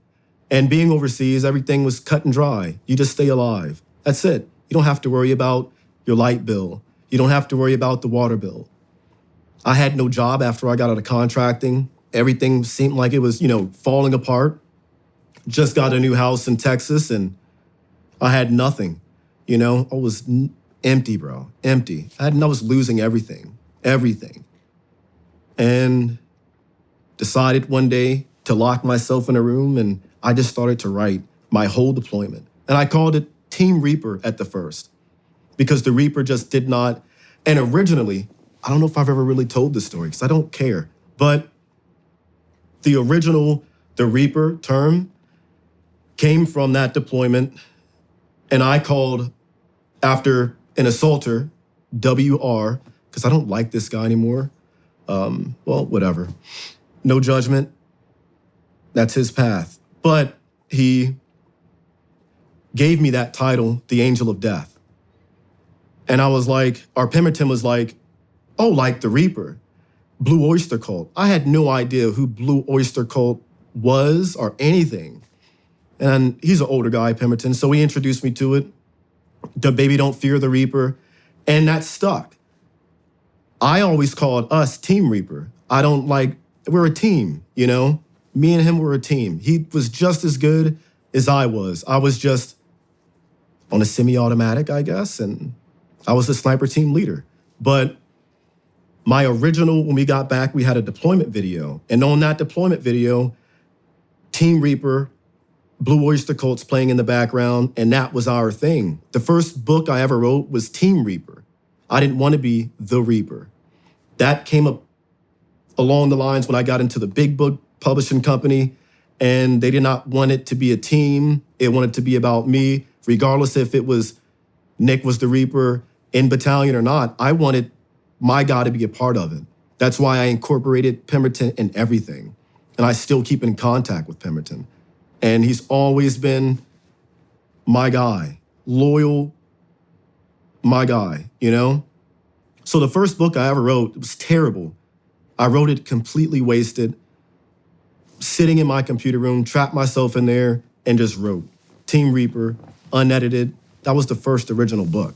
So it's always Team Reaper from the beginning. I just didn't want to be singled out as the Reaper, regardless of what some other title someone gave me. And it went along with that. But the first book I ever wrote was not even about me. I just wanted to talk about the things that me and my team did. And that's why I got out of the whole, after the first book, I was, like I said, I didn't like it. It was cool. But the individual, the solo, that it was just me, out there. No. My spotter and the guys on the ground were just as good, if not better than I was. I was just right place, right time, you know? And that's why I got out the big book publishing world and stopped doing the autobiography stuff and made up my own character that he can do whatever he want. Like, I grew up reading like Tom Clancy and those guys. And that's what I wanted to do. I wanted to build a character that is not real, not me, but is what I would envision a spec op guy to be and what he would be like when he's out, the life that he's trying to live. So I started going along. That's why I write what I write now. It's to take me out of it. Now let me just show you. Like, I've been writing since I was a little kid. My mom has one of my original books that I wrote in elementary school based on the haunted house, bro. No kidding. Yeah. It was a Goosebumps style book, but I called it Goose Lumps. And me and my friend Andre made it a short book, scary book, supposed to be, but I've always loved telling stories and writing. So that's been something I've guessed before the sniper thing. It was what I've liked doing. And I continued to do. And I'm not the best at it, but I've gotten really good at it. And according, like, the feedback that I get from it, I like the feedback, and I like not being the main focus character. I think it can be not good for your health. It can be dangerous, and you can start to believe whatever thing that you're building up, the character that you've made on yourself, and the praise that you get for being this one guy, it can kind of not be good. And I don't want to be singled out. Like, dude, I was telling you, I don't want to, on my tombstone, I don't want to be the Reaper, you know? I don't want to be that. I'm a writer. I love to write. I love to tell stories. I'm not Tom Clancy or Stephen King. I'm not those guys. I don't want to be those guys. I just want to tell my stories that I spend 6 months planning and about the same amount of time writing, telling those stories of things that, you know, Tom Clancy would write about, or one of those guys. But just from my perspective and how I would do things. Like, I'm into conspiracy theories. And if anybody like reads my books, especially like my latest ones or whatever, they can see I'm more than just a sniper. Like, I'm a nerd, bro. I love conspiracy theories. I'm big into space, aliens, things of that nature. You know, everything is not about war to me anymore. I'm trying to leave that away from me as much as possible because I know where that leads to. So to stay away from it is by writing fictional stories that I would read as a kid. Or How many books have you written? Close to 20. 20 books? Yeah. Close to 20. I have 5 major published. No. Yeah, 5 major published. And I've written, this is going to be embarrassing if people look this crap up, man. But, because it goes back. They're going to. I wrote, it's like a picture book about survival. I called it Basic and Intermediate Combat Survival. Lame, bro. I wrote Team Reaper and Team Reaper 1 and Team Reaper 2. I've written 3 other people's books. I have a pseudonym that I go by. I've written books, other people's autobiographies, and I've written on my own fictional books, like 5 more additional books on that end. So in total, close to 20. Maybe I haven't reached 20 yet, but close to 20 books. So how did you pull yourself out of the downward spiral? Was it writing? Writing was Found that therapeutic? Very therapeutic. I never used to talk about this stuff ever. I didn't really care, you know? I just didn't really care. I didn't think I was that big of a deal, you know? I just wanted to tell my side of the story. Other people found out or found it to be a big deal or a cool story, and I didn't advertise it that way. Like, I didn't go the traditional route and pitch my script. I wrote it on my own, self-published it, and sold like 5 copies. And I didn't care, you know?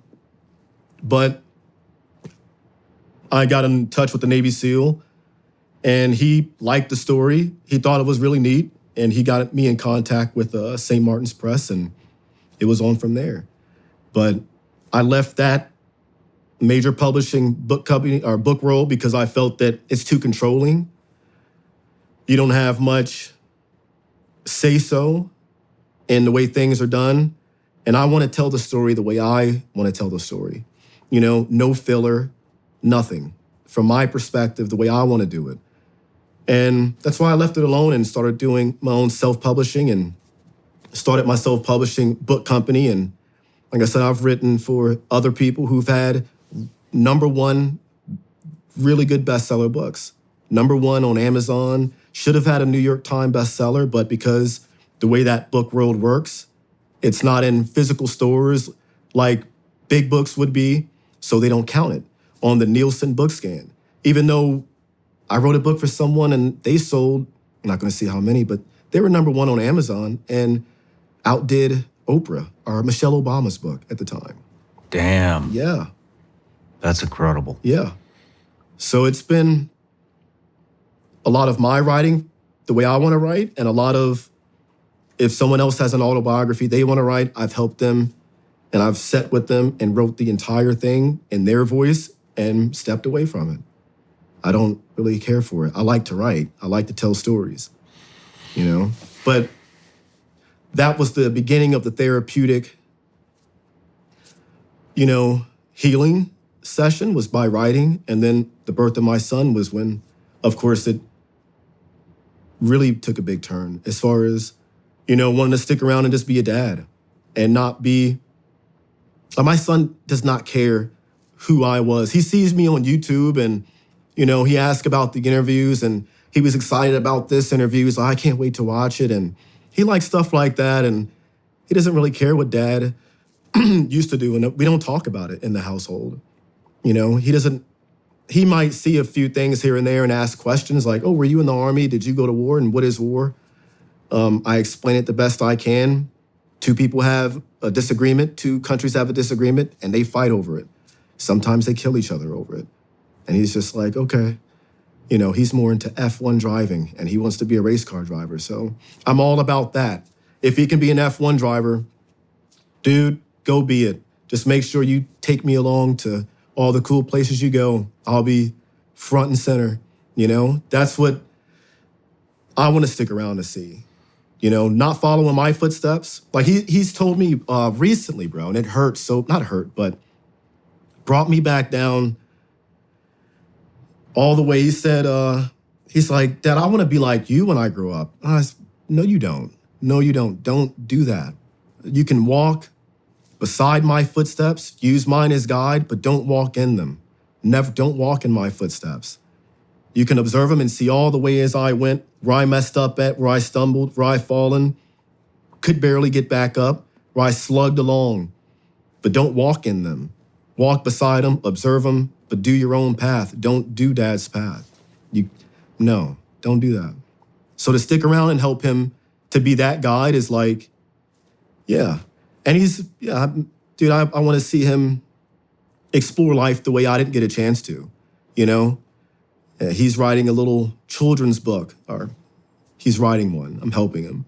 But I think that's the coolest thing ever, you know, to not put it out for sale, just like, dude, here's your own book. You wrote that. That's your book. Keep it, you know, as a memory or of a, I don't know, not even a trophy, just a piece of something that you can be proud of and know that you accomplished that at whatever stage he is in life right now of like, hey, man, you took your brain, you had an imagination, and you wrote that. Like, be proud of that, man. That's an avenue you can go on and explore. You don't have to have the guns and pack on a parachute and rucksack and do what Dad did. Yeah. You also don't have to write books. I'm a decent driver, but I'm no F1 driver. So, dude, do that. Do whatever you want to be. Whatever you want to be. That's awesome, man. Let's go. I want to dive into a whole bunch of different topics here, but, you know, let's back to the Bible. Mm-hmm. Yeah. What along your journey took you to diving into all these different things? You said we at the very beginning of this podcast, we had talked about voodoo and It sounds like, I believe you said you had explored that again in a cult. Freemasonic lodges. Yeah, Yeah. where did you start and what got you there? What were you looking for? Started as a Christian. Growing up, it's what I believed in. It's what my parents believed in later on, and they became really big Christian, followers, and that's what I grew up on. It wasn't until that last deployment when I lost faith and didn't really believe anymore. I was like, I just didn't believe. I saw a lot of stuff, and I lost one too many friends to, make me question stuff.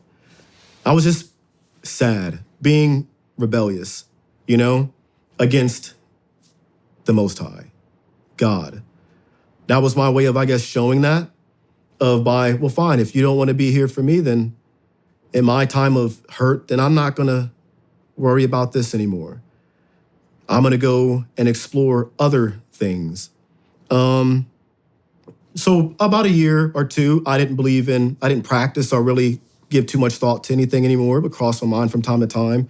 But I would brush it off like, yeah, right, And then I wanted to get into something or find a higher power, I felt, and I always felt that there's a higher power. I don't believe that anything is a coincidence as to why we're here at the time we're here, the experience that we have. I don't think it's all for absolutely nothing. There's something. There has to be a creator, Nothing or creation has never came from a nothing. There has to be a something for something to be created, whatever that something is. So I believe that. So I found myself dabbling in witchcraft. What led, was it, I know you dabbled with psychedelics as well. That was after the fact. This was after? Yeah. I got into witchcraft. My older sister, half-sister, she does stuff like that. And that's when I kind of got the, I guess, idea to want to give it a shot and try to see what it was about. So I tried witchcraft for about a year. Bought all the books you could buy, read the knowledge, practiced it, did my seances, all that weird stuff that... What is it? I don't know anything about witchcraft. There's light and dark magic. I was not involved with the dark stuff. Mine was more light-focused of not what you see in the movies witchcraft. Your stereotypical bad witchy stuff. I didn't know. Mine was more so of using different powers that are outside of this world to help me become what I thought was going to be a better person and influence certain things in my life. Certain guides I would call upon to help facilitate with certain things to help me become better. Like what? The spirit world. Like, what is this, like manifestation? What is this? Conjuring. Spirit world. Like conjuring. So if I'm chants. If I wanted to, what's one? I was going to say that one. No. Let's say define peace. There's a chant to find peace. There's candles and chants and for me, what I would do, I would open up a pentagram, spiritual pentagram by tracing a pentagram with it would look like a wand, but it's not a wand. It looks like a witch's wand. And opening up pentagrams, chants to open up and facilitate this new enlightenment in my life, to call in spirits from another world to help guide and help facilitate certain things that I wanted accomplished or wanted done in my life. But I think I got out of it because I got scared of it. Did it work? It felt weird. I don't know if it necessarily worked. But in the back of my mind, I had Christianity. That's where I grew up. So I'm thinking, what if something I open up, because I haven't practiced this stuff long enough. I've read Aleister Crowley, and I've read Manly P. Hall, and I've read Albert Pike, and all these guys with the occult the Freemasons. I was in a Freemasonic lodge for a short stint, very short stint. And How was that? interesting. It was mainly, my dad was a Freemason, so I was introduced to it early on. I would just see him dress up from time to time and go to a lodge. He wouldn't talk about it. I didn't find out till much later what he was and what it entailed, and he didn't stay long either. But as far as I know, he made it to like, I don't know what degree Mason he became. He was nowhere near like the 33rd at the degree Freemasons or anything like that. Just got out pretty early. I made it as far as you can go as a new guy, if you want to call it that, the 3rd degree, when you get that initially when you first go in through the lodge. And it's a bunch of old rituals or reenactments of different things that happen, like storytelling through certain rituals. Like, What kind of rituals? I don't know if I really want to say, if there's a story of Haram Habeth in there and the building of a temple, and you mimic like being a lost traveler, and you mimic getting, I don't know if I really want to give away so many of those secrets. I'm not a Freemason. I don't claim to be. I've dabbled in it, and I just know that they hold what they have secret, and I don't want to. I'm not going to push you then. Yeah. But do you have, why are you reluctant to bring that up? Do you have fear about it? Not fear, just respect. Okay. Like, what I believe is to respect everyone's altar. And that comes from the 42 laws of Ma'at. And that's one of the 42 laws. So whatever your rules, whatever you do at your altar, I should respect that. And if your thing is to not give away secrets and what happens in a lodge or some of the things that they talk about are what they know, I should respect it and just not, share that, If people want to find out, I mean, sure, there's pretty good books out there, or just go to a lodge, ask questions. I just don't want to, it's just like, I'm going to call it rituals. It's like, imagine a play, right? Imagine a play and you just reenact stuff that happened and has been happening, and that tradition has been passed down for hundreds and hundreds of years. And they maintain the respect of keeping those traditions alive. And in summary, being a Freemason is about the building of man, how to become a better person. I've heard other theories, and I don't know if they're true, about what you find out when you reach the highest level or anything like that. From my experience, it's just about becoming a better, building Solomon's temple. You're building yourself through different things and understanding of things. And in every Freemasonic lodge, at its centerpiece, there's a Bible. And you don't have to be a Christian, believe in the Bible. You just have to believe in a higher power. But they use the Bible for, I guess, a means of guiding them. And they use what the Bible is, the codes within the Bible. They have Masonic Bibles, correct? They do, yeah. Do you know how those differ? Did you get that deep in? I know they have some ancient, like, Egyptian stuff in there, Ma'at, Ra, Isis, stuff like, I don't know. I don't really know too much about it. I know it's a Bible, and it's basically the same exact Bible, but just with the Freemasonic, Interesting. the energy. Let's talk about the occult. Is Yeah. that how you say it? Yeah. What is that? If you wanted to, I guess, sum it up, it's like, I think a lot of people think of, like, who Aleister Crowley is, or Crowley, the big, some people say he was crazy, but he was in the occult, or not dabbled, but he wrote plenty of books on, and he's messed with Freemasonry, he's messed with all types of the Scottish Rite and all these things, and the occult as well. And I picked up one of his books and found it interesting. And there's a book that's called, not The Secret Teachings of Mankind. I forget the title of his book. The Aleister Crowley book I'm thinking of, 777. I had to send a picture of it, but it's a That's where I started off at with Aleister Crowley and found it interesting and did a lot of reading into what he believed and practiced. Read a few other books about what they believe in, practice about the occult and the higher secret societies of knowledge and learning. I found it intriguing. And do I believe it to be real from what I experienced? Yes. I think that they know how to tap into or use ancient knowledge that we all possess to What kind of ancient knowledge?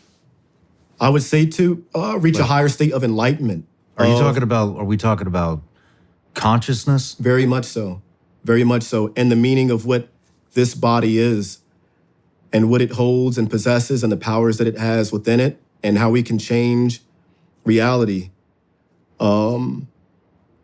Very much so. Very much so. But at a higher level of understanding that your average person wouldn't consider, think about, or simply would not believe, because it is kind of crazy, I think, when I don't know, if you're just diving into it, it doesn't seem real. Can you give me an example? What is it? What's that, occult or Aleister Crowley, what he would practice? Like what is something that I wouldn't believe? Like, if I wanted to get into this, I mean, things that you would not believe. Let's say if I told you, like, what is our body capable of that? Our body is nothing more than a vehicle for a soul. Nothing more. Nothing more. And our body is not who we are. It's not who we are. All we are is a projection from a higher being in a three-dimensional world. And this is the projection that we get. And we're not really here. We operate on a higher plane.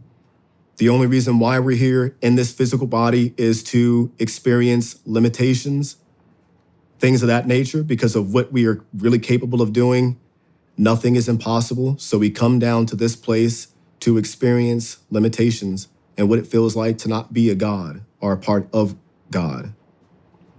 But we're all lowercase g gods, which is also stated in the Bible, where Jesus, Yeshua, says,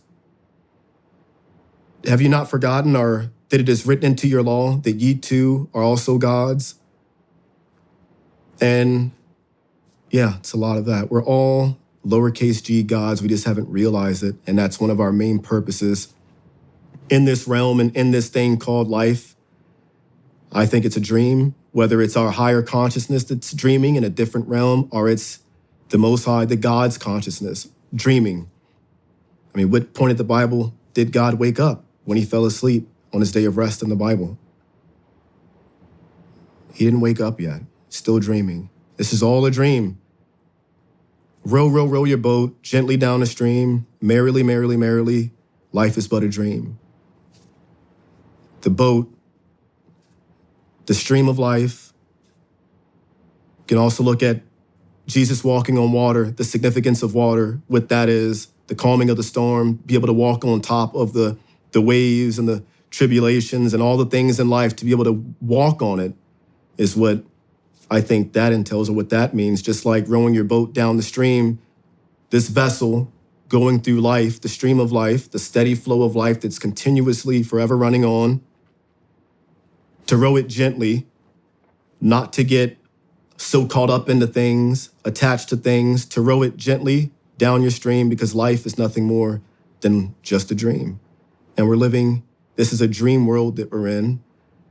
There's a higher consciousness that's dreaming, and that's what we all share as humans, to remind us that every living being dreams, and that's our... So do you think... See, I don't think that's so hard to believe. Really? I mean, I think a lot of people believe that the body is just a vessel. Mm-hmm.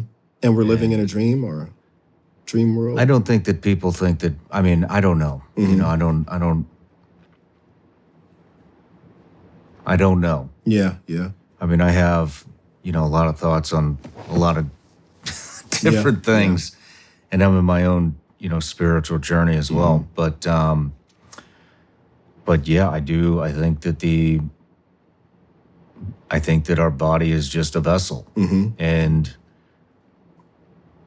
I think that we are all, I mean, you talk about being connected. Everything is connected. Everybody. We're all part of God. Mm-hmm. I think God, I think that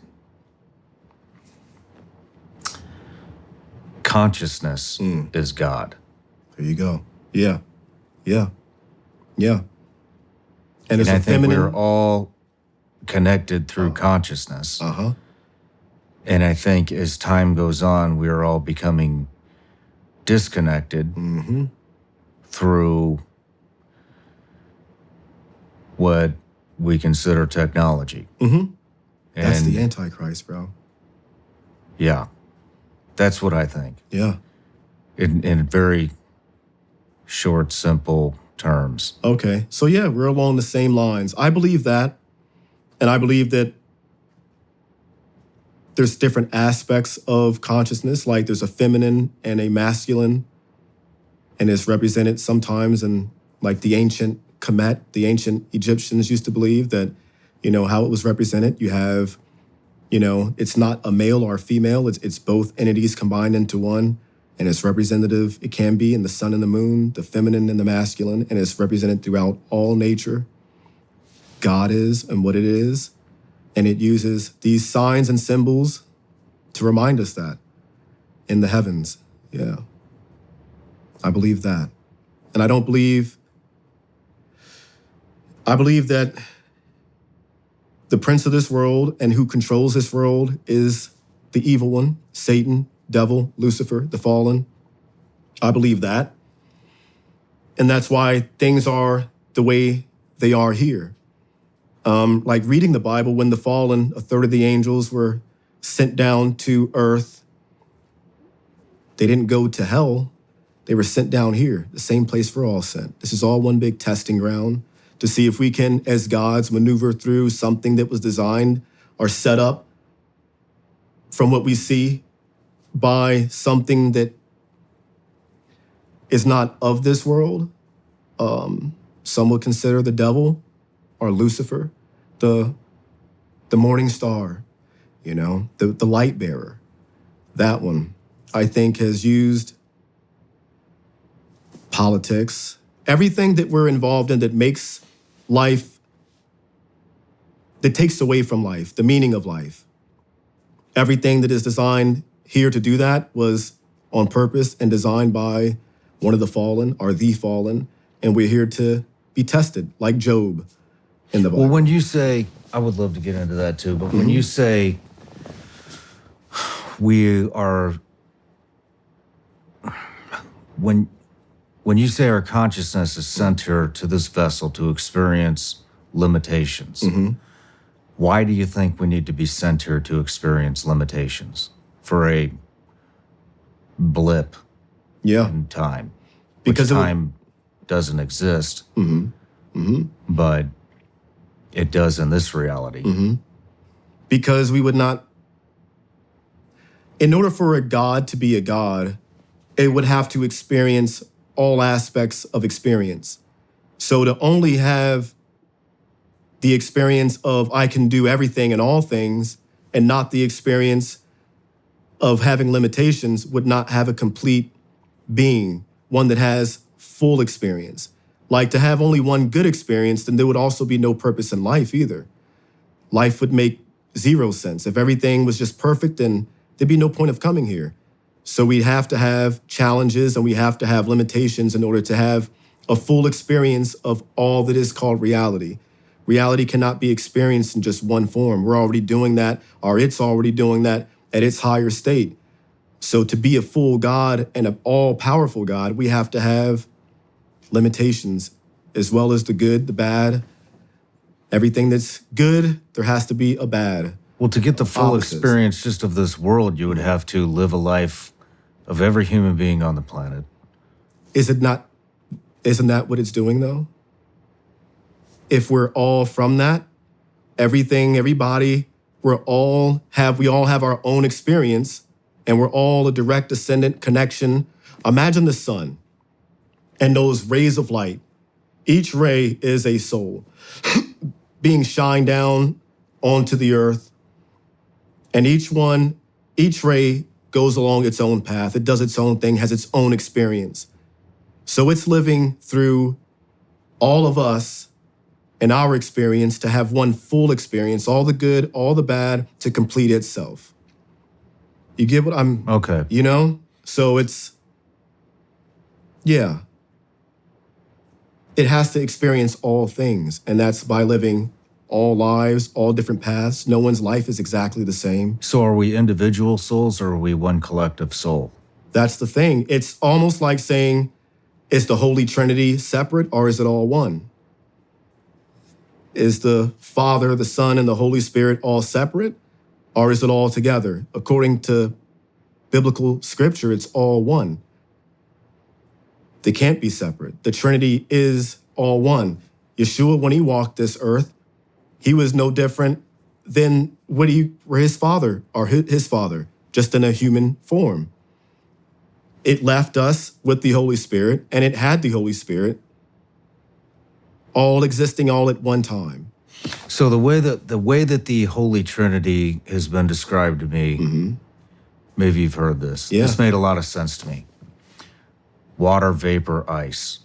It's all one thing, Yeah. but it's all different things. Thank you. Yeah, exactly. So I look at it that way too. We're all different, but the same thing. That's how we're all connected. We're all from the same source. We're just different down here, but all experiencing things differently. But we're all from the same being. We all share the same soul. Your soul is no different than mine.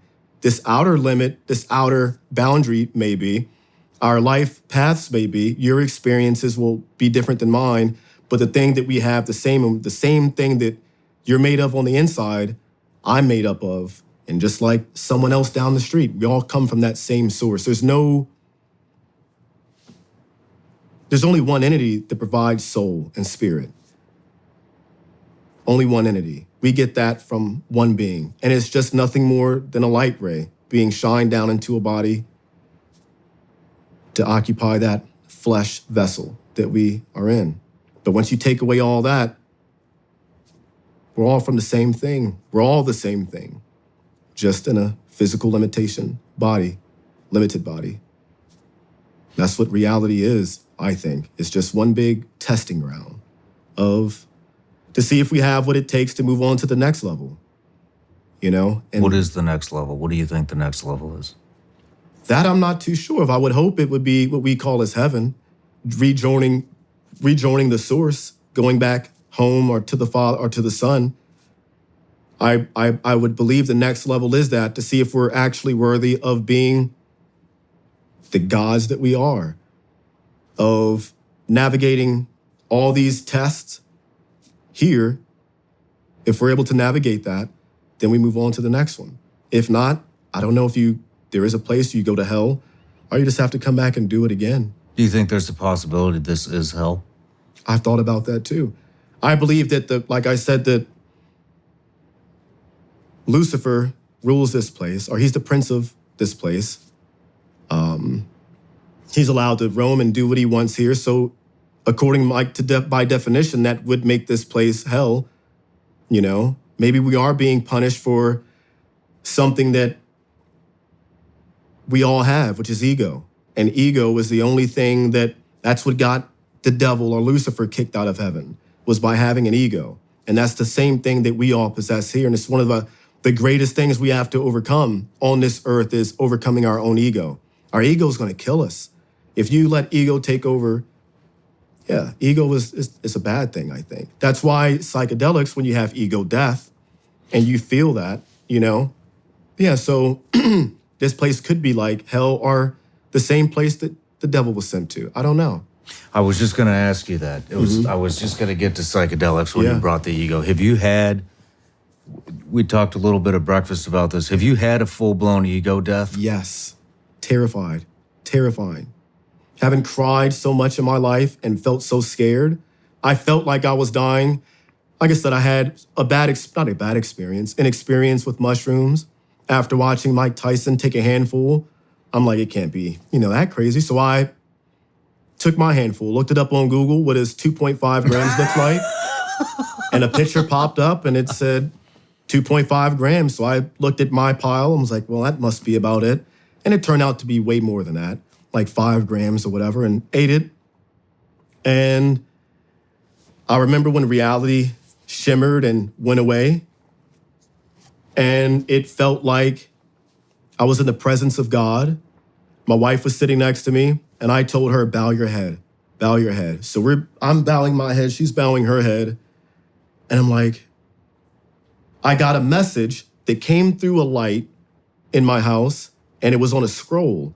And the message said, the law. And I'm like, what is the law? Follow the law. Like, what is that? Didn't know what the law turned out to be, like the 10 Commandments, essentially. And follow the law. And I tripped for a few hours, or not even a few hours. I don't know how, time was weird during that whole time. It felt like an eternity at one moment. It felt like I would go away and be amongst the presence of God, just couldn't see him, and messages and information that I had no idea about, like just being force-fed it and having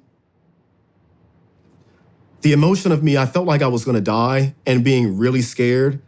And at that time, me and my parents were not talking. I had a huge resentment towards them. And something said, call them, call your mom and dad, because I'm dying. I needed to talk to mom.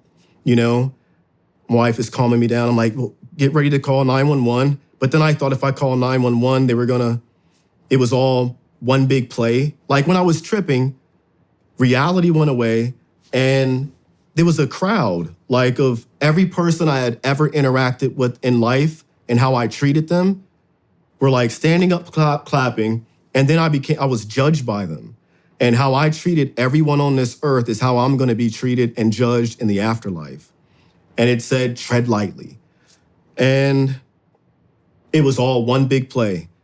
And everybody was a part of the play, whether they knew it or not. Some were tests to see if I would lose my cool and temper and act aggressively. And some were, family members. They were, everybody you can think of that you've come across, passed by, bumped into, got pissed off in traffic, cussed out, wished something bad upon them.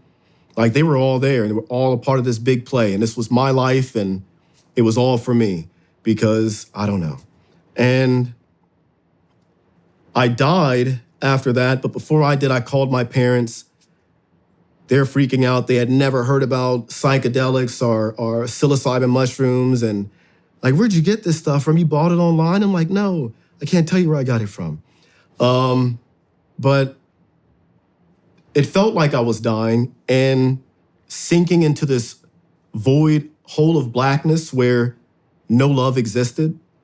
And I didn't exist. My family didn't exist. And I was just alone and like naked in front of judgment and void of all love. And what I perceived as God was hell, in complete darkness and void of nothing, and being stripped of everything that I thought I was and made myself to be. And I felt like a vulnerable, I couldn't do anything, like infant, but just void and disconnected from love.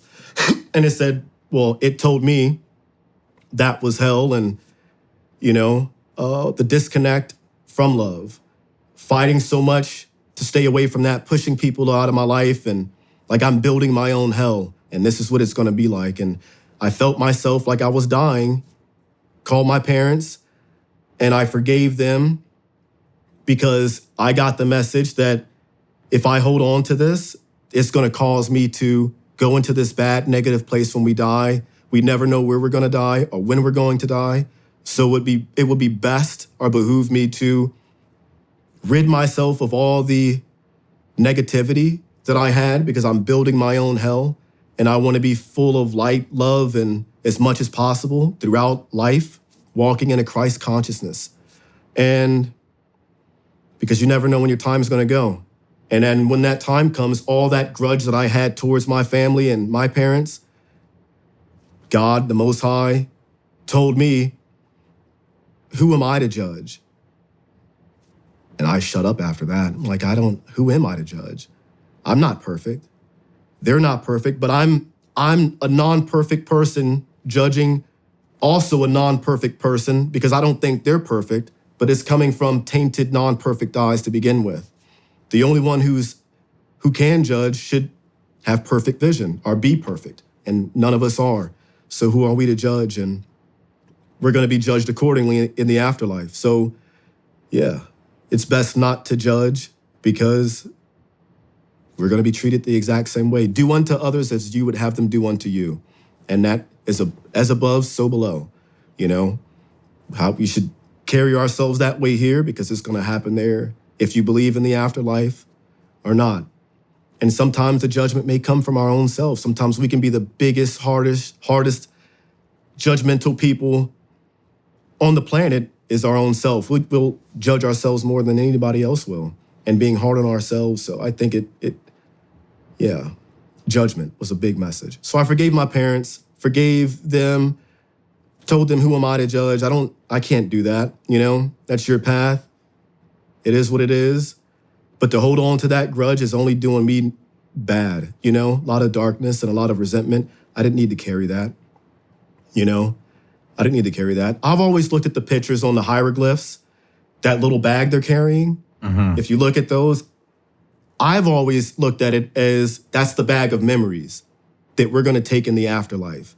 There's not many, so make them count, make them enjoyable, because that's all we're going to take with us is a small bag of memory. So either you want that bag full of good memories or you can have it full of terrible memories. But there won't be many, so make it count, you know? Hope that makes sense. This is a great segment. I hope, man. On that note, yeah. Let's take a break. When we come back, I want to talk about, do you believe in what we were doing over there? It's a good one. Good question. So I saved the answer.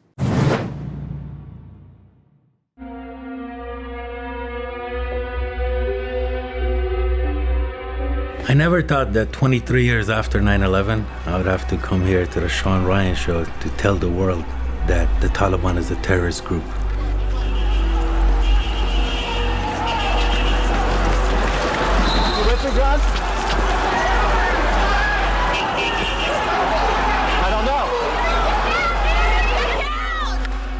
I come from a bombed village in Panjshir, Afghanistan. I came here, this country, a very generous country, accepted me, gave me a home, gave me trust, gave me an education, allowed me to serve, gave me security clearance, gave me everything.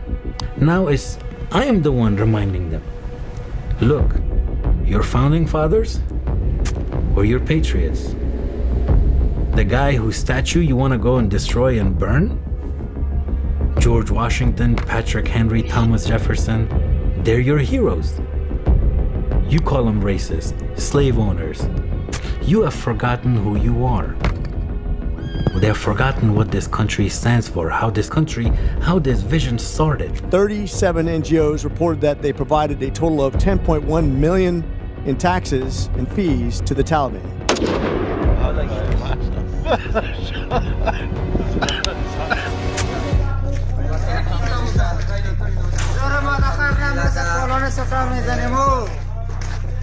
And if you don't know who you are, there's no way you can know who your enemy is.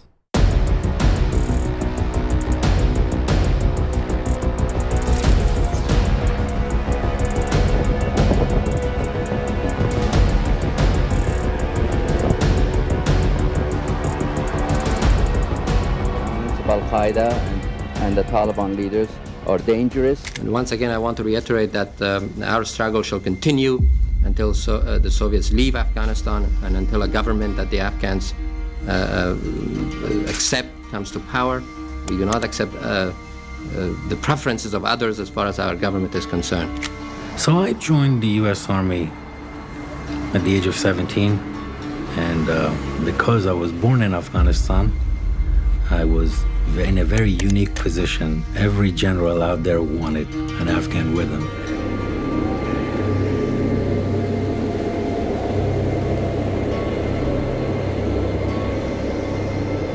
Let's talk about how the U.S. is funding Taliban. That's a hard statement to say, right? Yes. It is. Yes or no, have you seen any evidence of the Taliban demanding payoffs to permit the implementation of aid projects? Are we hoping that Afghanistan is a bulwark against Iran? What's the national strategic security interest that it costs us billions of dollars to be there? I'm trying to figure that out, because what I feel like is that we got in a fight with a bully. We lost the fight. We got punched in the face. He took our lunch money. And now we just keep on paying the lunch money in hopes that he doesn't beat us up again. Are you familiar with Al-Qaeda's goal list, ISIS's goal list? What is it? You are an unbeliever, according to them. Where you are, this is a camp of the unbelievers. They want to purify this. You are the end goal. I am the end goal. This is the end goal. And Al-Qaeda's goal, Taliban's goal, they're the same. It never stops.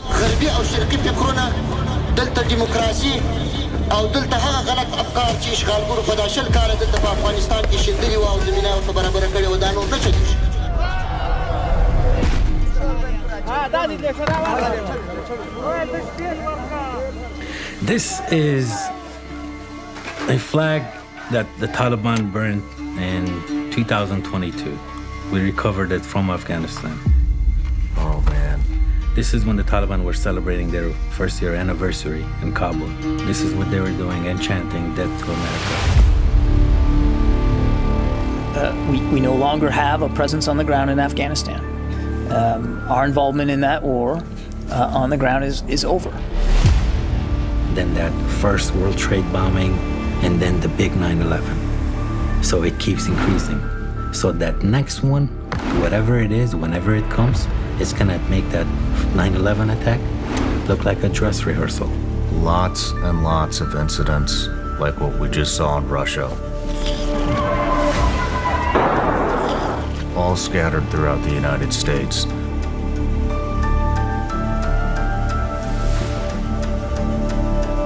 Be careful. When you say U.S., who do you mean? That's one. When U.S. backed the Taliban. Mm-hmm. It's not you. You are U.S. I'm American. I'm U.S. I did not do this. You did not do this. There are certain individuals that did this.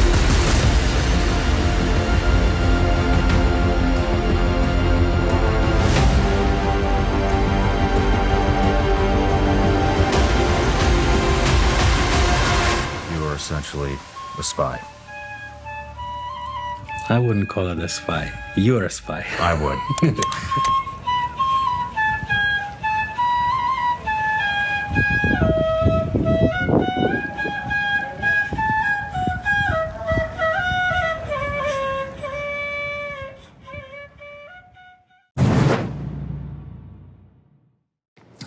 All right, we're back from the break. This might be we might go for the record here on the longest podcast ever. I think my longest one is with Cody Alford. And I want to get into, eventually, we were going to get into, was it worth it over there? Were we there for the right reasons? Are Americans not Americans? Is America the bad guy? Because I often wonder, there's just so many things that people don't know about that were going on behind the scenes over there that they need to come to light. I think a lot of people do know, but they don't understand the significance, or they just don't, believe what, sometimes the truth is hard to believe. Yep. But we were on this kind of biblical topic, and I want to talk to you about, maybe not spiritual warfare, but there's all these signs that are, look at what the world is right now. Yeah. It's a disaster. And it's not, Americans think, oh, it's just this country, with everything, man. The fentanyl crisis, the woke agenda that's gone way out of bounds. The crime is on the rise. The border's completely wide open. Everything, what's up is down. What's black is white. Nothing makes sense anymore. And that's what brought me to faith finally, is I everything that I stand for is being ruined. But when you look at it from a 30,000 foot view, or whatever you want to call it, bird's eye view, this is the whole world now. This isn't just this country. This is everywhere. Yeah. And I think a lot of it seems biblical to me. And so I just want to get your take on that. Yeah, I think we're in the last leg, man. I think that Revelation, if you want to call it that, we're in that last leg of before something biblical happens. And it does talk about in Revelations, like you're going to see plenty of signs in the heavens to let you know that the time is drawing near.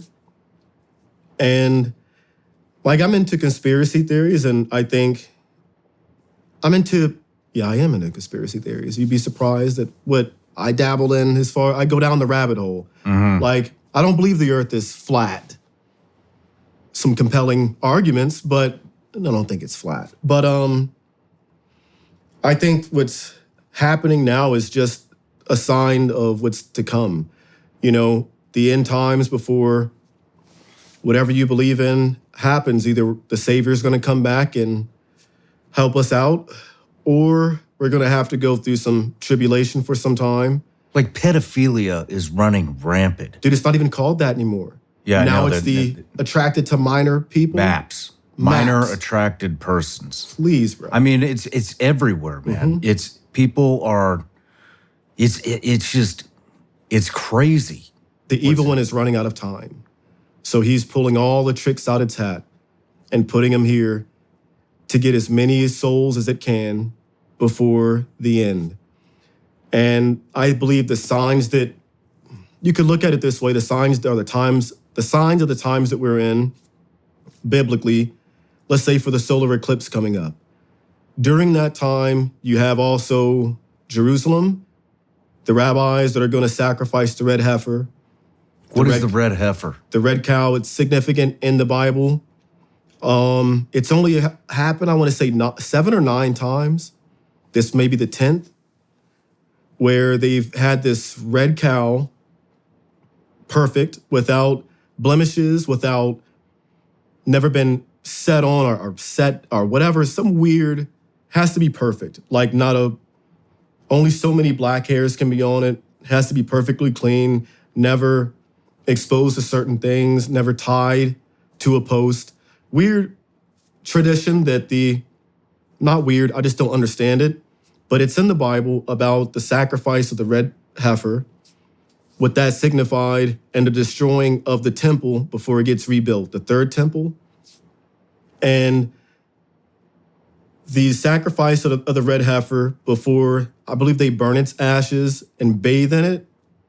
This rabbi, a pure rabbi who's pure, I'm not sure how deep down they go into what makes them pure, but a rabbi that's pure is going to bathe himself in it. And that's going to signify the destruction of the third temple, which they're also talking about destroying that. The temple on the mound, or I forget what, it's that golden cap temple in Israel that the Jews, or not the Jews, the Israelis and the Muslims believe that they go to worship and pray. The temple. It says in the Bible when that third temple is going to be destroyed and rebuilt, that's going to be like a really good indication of, that we're in the end times.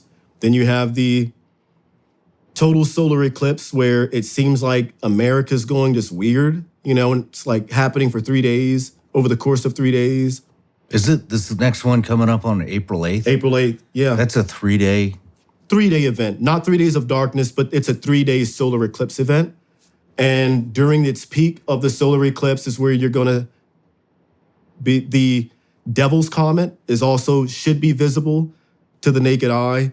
Had no idea about that until like recently, that there's a Devil's Comet that's going to be occurring the same time that the solar eclipse happens, the total solar eclipse, the red heifer is being sacrificed. And it just, according to Revelation and the Bible, all these signs have already been talked about, written down, and that said that was going to mark or signify the times that we're in, the end of days or the end times, before the Messiah comes back to rescue his people. But before that, that's why I think we have all this weird stuff happening where nothing makes sense. Everything's the opposite. I know that, or I believe that the mockery of the Most High is to be opposite of it. And that's why we're seeing so much opposite. What you believe is up is now down. You know, things that we know as humans are not right. Like a male cannot have a baby or a menstrual cycle. But we're taught to believe, or they're saying to believe, no, that can happen. All the things that we know are not right, an abomination to the Most High, we're doing here on earth. So I think that the evil one is pulling all the tricks out its hat as one final last-ditch effort before the Creator destroys it and locks it away forever, and we can go back to living in harmony or peace. However many years you believe it's going to rain, or he's going to reign on earth, and heaven's going to be on earth, and heaven on earth can be interpreted as we can make heaven on earth by what we practice, what we believe, and what happens in here, because where we're at is far from heaven, or what anybody would classify as heaven. But I think it's just the last-ditch effort as it's being backed into a corner, trying to gather as many souls as it can to join the darkness and reap its benefits by eating that soul. Those who don't fall for it, the temptation or the lies, the great deceptions, the deceit, the chosen, and be called to stand up against the evil forces in one final battle, Armageddon, and help destroy that force of evil. I think we're in those times. And I think every great civilization has had these times. From Sodom and Gomorrah to the Great Flood, to flood out the Nephilim, the giants that walked the earth. I think history just repeats itself. What are the giants? I've heard this subject brought up on several different occasions. I don't know much about it. Well, according to the Bible, when the third of the angels were casted out of heaven and sent here, they loved women and they wanted to have babies with women. So they had babies. Those babies came out to be big giants, and they roamed the earth. And that's why they were destroyed. It was not supposed to be that way. So they were destroyed in the Great Flood. According to the Bible, some religions or Indian beliefs is that these giants or things that came down were not angels. They're aliens or star people, mated with the female and had star children, these special children that obtain certain knowledge. And when these things came down, they gave knowledge to mankind. The Bible preaches that too, just as the Indians without the Bible believed, and other religions believed that some beings came down from the heavens and advanced our civilization, taught us technology, taught us makeup, taught us all these things that separated us from the true innate light and where we really come from, to separate us from that. And there's multiple stories from different religions that talk about star people, aliens, angels, fallen angels that come down, mated with women, and produce this offspring, whether they're giants or whatever. But that's like throughout multiple religions. And I believe something happened, why we went from being not as intelligent to all of a sudden having this huge leap in technology. You know, in the past 50 years, it's hard to tell from, what's real or what's not with AI and just video games. Things look so real nowadays compared to Atari that I was playing as a kid and Nintendo.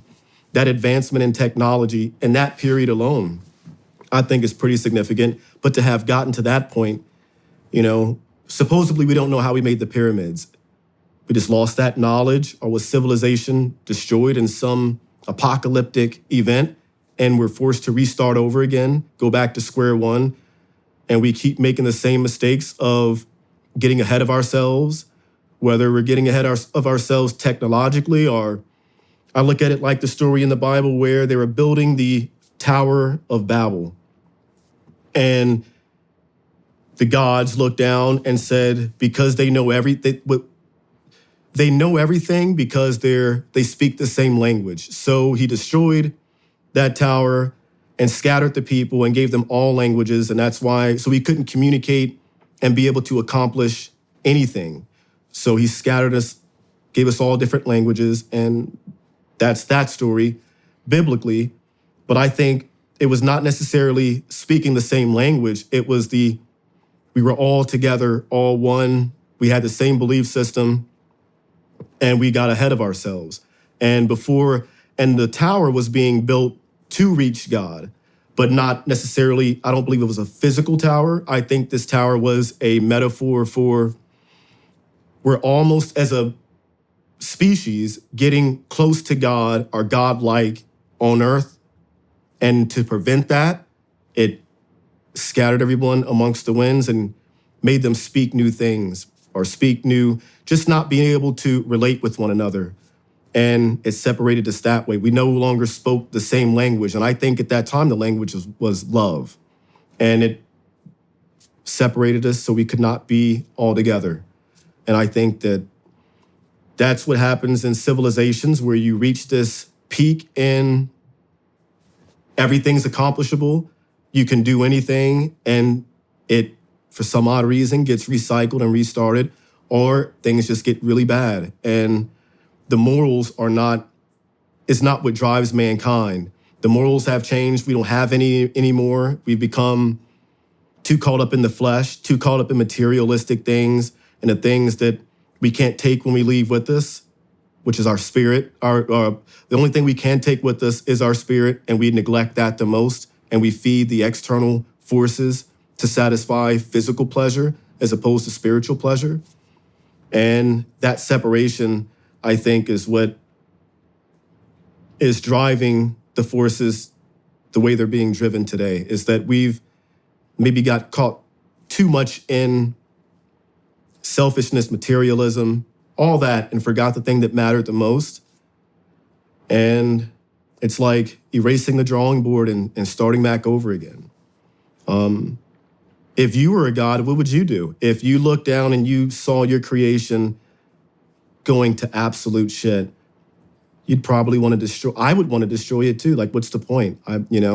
He wanted according to the Bible, destroy it after Adam and Eve, when when they ate the fruit and obtained knowledge. That was the thing that, got them kicked out of the Garden of Eden, or if you believe it to be that. It was too much knowledge too fast, and they were forced out of that garden. And then also in, free will and all that, but he wanted to destroy it after that. And we've done nothing but as civilization continuously mess up and go against the natural laws of nature. And morals and being kind to one another. We've become dark, an abomination to what I believe is God. I'm definitely with you. Mm-hmm. It's getting very hard to tell what's real. Thank you. With AI. I don't think we're smarter. I think we are. There we go, yeah. I think we are. Take all the technology and all that shit away. I think we're dumber. Yeah, I mean, what do they say? We use 10% of our brain.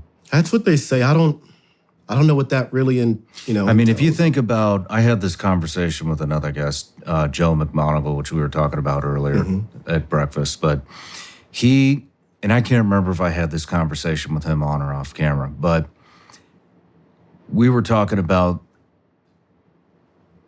our brain, and he had brought up language, and he was basically saying, this stemmed from remote viewing, and he said, I believe that, I don't want to quote him, but if I remember correctly, the conversation was that we all have the capability to do remote viewing. And we all had a lot more instinct, and we were able to communicate a lot more efficiently. In that language, when language was developed, it actually hindered communication. And if you think about that, it does make sense because we do still read each other's body language, which is technically maybe all you need is to read body language.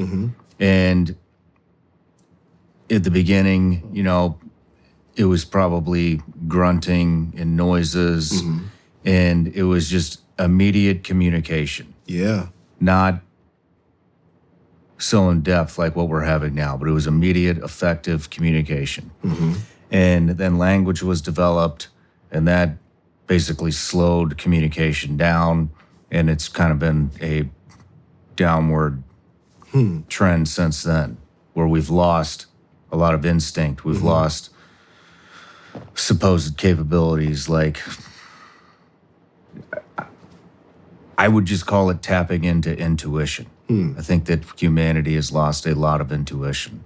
And the barrier which caused that is what? Not only language, but would you say technology as well? Yeah, and then it's just, that's what it's all spiraled into, right? Technology. Now, I mean, I heard a podcast the other day that said that in 10 years, scientists are predicting that because of how much screen time you're getting on your phone, that they're predicting that we're going to start losing peripheral vision. You're kidding. I mean, who knows, right? Wow. It's a prediction. It's, you know what I mean? But people think I'm crazy. They'll go, oh, well, what did the science say about, you know, flu season? Yeah. And yeah, I get it. You know what I mean? But I mean, of course, people are going to push back on whatever you say, you know, but part of me is like, man, I could totally see that happening. You know, and I could totally see humanity. I mean, there's a saying, you don't use it, you lose it. Yeah. And I get a lot of screen time on my phone, not near as much as what I see kids and other people doing, because I make it a point to put it away. I'm not going to say I'm not addicted to it, because I am. Same, I'd be lying, you know, if I. At least you're open about it, man. There's a lot of people who say, you know, no, I only do 2 minutes. I'm not in denial about it. Yeah. And I mean, I talk all the time with my wife about going back to the flip phone. Yeah. Unfortunately, you have banking and everything is done on the phone, but maybe if, you know, I leave my phone a lot of times when we're doing a family event. If we leave the house and I want to be in the moment, that phone stays smart, man. Home. Yep. But I long story short, I mean, I think we're dumbed down and dumbed down and I don't know. I feel like this is some master plan. I mean, even with the pharmaceutical and going way back, the energy, you know, how we could have gone with Nikola Tesla's model, or we could have gone with, you know, fossil fuel model. We took that route because now everybody's stuck on utilities. It's a money grab, you know, the pharmaceuticals. I mean, do you know who Chris Beck is by chance? Yeah. Brilliant guy. Yeah. Brilliant mind. And had an offline conversation with him about the pharmaceutical industry and how was it the Rockefeller family that pumped $800 million back in the early 1900s? Think about what $800 million is today. Yeah, billions. With inflation and, you know, over 100 years of inflation. Now take $800 million back in the 1900s. Billions. What is that even equivalent to now? You could do whatever you want. Exactly. With that much money. I mean, I would say it's probably beyond the trillionaire level. Yeah. You know, and they pumped that much money into pharmaceuticals to get away from natural Eastern medicine. It works. Yeah. Psychedelics, perfect example. It works. Yeah. You know, and you look at all the drugs that we're on. Look at all the side effects. It's the separation, man. May cause suicidal thoughts. Yeah. May cause suicidal thoughts. May cause, and it's the food. Everything. You know what I mean? Is I think we're definitely not what we Technology. were supposed to be. That's what I mean. It's not we've gotten smarter. Technology has become the block between us and our natural state or the state we were supposed to be in or evolve into naturally. I think technology has interfered with that and put us on a where we thought we were going to go is the exact opposite of where we were thinking we were going to go. Like the internet, for example, was supposed to bring everyone together, all interconnected. But I don't know, I think it's done the exact opposite. At some points I guess I can say that being able to talk to, it's how I met my wife, was on MySpace. But social media today and these dating site things and more people are in that new VR headset thing that you can live in like the metaverse, you know? Cool technology, but we are separating ourselves more and more each day by being on the phone and not interacting the way we used to. And like my neighborhood, it's rare. I tell my kid to go outside, go outside and play, go make friends or whatever. But the amount of kids that come outside is so much different from when I was growing up. You don't really see that anymore, at least where I live. And I think technology has been like an interference, I think, keeping us more apart, more separate from each other and what I believe to be God, whether that's nature or whatever. But I think it's definitely an interference that it's put on humanity. And maybe that's the thing too. Maybe we've gotten to a point where technology has become too much, and maybe that's the reason why civilizations fall. You get to an advanced technological level, but you've lost all connection of who you are and what you are, that it gets destroyed. Like you don't use it, you lose it. And if you're not using who you are as a human being, then why wouldn't you lose that too? You're right to be a human. Yeah. You know? The lies that we've been fed and so many things that were labeled conspiracy that turned out not to be conspiracy. I mean, it's now to the point where I already question everything. I think we've all been manipulated a lot more than any of us can even fathom. Oh, big time. And part of me looks forward to death so that it's all revealed. Does that make any sense? I don't trust anything anymore. I think we are already at the point where you cannot believe anything that you see unless it's right in front of you and you can touch it. Yeah. I think How would you feel if it was all revealed while you were alive, though? Do you think you could process it all and understand that? No. Me neither. And I think there's so much deceit in this world that I don't think that any human could process how much of it is false. I mean, yeah. I think in this lifetime we're going to see it, though. A lot of it be revealed. I think the veil is already lifting. And that's why I think we are thinking and talking the way that we are talking now. And I think a lot of people are starting to see stuff is not right. I don't know which degree, but I would hope so, that people are starting to see that we've been fed a bunch of BS and lies that just on this show. Do you know who Jim Caviezel is? Yeah.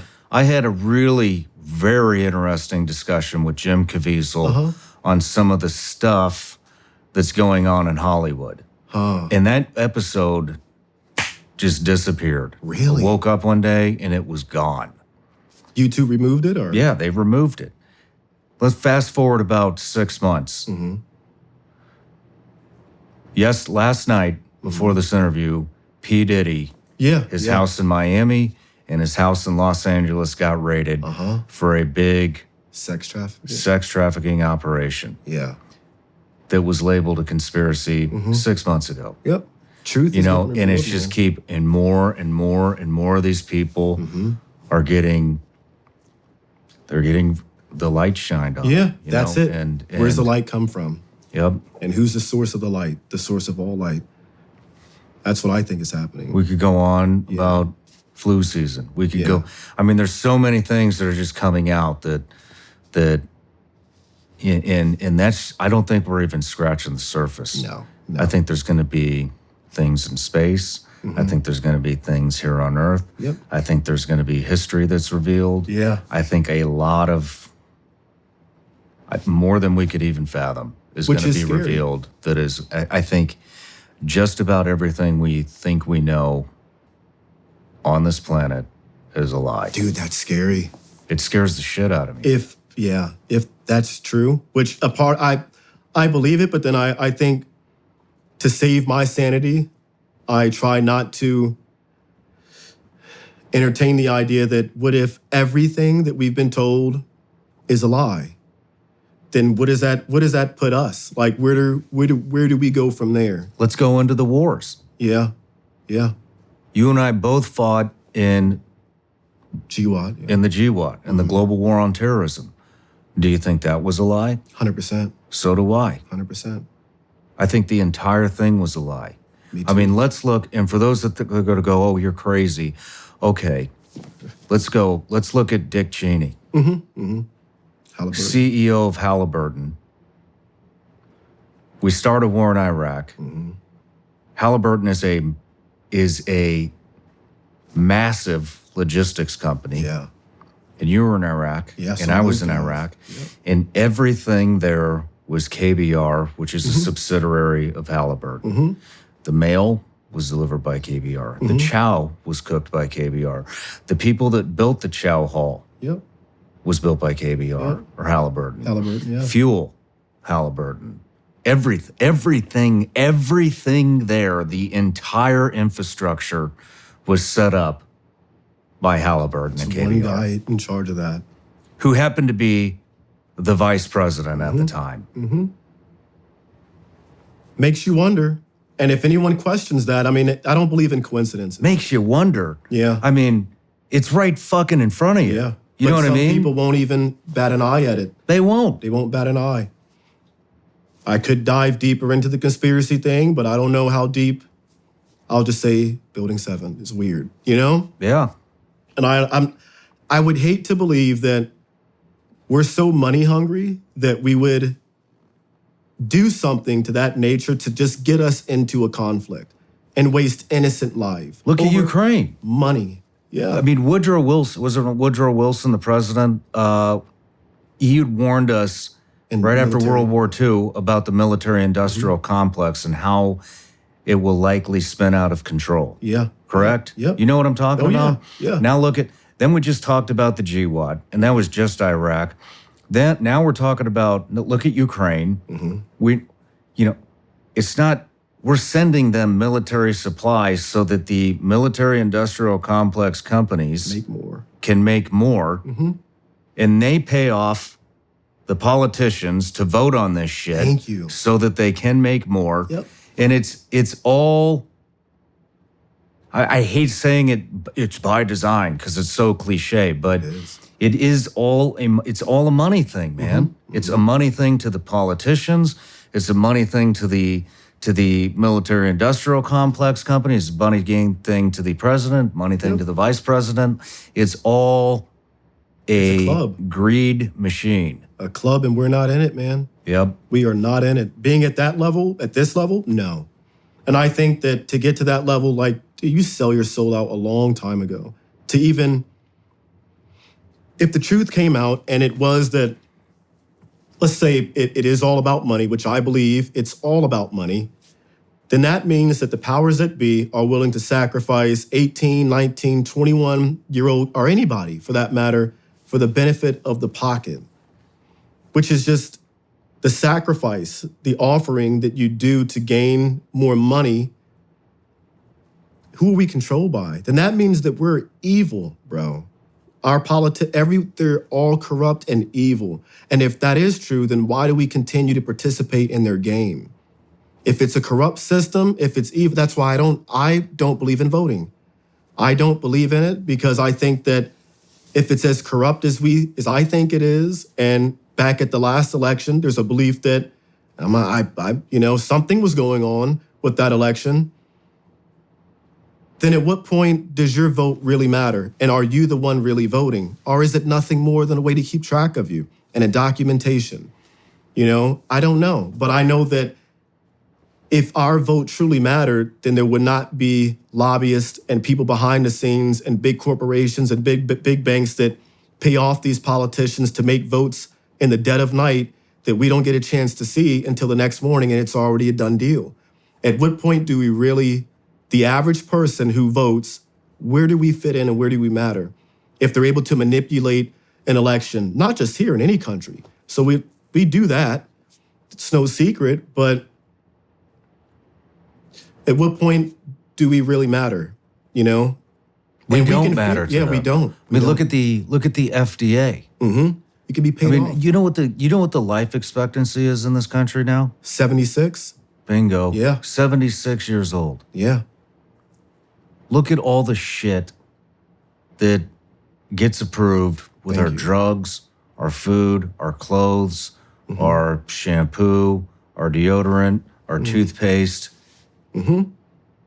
And psychedelics alone. Mm-hmm. I did my psychedelic journey over 2 years ago. We talked about this. Haven't had a drop of booze since. There you go. Not Same. one drop. Huh. And it wasn't, I didn't even go down to do that. I didn't make it a point to do it, and it's curing addiction. Mm-hmm. It's curing depression. Anxiety. Yeah. It's now they're working on it with Alzheimer's. It's curing TBI. Huh.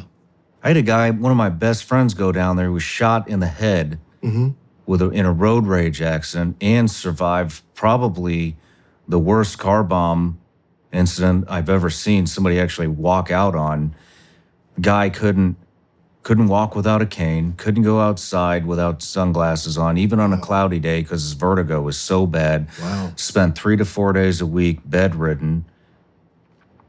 I've been trying to talk him into going down there. He finally goes, he does an Ibogaine treatment, leaves his fucking cane there, doesn't need his sunglasses anymore. So sick.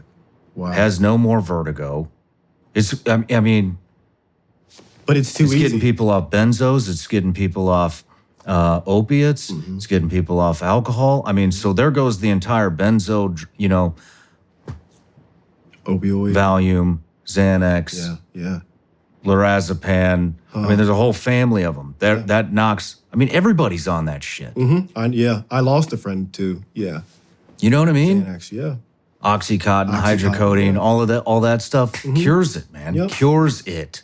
How is this shit not legal? We have an opiate crisis and a benzo crisis. That's the reason. In the country today, and this shit is illegal.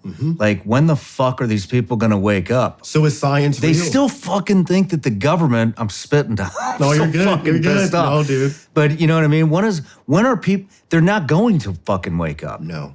And They still think that the fucking government has our best interest. And we're going over war that was started for bullshit that we both fought in. Oh, yeah. Now we're talking about the fucking FDA. We're talking about pharmaceuticals. We're talking about everything. Everywhere you look is deception. And it's all powered and ruled by one thing: money, man. Greed and money. Greed and money. We don't matter, bro. And I think that's the part that I get pissed off is that not enough people are waking up. And when we do wake up, what now? What now? Well, people don't know how to get organized. That's the thing. Yep. We were talking about that earlier. So this is where we need a Faraday box. Yeah. Yep. But I don't want to encourage anyone to read the deck. No, never mind. But yeah, we're not organized. We're not. I think to get organized, one, we have to be able to process as a whole, to process and understand what's going on, what's happened, And there has to be, I guess, a leader.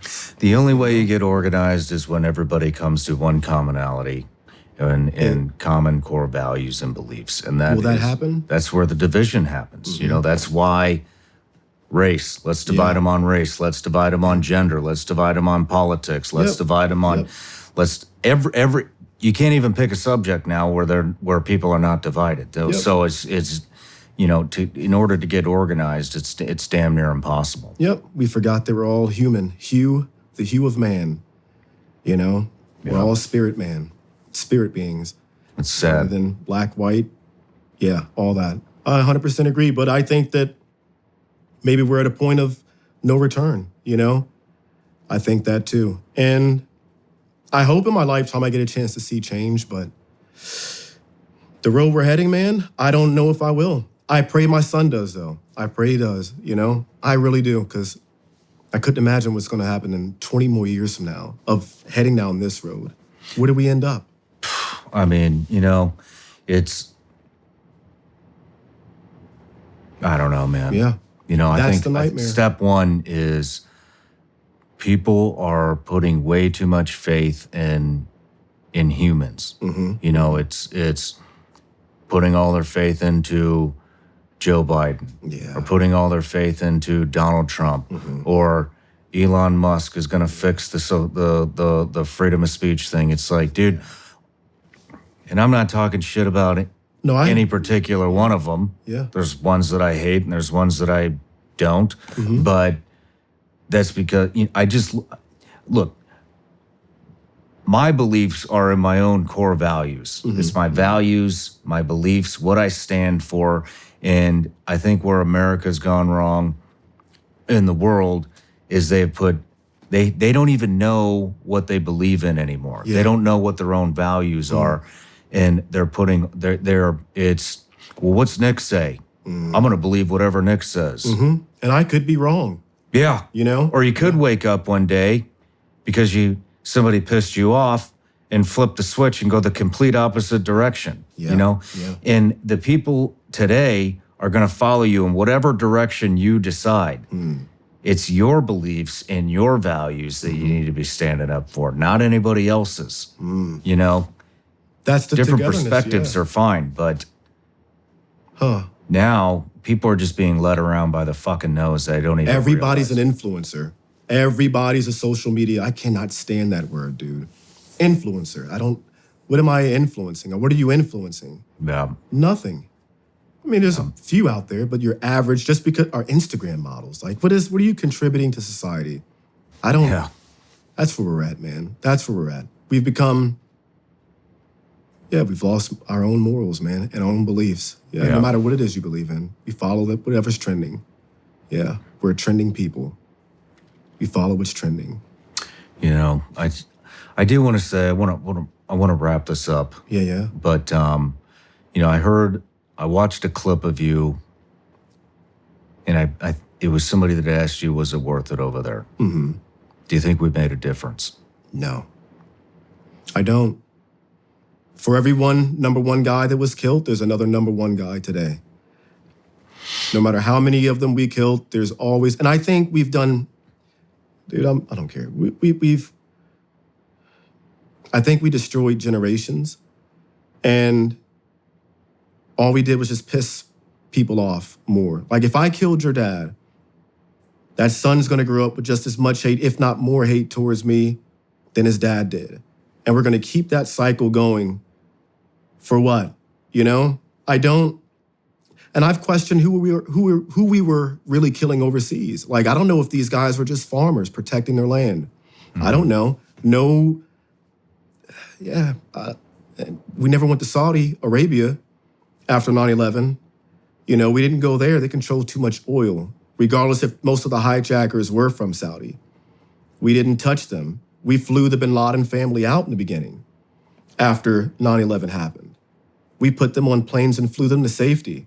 We flew Saudis out to safety, but we went to Afghanistan and Iraq. And from my experience in Afghanistan, I just don't, some dudes in caves did all that. They were not that great when I fought them.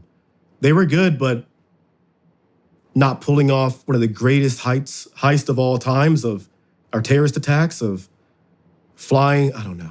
I think those people, enemy or not, Yeah. friend or foe, I think some of those people are the most Resilient. resilient. It's not where I was going, but they stand by what they believe in, and they are willing to die for what they believe in. And I think that's something that Westerners could Big time. could learn from. I do want to leave you with this though, because I think we should have been over there? No. Do I think there's a lot of? I don't think. I know there's a lot of fucking corruption. Yeah. But I do think that we made an impact. And it may not be the impact that we hope to make, but, you know, I will say, especially in Afghanistan, you know, the Taliban is a very controlling, oppressing outfit. And since we were over there, yes, there was a lot of death and destruction. I do think we killed a lot of innocent farmers and people that were just protecting what they have. Yeah. But women were able to go to universities. A lot of freedoms. They got a taste, Yeah. a small taste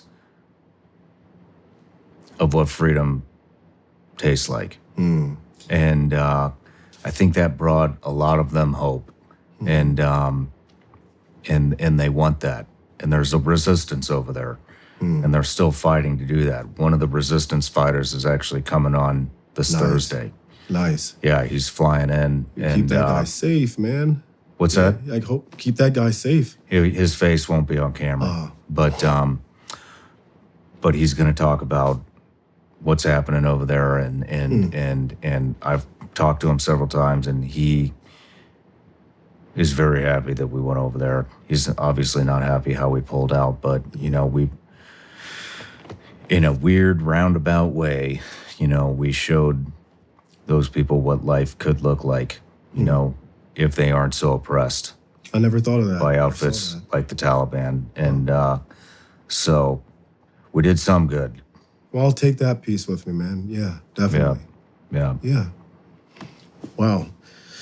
Yeah, now we have to worry about our own government overstepping boundaries and taking away some of our freedoms and liberties and our pursuit of happiness as well. Now we're at that crossroad. Yeah. Maybe we've been fighting the wrong, I don't know. Forgot to look here. Yep. I hope not. I know what you're getting at. Yeah. But, well, Nick, man, that was a hell of an interview, brother. Loved it, man. Loved it. And Loved it's one of my favorite ones. it. I It's really appreciate it, man. For real. great life story. I'm glad to see how well you're doing now. And I truly mean this, man. It was an honor to have you here. And I hope to see you again. Oh, anytime, man. Hey, dude, before I go, it's great to see you where you're at today. And the light that you shine on others who may have not had that opportunity, dude, keep doing your thing, bro. It's great to see. Great to see. Yeah, Well, definitely. much love, brother. You too. Thank Much you. love.